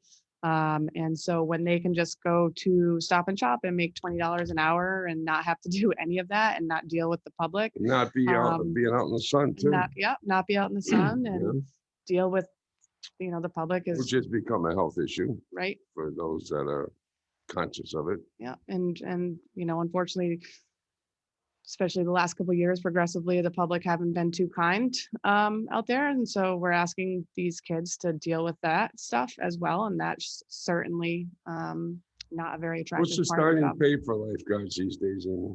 So right now we are starting them at 17. Yeah. And so, and it's noted to say is the Flax Camp, we pay them much lower and I'm almost full. So it's clearly not about the pay. Yes, pay is an issue, but when we're filling, you know, positions that are less pay. Is it because they don't think they have the qualifications? I know you said you had a trainer on staff, maybe that they don't understand that you help them get it, because a lot of them probably think that they just don't have the certification. Yeah, and everything we've put out there is that we will certify them for any qualifications that they need. I just think it's so sad because I can't tell you how many times I've watched those lifeguards go into action with a missing child, and seconds matter. I mean, if a child is missing and they're in the water, and I've watched how they blow the whistle and run up and down and everybody participates, and just the thought that that potentially could happen to a family and somebody's not there to be able to do that is just, it's The other thing Devastating. that's tough about the job is, some of those overcast, misty days, they gotta be out there and it's cold and it's not always a nice, bright, sunny day that they're on the job. My older daughter was a lifeguard down here for years. Yeah. Very conscientious and there's a lot of responsibility. There is. And on those days, they're sitting in the cold wind, bored out of their minds because no one's on the beach. But, Yep.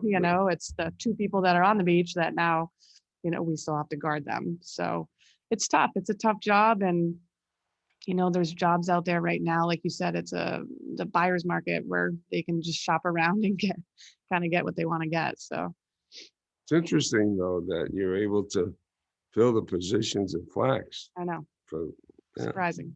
So maybe a part of that also is the interaction with the public that they're not welcoming. Yeah, that could be it too. They've dealt with a lot, just like the booth attendants do.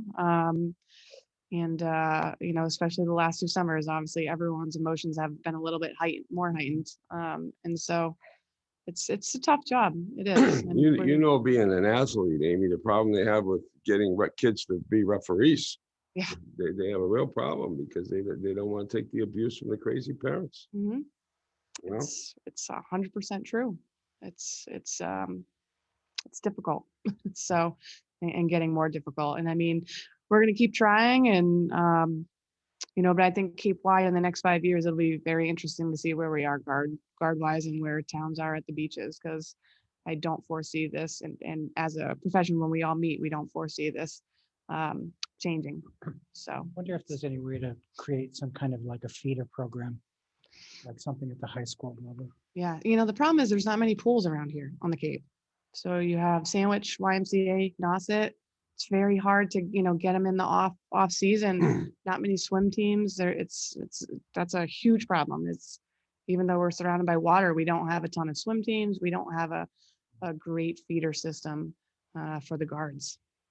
I think my daughter did her training at Sandwich, the Mhm. pool up there. Yeah.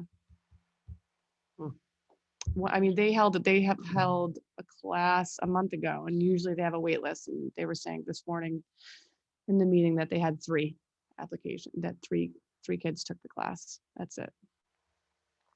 So I don't know. We need a housing. I unfortunately don't have an answer. Do you know if the kids that you are hiring are kids that had parents that live here and don't have housing issues? Yeah, it's funny. Are they the native kids, so to speak? A lot of our staff are actually, they have summer homes. They're not from here. And that's a huge, we don't know why we can't get the local kids to Really, huh? to come Wow. do it. And it's one of those where even today, Anthony, the assistant rec director, he was at the DY lunch and he's like, yeah, I gave out like 7 applications. I guarantee maybe I'll get one of them. It's just, it's just rough. It's rough right now. Did you say that you would assist kids in getting certified? Yeah, we have a trainer on staff, so we can certify. Where would you do that training? So we will do it at a combination, Flax Pond and the beaches to get them experience in both. So that will happen probably beginning of June for any new guards that How we have. long would that process take? Takes a week. So, and then because we have a trainer on staff, we're able to do junior guard program, which basically they're 15. They cannot be waterfront lifeguards certified until they're 16, but we can bring them on as a junior guard, train them all summer, and then certify them in the hopes that they come back next year. We were excited to be able to create this feeder system, get these kids, and we have one. So. I remember when that junior guard program was implemented, it was quite a few years ago. Mhm. And I don't think we ever got a big response to it. Yeah. It's rough. I don't have an answer. So,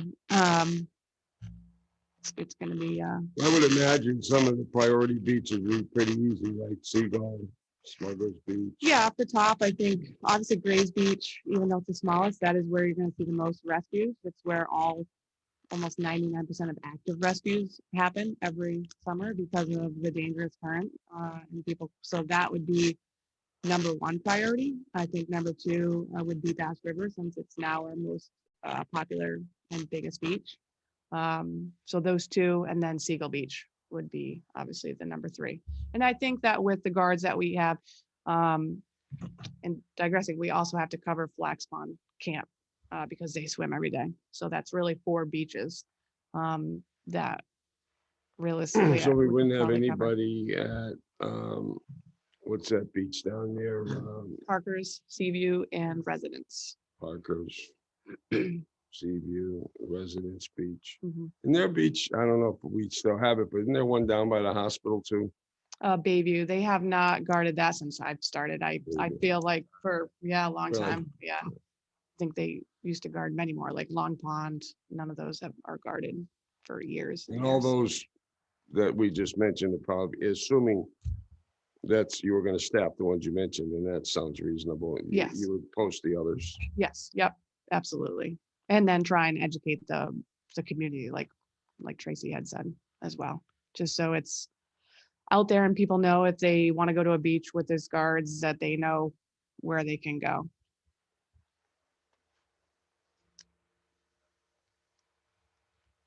All right, do you want me to Yeah, fill in the wanna other keep going items? with the beaches, yeah. So I can, excuse me, add some good news, and that's the booth gate attendants are fully staffed. We even have a part-time person that can fill in. So that's a different age dynamic that deals with our booth gate attendants. So we don't have the same challenges as the guards, but that's good news. So that'll be. Will those be at the actual physical locations that are there? There won't be trucks? No, there's physical locations. We have booths. That's actually part of our prep activity that's happening now. We'll be moving the booths into place. So some of them have been shifted to the side because of, winter activities and So snow how removal. many vendors are we gonna have? 3? I was talking about parking lot booths. Yes, parking lot, the booth gate attendants that collect the fees, I'm check the sorry. I'm stickers. sorry, okay. So there's 14 of those, but those are. And you got those all covered? All All covered, right? 14? Right. I'm sorry. Thanks. So there's the lines painting, there's cleaning of the sand, there's some other work that's got to happen, but we're on schedule to do that before Memorial Day so that we can be fully open for Memorial Day weekend. And then weekends until June 18th, and June 18th will be open 7 days a week. So that's the plan, and that's looking good. So that's the good news. If there's no questions about that, I can transition to the concessions, which is I think what you were referring to, Selectman Stone, and it's a similar story as to last year. We have Seagull that's covered. We have a long-term concessionaire there that has a current contract, and so that one is filled. But we did open bids we had a bid opening for April 15th with no bids received for Parker's or Bass River. So at this point, we don't have anyone for those fixed concessions. The next process is for us to open bids on May the 16th, which would include food trucks. And so we're hopeful that we'll at least have food trucks to cover some of those other beaches. We do have a component that we've been talking about, including in the bid opening for the 2 fixed concessions that we don't have concessionaires for currently, so that if someone did want to submit on the 16th, they could submit for those fixed locations as well. But we just had no responses. We did we What was worked our closely. ask in that RFP? What was our ask? What was the requirements? The requirements is to staff the concession. We don't have a required number of days. So if they wanted to close, Is there a like on a financial Wednesday, component? 'Cause- there's no financial minimum. They could have said for $1 they'll run this concession, and they would have Well, I been. was told that somebody had put in an interest and the town wanted too much money, so that's why they went away. That is not true. So there's no minimum. Then we still got no responses. So even for the food trucks, there would be no minimum set. So we have reached out to the Chamber of Commerce and worked with some of the vendors that they reached out to. So we think there will be some better response with regards to food trucks. In fact, for the opening on the 15th of April, we thought there might be some interest from a previous vendor for that service, but that did not come to fruition. And in asking about that, it's simply staffing. They just have a difficult time of making a commitment to open another location when they don't have sufficient staff to cover that. So we'll continue to work that. And like I said, hopefully now that we're going to be opening bids for food trucks, that we might have some interest in that to cover the rest of the beaches. So that's where we stand. Again, it's a similar situation to where we were last year. We'll continue to work through this to try to get some food or some concessions at the beaches. But at this point, it's again, similar to last year. Bob, are we required to open that process like on these concessions, or if we get desperate, can we like solicit people? You can solicit people. I mean, the key thing is that it is pursuant to the procurement laws. So once you go through the procurement, you could try to engage people, offer it to them. You know, it's almost like an emergency procurement. Do you think that we had a couple of trucks last year, didn't we? Or at least one? Well, last summer, it wasn't legal to have the food trucks at the beaches. So that was an issue we had Oh, to that's right. We had to grapple do a with. bylaw. Zoning, Yeah, remember we That had to changed go at the for fall that, yeah. town meeting. So that now is not an issue for this season. So that's why we're hopeful. I think there was some interest to do it last year, but there was the challenge with regards to it being allowed or not. So we had to, issue a special license to someone in that type of thing. But this year we shouldn't have that issue with the food trucks. So that's why we're hopeful. We had one of them. Remember a town meeting when we did them on Saturdays? There was one year we actually had a food truck. Was it DPM or one of those? It was DPM. Huh? It was DPM. They were pretty good, actually. So that's the Yeah, used to update. run the Corporation Beach Yeah. concession, and they had great lobster rolls. But they And closed not last this year. I don't think they weren't there last There year. was an article in the paper about that. You got to get a mortgage to get lobster roll. So that's the update with regard to the concessions. The one other piece, I know the board has been briefed over the winter with regards to Dennis Pond and Bass Hole. We talked extensively about the pieces that have been put in place for those two locations, and we're excited that will move forward. The one piece that we didn't have a definitive answer for the board last time we talked with you, it was about the stickers for Dennis Pond. And I can happily report that the clerk's office has stickers that they're willing to do for the limited number of residents that will need the Dennis Pond sticker. It'll look very similar to the beach sticker. It'll say Dennis Pond on it though, so it'll be very clear. We've communicated that to the police department so they know what to expect and what to see. So we won't need to have that letter system, passing between cars. We'll actually have stickers that can be assigned this year. So they need to go into the clerk's office and prove that they have a child. Correct, and they will get under a sticker, 18. right? Okay. And a resident. Yeah. Right. Yep. The child has to do a shift in the concessions. And lifeguarding, come on. Is there a charge for that sticker? It never has. been. No. So that's the beach and concession update. Happy to answer any questions the board might have. It's great progress. So on Dennis Pond, did you have to have a child, and child was the cutoff age 18? Yeah. Child under 18, is that it? And you get the free sticker. Right. They had those before. When my son was young, I had a sticker on my car. Right. And then they went to the That's the way they letters, did and it. we're back to the stickers now. They did have stickers enough. in. Yeah. did they? Yeah, I had a Dennis Pond sticker a long time ago. Long time ago. And I was the child at the time. Wow. Don't start. I was gonna say, I might see that on the historic site. Does anybody have any questions for Amy or Jeff?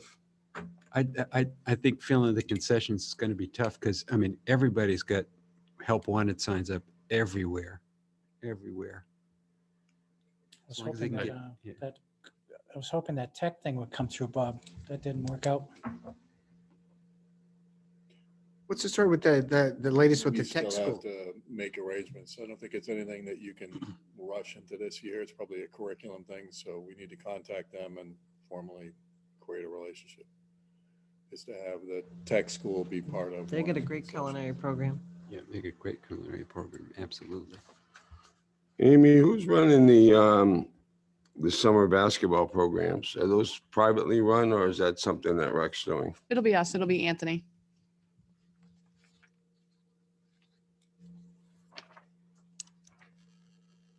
The same thing for the girls soccer clinic? Nope, that is through, it's a contractor, so, or vendor, but that we have brought in.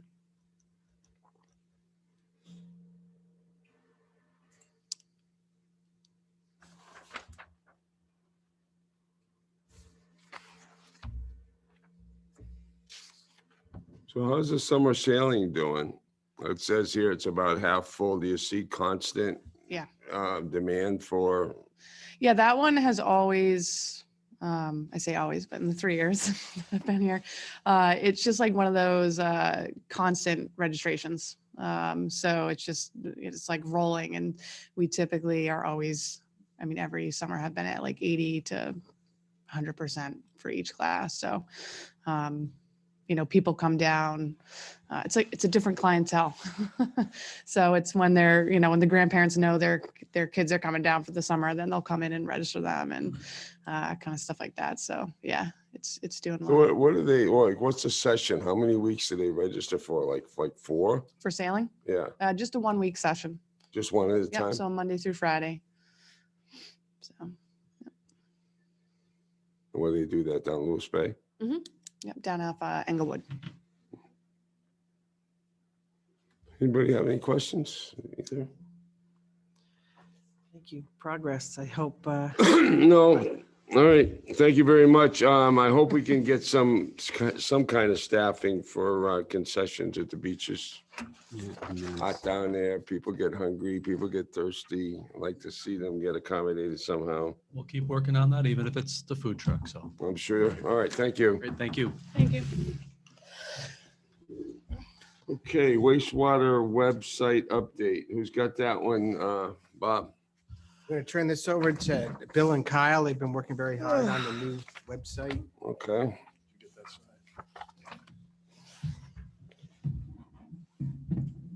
Bill Scott, the Assistant Town Administrator.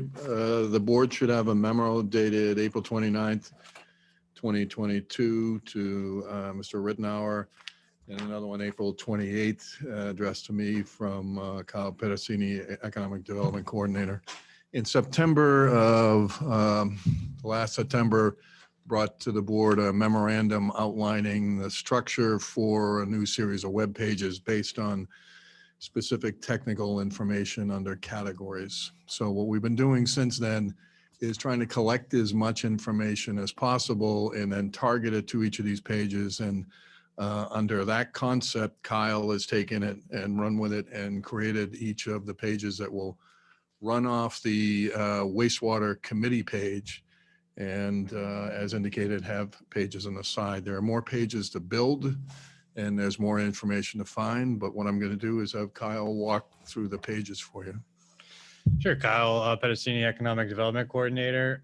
So we've been working on this as a staff. We've involved the DPW department, engineering, town planning has all contributed to it. So this is the main page that the other pages would be built off of. So it's the Water Resources Advisory Committee page. It's got a nice video that we did a couple of years ago that kind of introduces the topic of water resource planning. And it talks about the RAC and what they're all about. And then off of that, we have these sub pages that Bill referenced that kind of drill down into the further subtopics related to the wastewater project. So for example, this is the health and environment page. So it's got some helpful links on the side that show you, for instance, the population growth that took place in Yarmouth from 1950s to the 1990s, which show you why we're where we are today with the health and environment issues that are presented before us, which is why we're talking about the wastewater project, as we all know. And these pages also, we'll keep adding to these documents, obviously, but they contain a lot of important documents related to, for this one would be related to the health and environment, obviously. So for instance, this is the Bass River TMDL, total maximum daily load for nitrogen. So it's got a whole lot of helpful reports. So it's a good, place where you can find all the documents that you might want to, you might be interested in related to this project. So I don't know if you want to have any questions, or you want me to go through all the pages, or I don't know if you want to do questions each page, or. I think one of the things that, as Kyle points this out, is as we get additional information, as we're sort of at implementation mode, in August of 2021, the board went to the Yarmouth option. And since then, we've looked at this as an implementation cycle rather than sort of a planning cycle. So we want to put this information, so the diff on the economic page in this package, you'll see, which will be posted to this page. The Board of Health has a resolution to support wastewater. So as things occur at the board, as things occur at milestones through Jeff's team and the engineers, they'll be going up here. So people will have a better, rather than waiting for milestones of meetings and warrant books and everything else, they just get posted. And the key to this is, these are the technical pages where RAC is sort of the policy directive page. Go ahead, Kyle. Kyle, I get a quick question. Should this have some prominence on the town's website, since it's a very prominent? It is on the top of the town's website, water resources, and as soon as we publish the subpages, you'll have all the links available. Like, you can click on them from the front page of the website, so it's up top. Do you envision something more prominent than that? Yeah, yeah. And what are you envisioning specifically? Water resources, wastewater project. I mean, because water resources, I'm not sure what that means. I know what it means, Yeah. but I'm thinking of someone looking at our website. Sure. What does that mean and stuff? Yeah. And it is, if it's not in the top one, it's in the top one of things going on in the town. So just I just think, if you, the better you can highlight it, the better. Because I've read, I won't say I've read every page of this stuff, but I went through and looked at all the pictures and read most of the information and stuff. It's good information, and I know there's going to be a lot of questions, and I would hope eventually progress on developing the different plants and stuff would be in there as well. So, Oh, yeah, absolutely. So people can see the progress. Yep, absolutely. Yep, and those comments are well received and noted. Absolutely. So yeah, this would be another example of a different page, the local economy page. So this page focuses on the deterioration of a commercial tax base, and how we're hoping that through the introduction of wastewater infrastructure, we'll see some commercial investment that'll help reverse that decline. So again, as Bill referenced, we'll have documents such as the diff down here, and we have the UMass Donahue Institute report, the diff brochure that was handed out at town meeting. So things of that nature. Cape Cod Commission SEDS report. So we have regional economic development information there as well. So we also have a project management page that kind of talks about the history a bit of where we've gone. We were talking about DHY for a while, and now we're doing the Yarmouth only solution. And here's where you get some more of the technical engineering documents and information, such as the 8-phase map and the first phase map. And a lot of the stuff like the filing of the MPC, the executive summary of the MPC, the notice of product change recently submitted to MIPA. So that's one of the things we're working on, and Kyle's working on with the town clerk, is we're going to get the certificate of a warrant article approval from the town clerk for every warrant article related to our current activity, like the approval of the enterprise fund, the funding of the enterprise fund, the approval of the design, the stabilization fund we just did, the diff. So in sequence, you'll see all those warrant articles, so that as people try to put together that chronological pattern of decisions at town meeting, they'll just be able to scroll through it with the most recent on top and the oldest. So we'll probably have that on the project management page, so people can track the relationship between deliverable and approval. And then the last page we've had built state and federal requirements, talking about kind of why doing nothing isn't really an option in this particular instance. So we talk about the cost of doing nothing. We We have some examples of articles of other towns being sued on this topic for inaction. And we also have on this page all the state and federal requirements, such as the state revolving loan fund program, information related to that. And obviously, we're going to be building a lot more subpages in the future. I think the one page that people will be most interested in is the household and business page that will eventually address how much it's going to cost you to have a betterment and to hook up to the sewer. We haven't gotten to that point yet as a town in our wastewater planning, but when we do, I think that'll be a big subpage to develop and publish. Do you have anything else to add, or? No, I think that, as Kyle said, we're really laying these out in sequence. Eventually you'll see a finance page as we nail down the things that you've seen in terms of the debt stabilization fund, things like that. And the household page is crucial because as we get closer to understanding how a connection is made and all that, that'll be sort of the instruction page for household and businesses and how to go through the process to make a connection. Well, the good news is Dennis passed over $7 million today in permitting for wastewater. So that's a good sign because they had a failure last year. I think people are finally starting to realize the importance. So it's a good step. Mike, can I? Sure. Go ahead. First of all, this is great. This is great. This is exactly what we need to do. We have to inform our public. I wonder at some point if you might stick in a timeline so that people might know where we are, Yep. what's happened, and what is coming. Yep. You may have this, and I just didn't see it, but frequently asked questions. Yes, that's going to be one of the pages okay. we develop. Right. I guess personally, I'd suggest using as few acronyms as possible because they just turn you right off. When I see TMDL, I'm like, what? I know. We were also thinking about doing a glossary page that breaks down all that Not a stuff bad as idea, well. but just keeping it. I think all of this can be really complex and Yep, confusing. And absolutely. to simplify it as much as possible, I think serves all of us. I wonder if it wouldn't be a good idea too to include some of the DOT project in terms of how that's going to impact people. Yep. You know, businesses along 28, what they can expect. That to me would be something that if I were a business owner, I'd be very interested in. Right. What's in it for me? Phase 1 is going right down 28. And I know there's an awful lot of people in town who are like, that isn't feeding me at all. And why am I paying for that?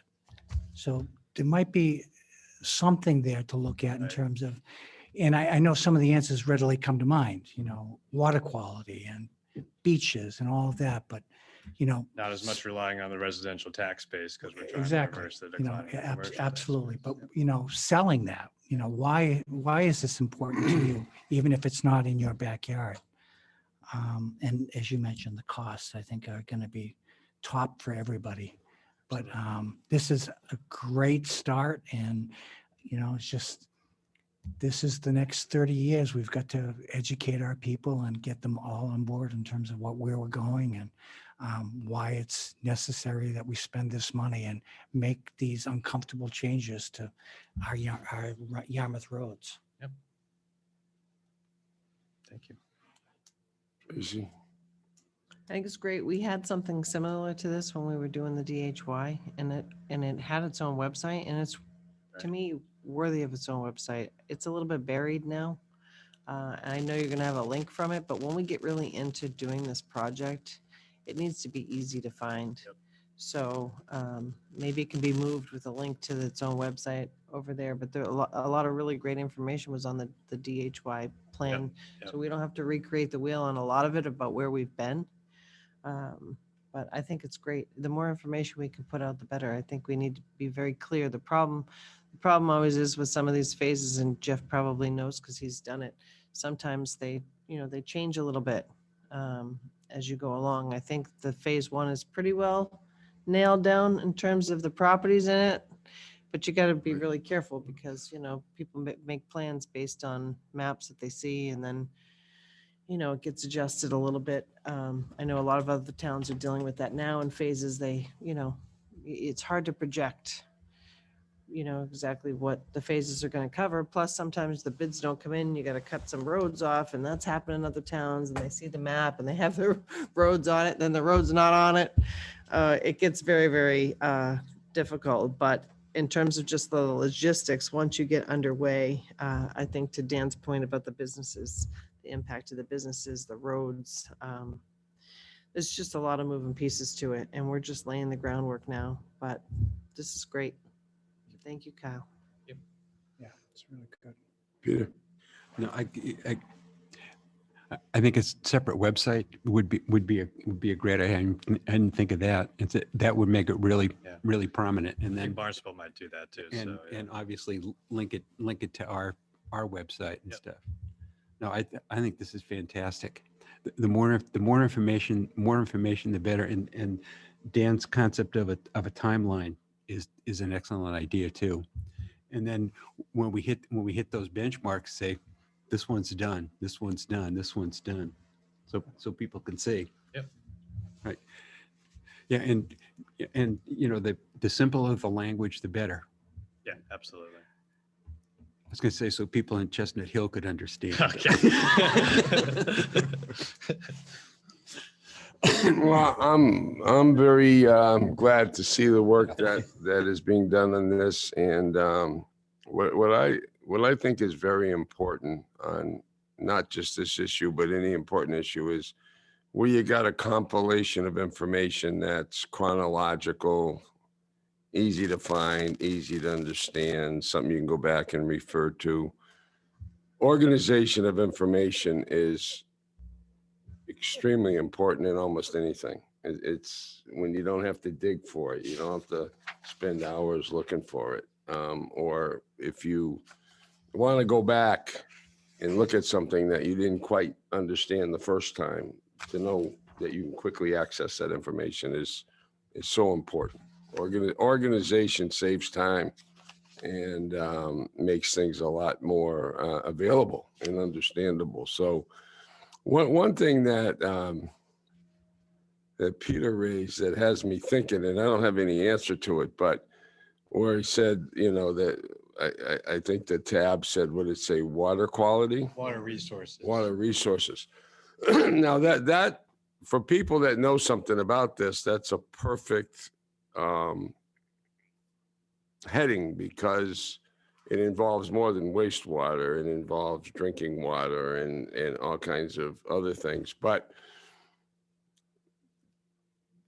the thing that Peter's question has me thinking about is that heading or categorization going to be what the average person on the street looks for? And that's, and again, I don't have an answer, but it's just a question or a challenge, so to speak, is what would get the average person that's looking for this kind of information to say, there it is.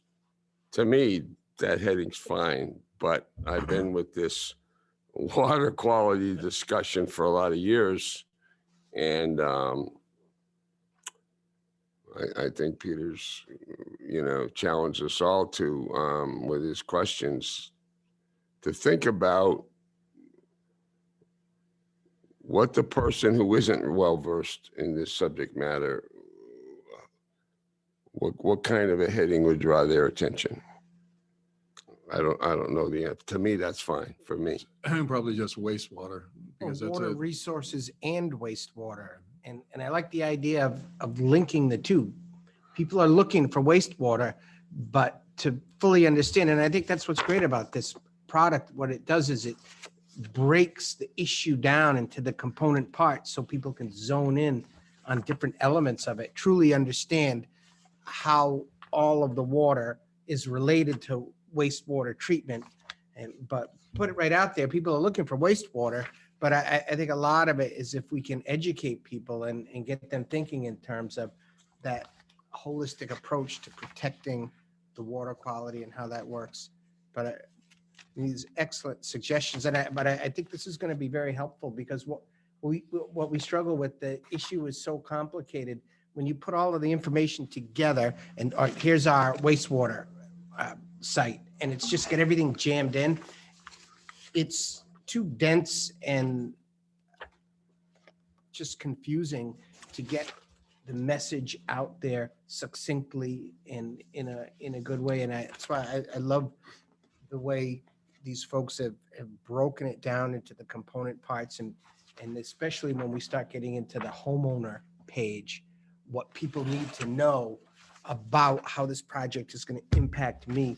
It's going to be very powerful, I think. And I think one of the keys to this is across the organization with this resource, if somebody gets a question, they just send an email to the person with a question with a link to the page or the actual specific document. So all of us become sort of emissaries for the project by having access to the information. So you'll find if people are asking questions on something that was before the board or recently approved related to this, go on the page, find the link, send them the link, and it's done. Rather than trying to scour folders and files past selectmen's packets to try to find it, it should be all here. Other things we're looking at is QR codes on our brochures. So we have a QR code which somebody can take a cell phone and get right to the web page. So as we do brochures, we want to be able to do that on targeting this website. No, I think it's fantastic what you've done. Absolutely. Anyone else? All right, thank you very much. Thank you. Thank you, Bill. Thank you, Kyle. So we'll move I'm on. going to launch this. Everybody good with that? This will be out there now. We wanted to make sure that it came in so that the Board of Selectmen could see it, know it, and get it ready to roll. Board and committee actions. We have, it looks like a Board of Appeals appointment. Correct. These have previously voted, but this was part of the open meeting complaint. So we're there. What I'd be looking for is just a revote to confirm these. So moved. Right. Well, it's just one, right? Is it more than one? So you want to, just for the Well, record, I'll move to appoint John Mantoni for a 5-year term on the Zoning Board of Appeals as a regular member that will run through January 2027.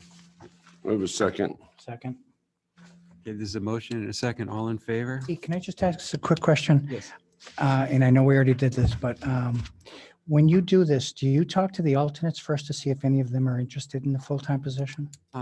I went through with Steve DeYoung, the chair, and he was comfortable with the alternates where they were, and the alternates were happy where they were at the time.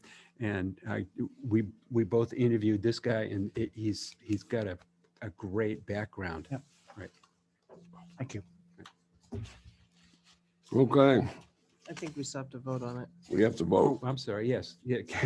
All in favor? Aye. Aye. Opposed? Abstention? Motion carries. Thank you. Okay, that's it. Now, Board of Selectmen Liaison to Yarmouth Scholarship Committee. What's that one about?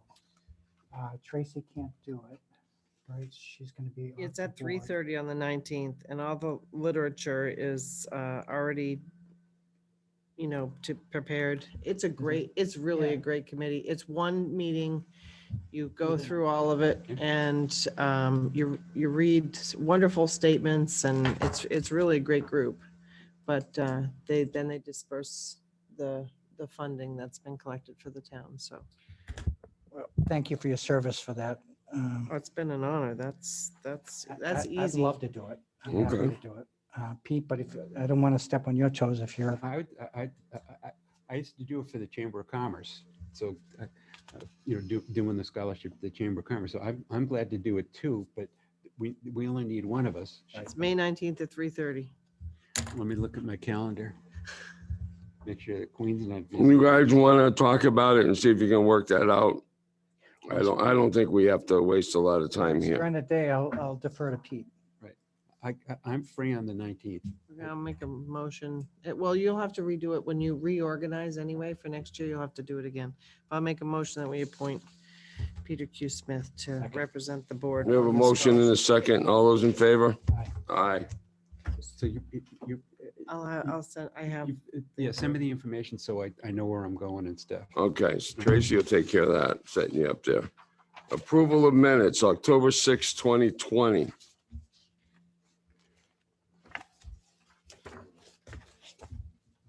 Can we move all three of them at once? You can if you want. Move minutes from October 6, 2020, October 20, 2020, and November 10, 2020. You have a second? Second. Okay, we have a motion and a second. All those in favor? Aye. Aye. I'll vote for it under the rule of necessity.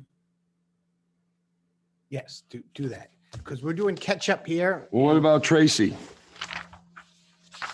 You voting on these minutes? Yeah. So what do we need the rule? You voted aye. I'm voting aye. Tracy's voting aye. Okay, oh, so Dan was here, so I don't actually need to vote then. You don't have to. Okay, excellent. All right, so that's done.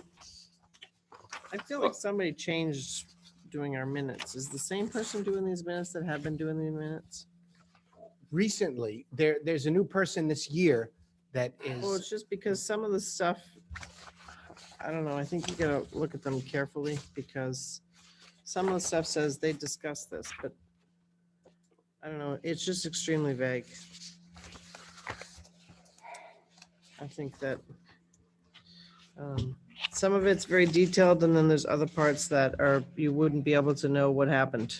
I think this should be, we should look at this as a document. If somebody wants to find out what happened in a meeting, that they'd be able to go back and review. And I'm not sure all of that, all these fit that category. But At some point, we should probably talk about what expectations we have in terms of what the minutes incorporate. Sometimes I think they're too detailed. yeah, there's some of both, and I can't find an example at this moment, but I knew when I read them, I was like,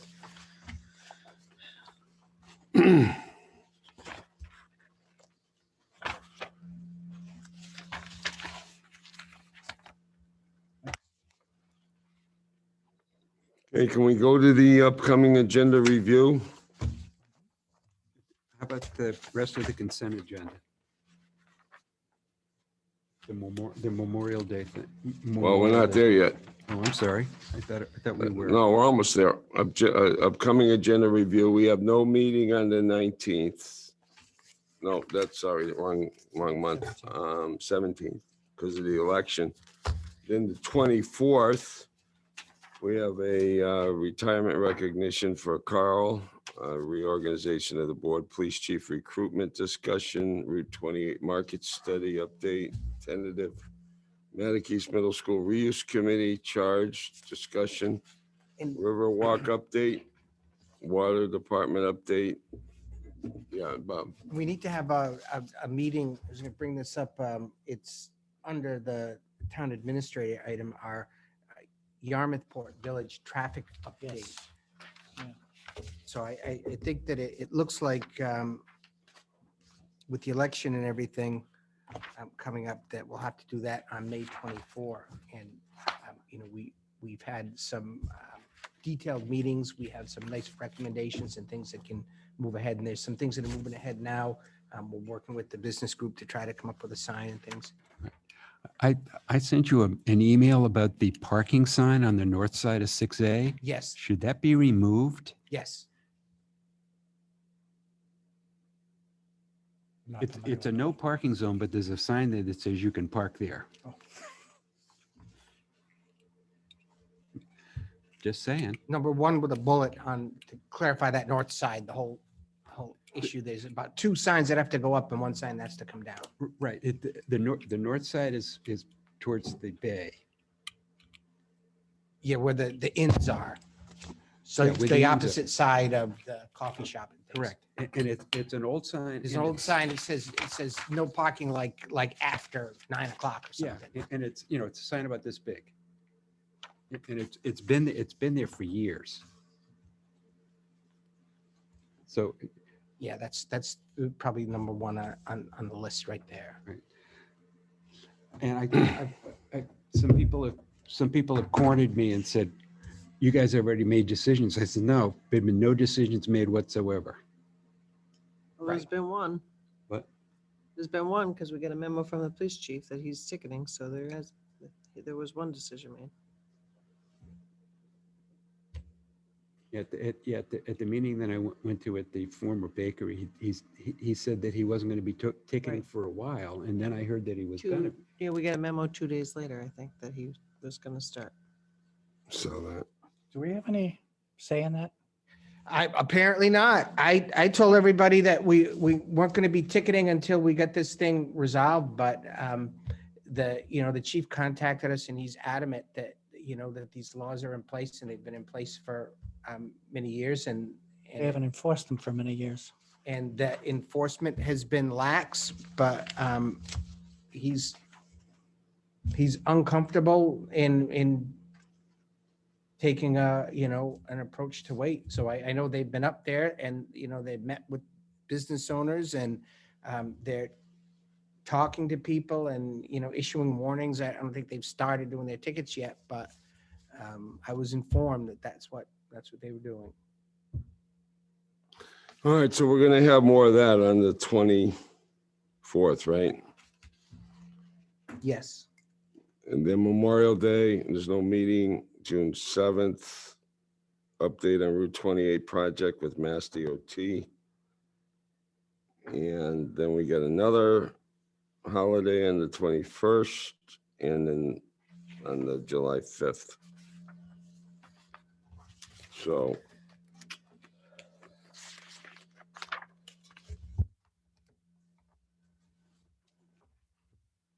Anybody have anything they want to add or talk about other than what Bob's proposed for the 24th on any of these other dates? No, I'm just concerned that the 6A conversation is going to be lengthy and a lot of people are interested. I hate to see it swallowed up by so many other things on the agenda. Well, the Route 28 market study, it says tentative, so that could possibly go off, right? Yeah, I mean, Mariachi isn't time sensitive either. Carl's thing shouldn't take long. Reorganization of the board shouldn't take long. Police chief recruitment discussion. I don't know. What do you think about that, Bob? Is that going to be involved? I don't think it's going to take too long. We just need to initiate it. I think that it's, something we've talked about a little bit. I would imagine Mariachi will take a little while.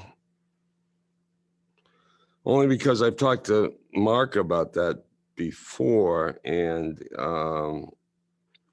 he's been of the position that he's been hesitant to get a committee in place without some kind of consultant. Like with the Riverwalk people, how they had a consultant to work with, and he has expressed to me that he thinks there should be some attempt to get some funding for a consultant. Who was going to direct that discussion on the committee? Or how did it even get on the agenda? Did Mark put it on there? No, I think I might have. Did you? Yeah, but it came up at the selectmen's meeting to. I think it's something we should go forward with and talk about how we're going to organize it, who's going to be on that committee, how they're going to be selected. These are important town resources, that plus the ME Small School, which should be coming down the pike soon. And, what kind of representation do we want in terms of the public? Yeah, so maybe it's a preliminary discussion. Yeah.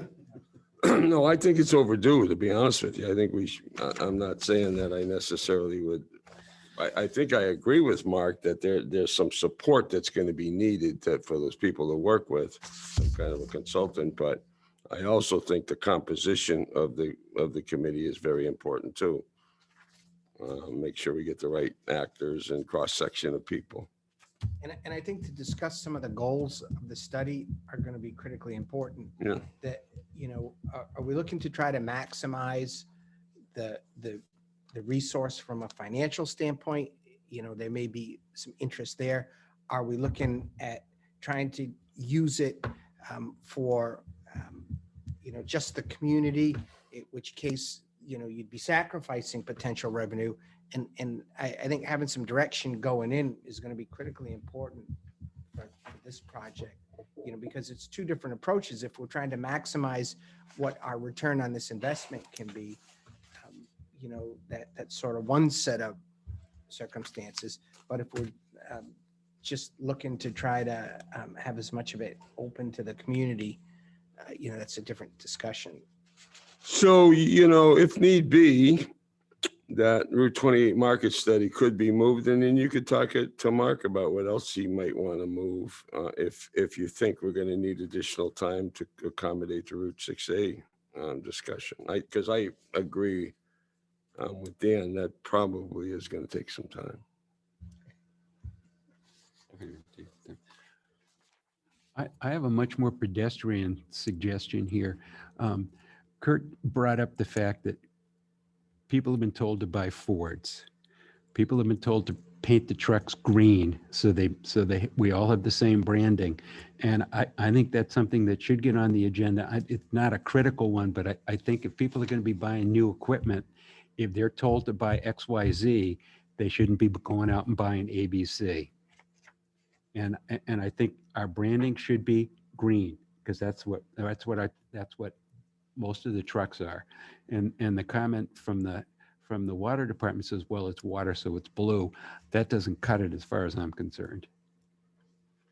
So Again, policy discussion. It's a policy discussion, yeah.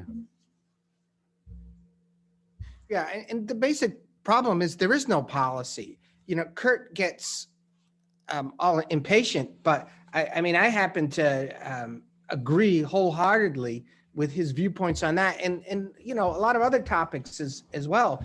But you can't very well just say there's a policy when there's no policy. I've kind of asked their assistants, and let me look at what your policy is, and so in terms of the other towns you've worked for, and you've been around the block a long time, Oh, yeah. do they have that kind of uniformity? Oh, yeah, with- I do that. That's one of the things that I've had to do in other towns is I propose and adopt a policy that has, the like colors, the like vehicles. I don't like to see a Mitsubishi and a Honda and a Ford and a green one and a blue one and things like that. So I've had situations that I've developed these policies in probably 3 different communities, and I have no problem with it. But you can't come and say you have a policy when you don't have a policy. That's not fair. And then criticize the town employees like they're doing something wrong. I mean, it's something you might mention in a committee meeting, and it's a good suggestion, but we need a policy. And then if we had a policy, everyone I'm sure would be proud to implement it. But right now we don't have a policy that says all of the cars are green or this or that. Do these other towns you work for achieve uniformity in that regard? Oh, absolutely. That everybody was on the same page, was the same color, same make of vehicles, all that? Yeah, and it's always the same issues that you have. The fire departments like to be, unique in their own regard, and people need to be told to put the town seal on the side of all of the vehicles everywhere. Which is going to be another. It's the exact issue. same Through that. thing everywhere. So We'll be peeling them off. there's the little, nuances that you see everywhere, but you have the policy and you can carry it out. And I don't think any departments would be problematic, but I just think is that you can't say there's a policy if nobody can see it. Could you bring to that discussion like a draft policy? Absolutely, yeah. Could. I think that would be really good.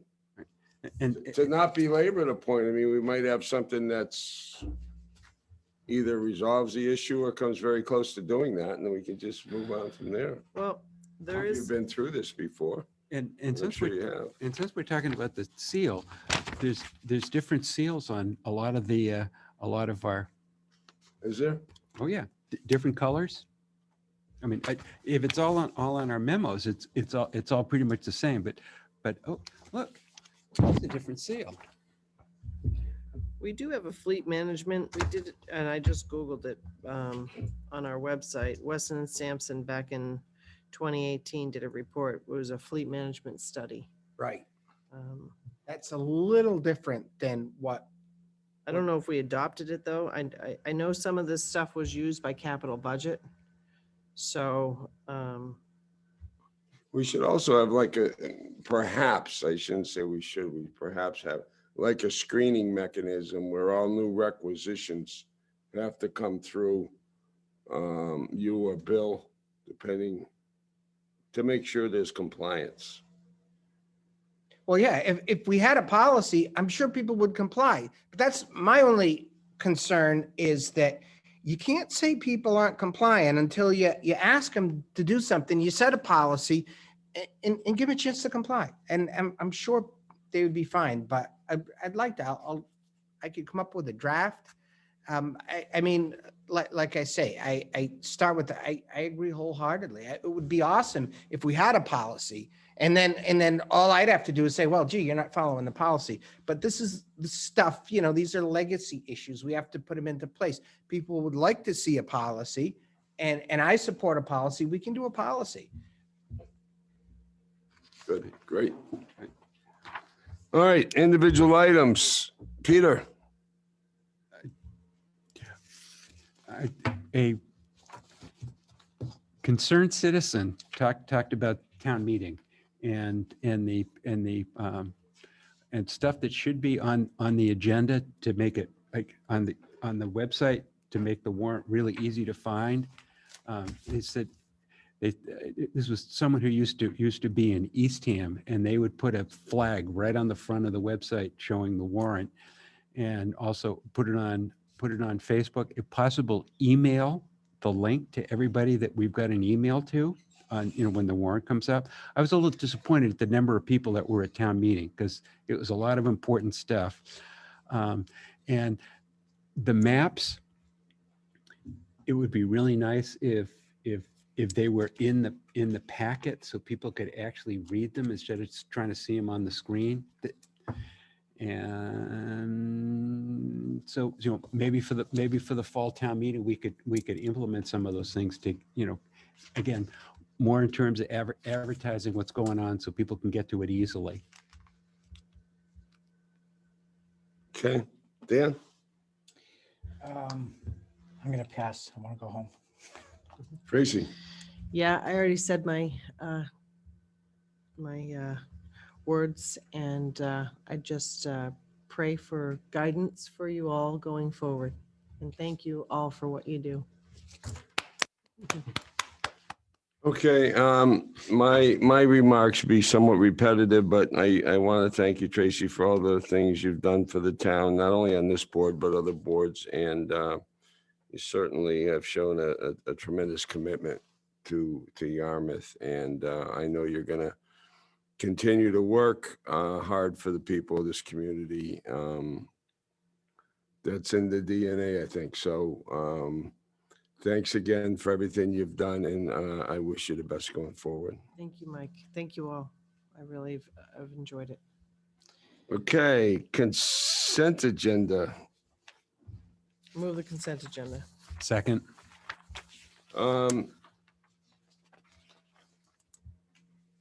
So we got Maureen Tui Bedford's thing in there.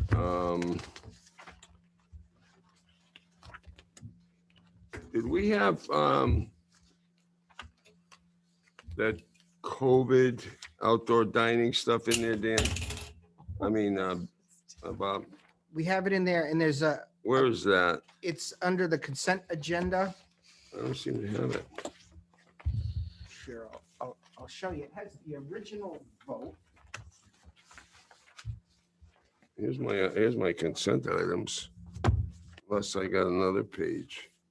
Oh, It's in there somewhere, but that's Maureen Tui Bedford. These are, then I go to information. But anyway. this is what was in my. Okay, so do you guys have the use of to continue delegating the town administrator as a licensing authority for applications related to the temporary outdoor alcohol service policy originally voted and approved at the June 9th, 2020 Board Selectmen meeting? No. You have that? No. Yeah, I don't have it either. That's crazy. I just got it out of my packet. So based on Bob's materials, and we did discuss this briefly when I knew I had to fill in for Mark, we had a vote. Do we have a date on that vote? Yeah, September 21st. Was that right? Is that the vote in red? Approved September 21, 2021? No, that can't be. I'm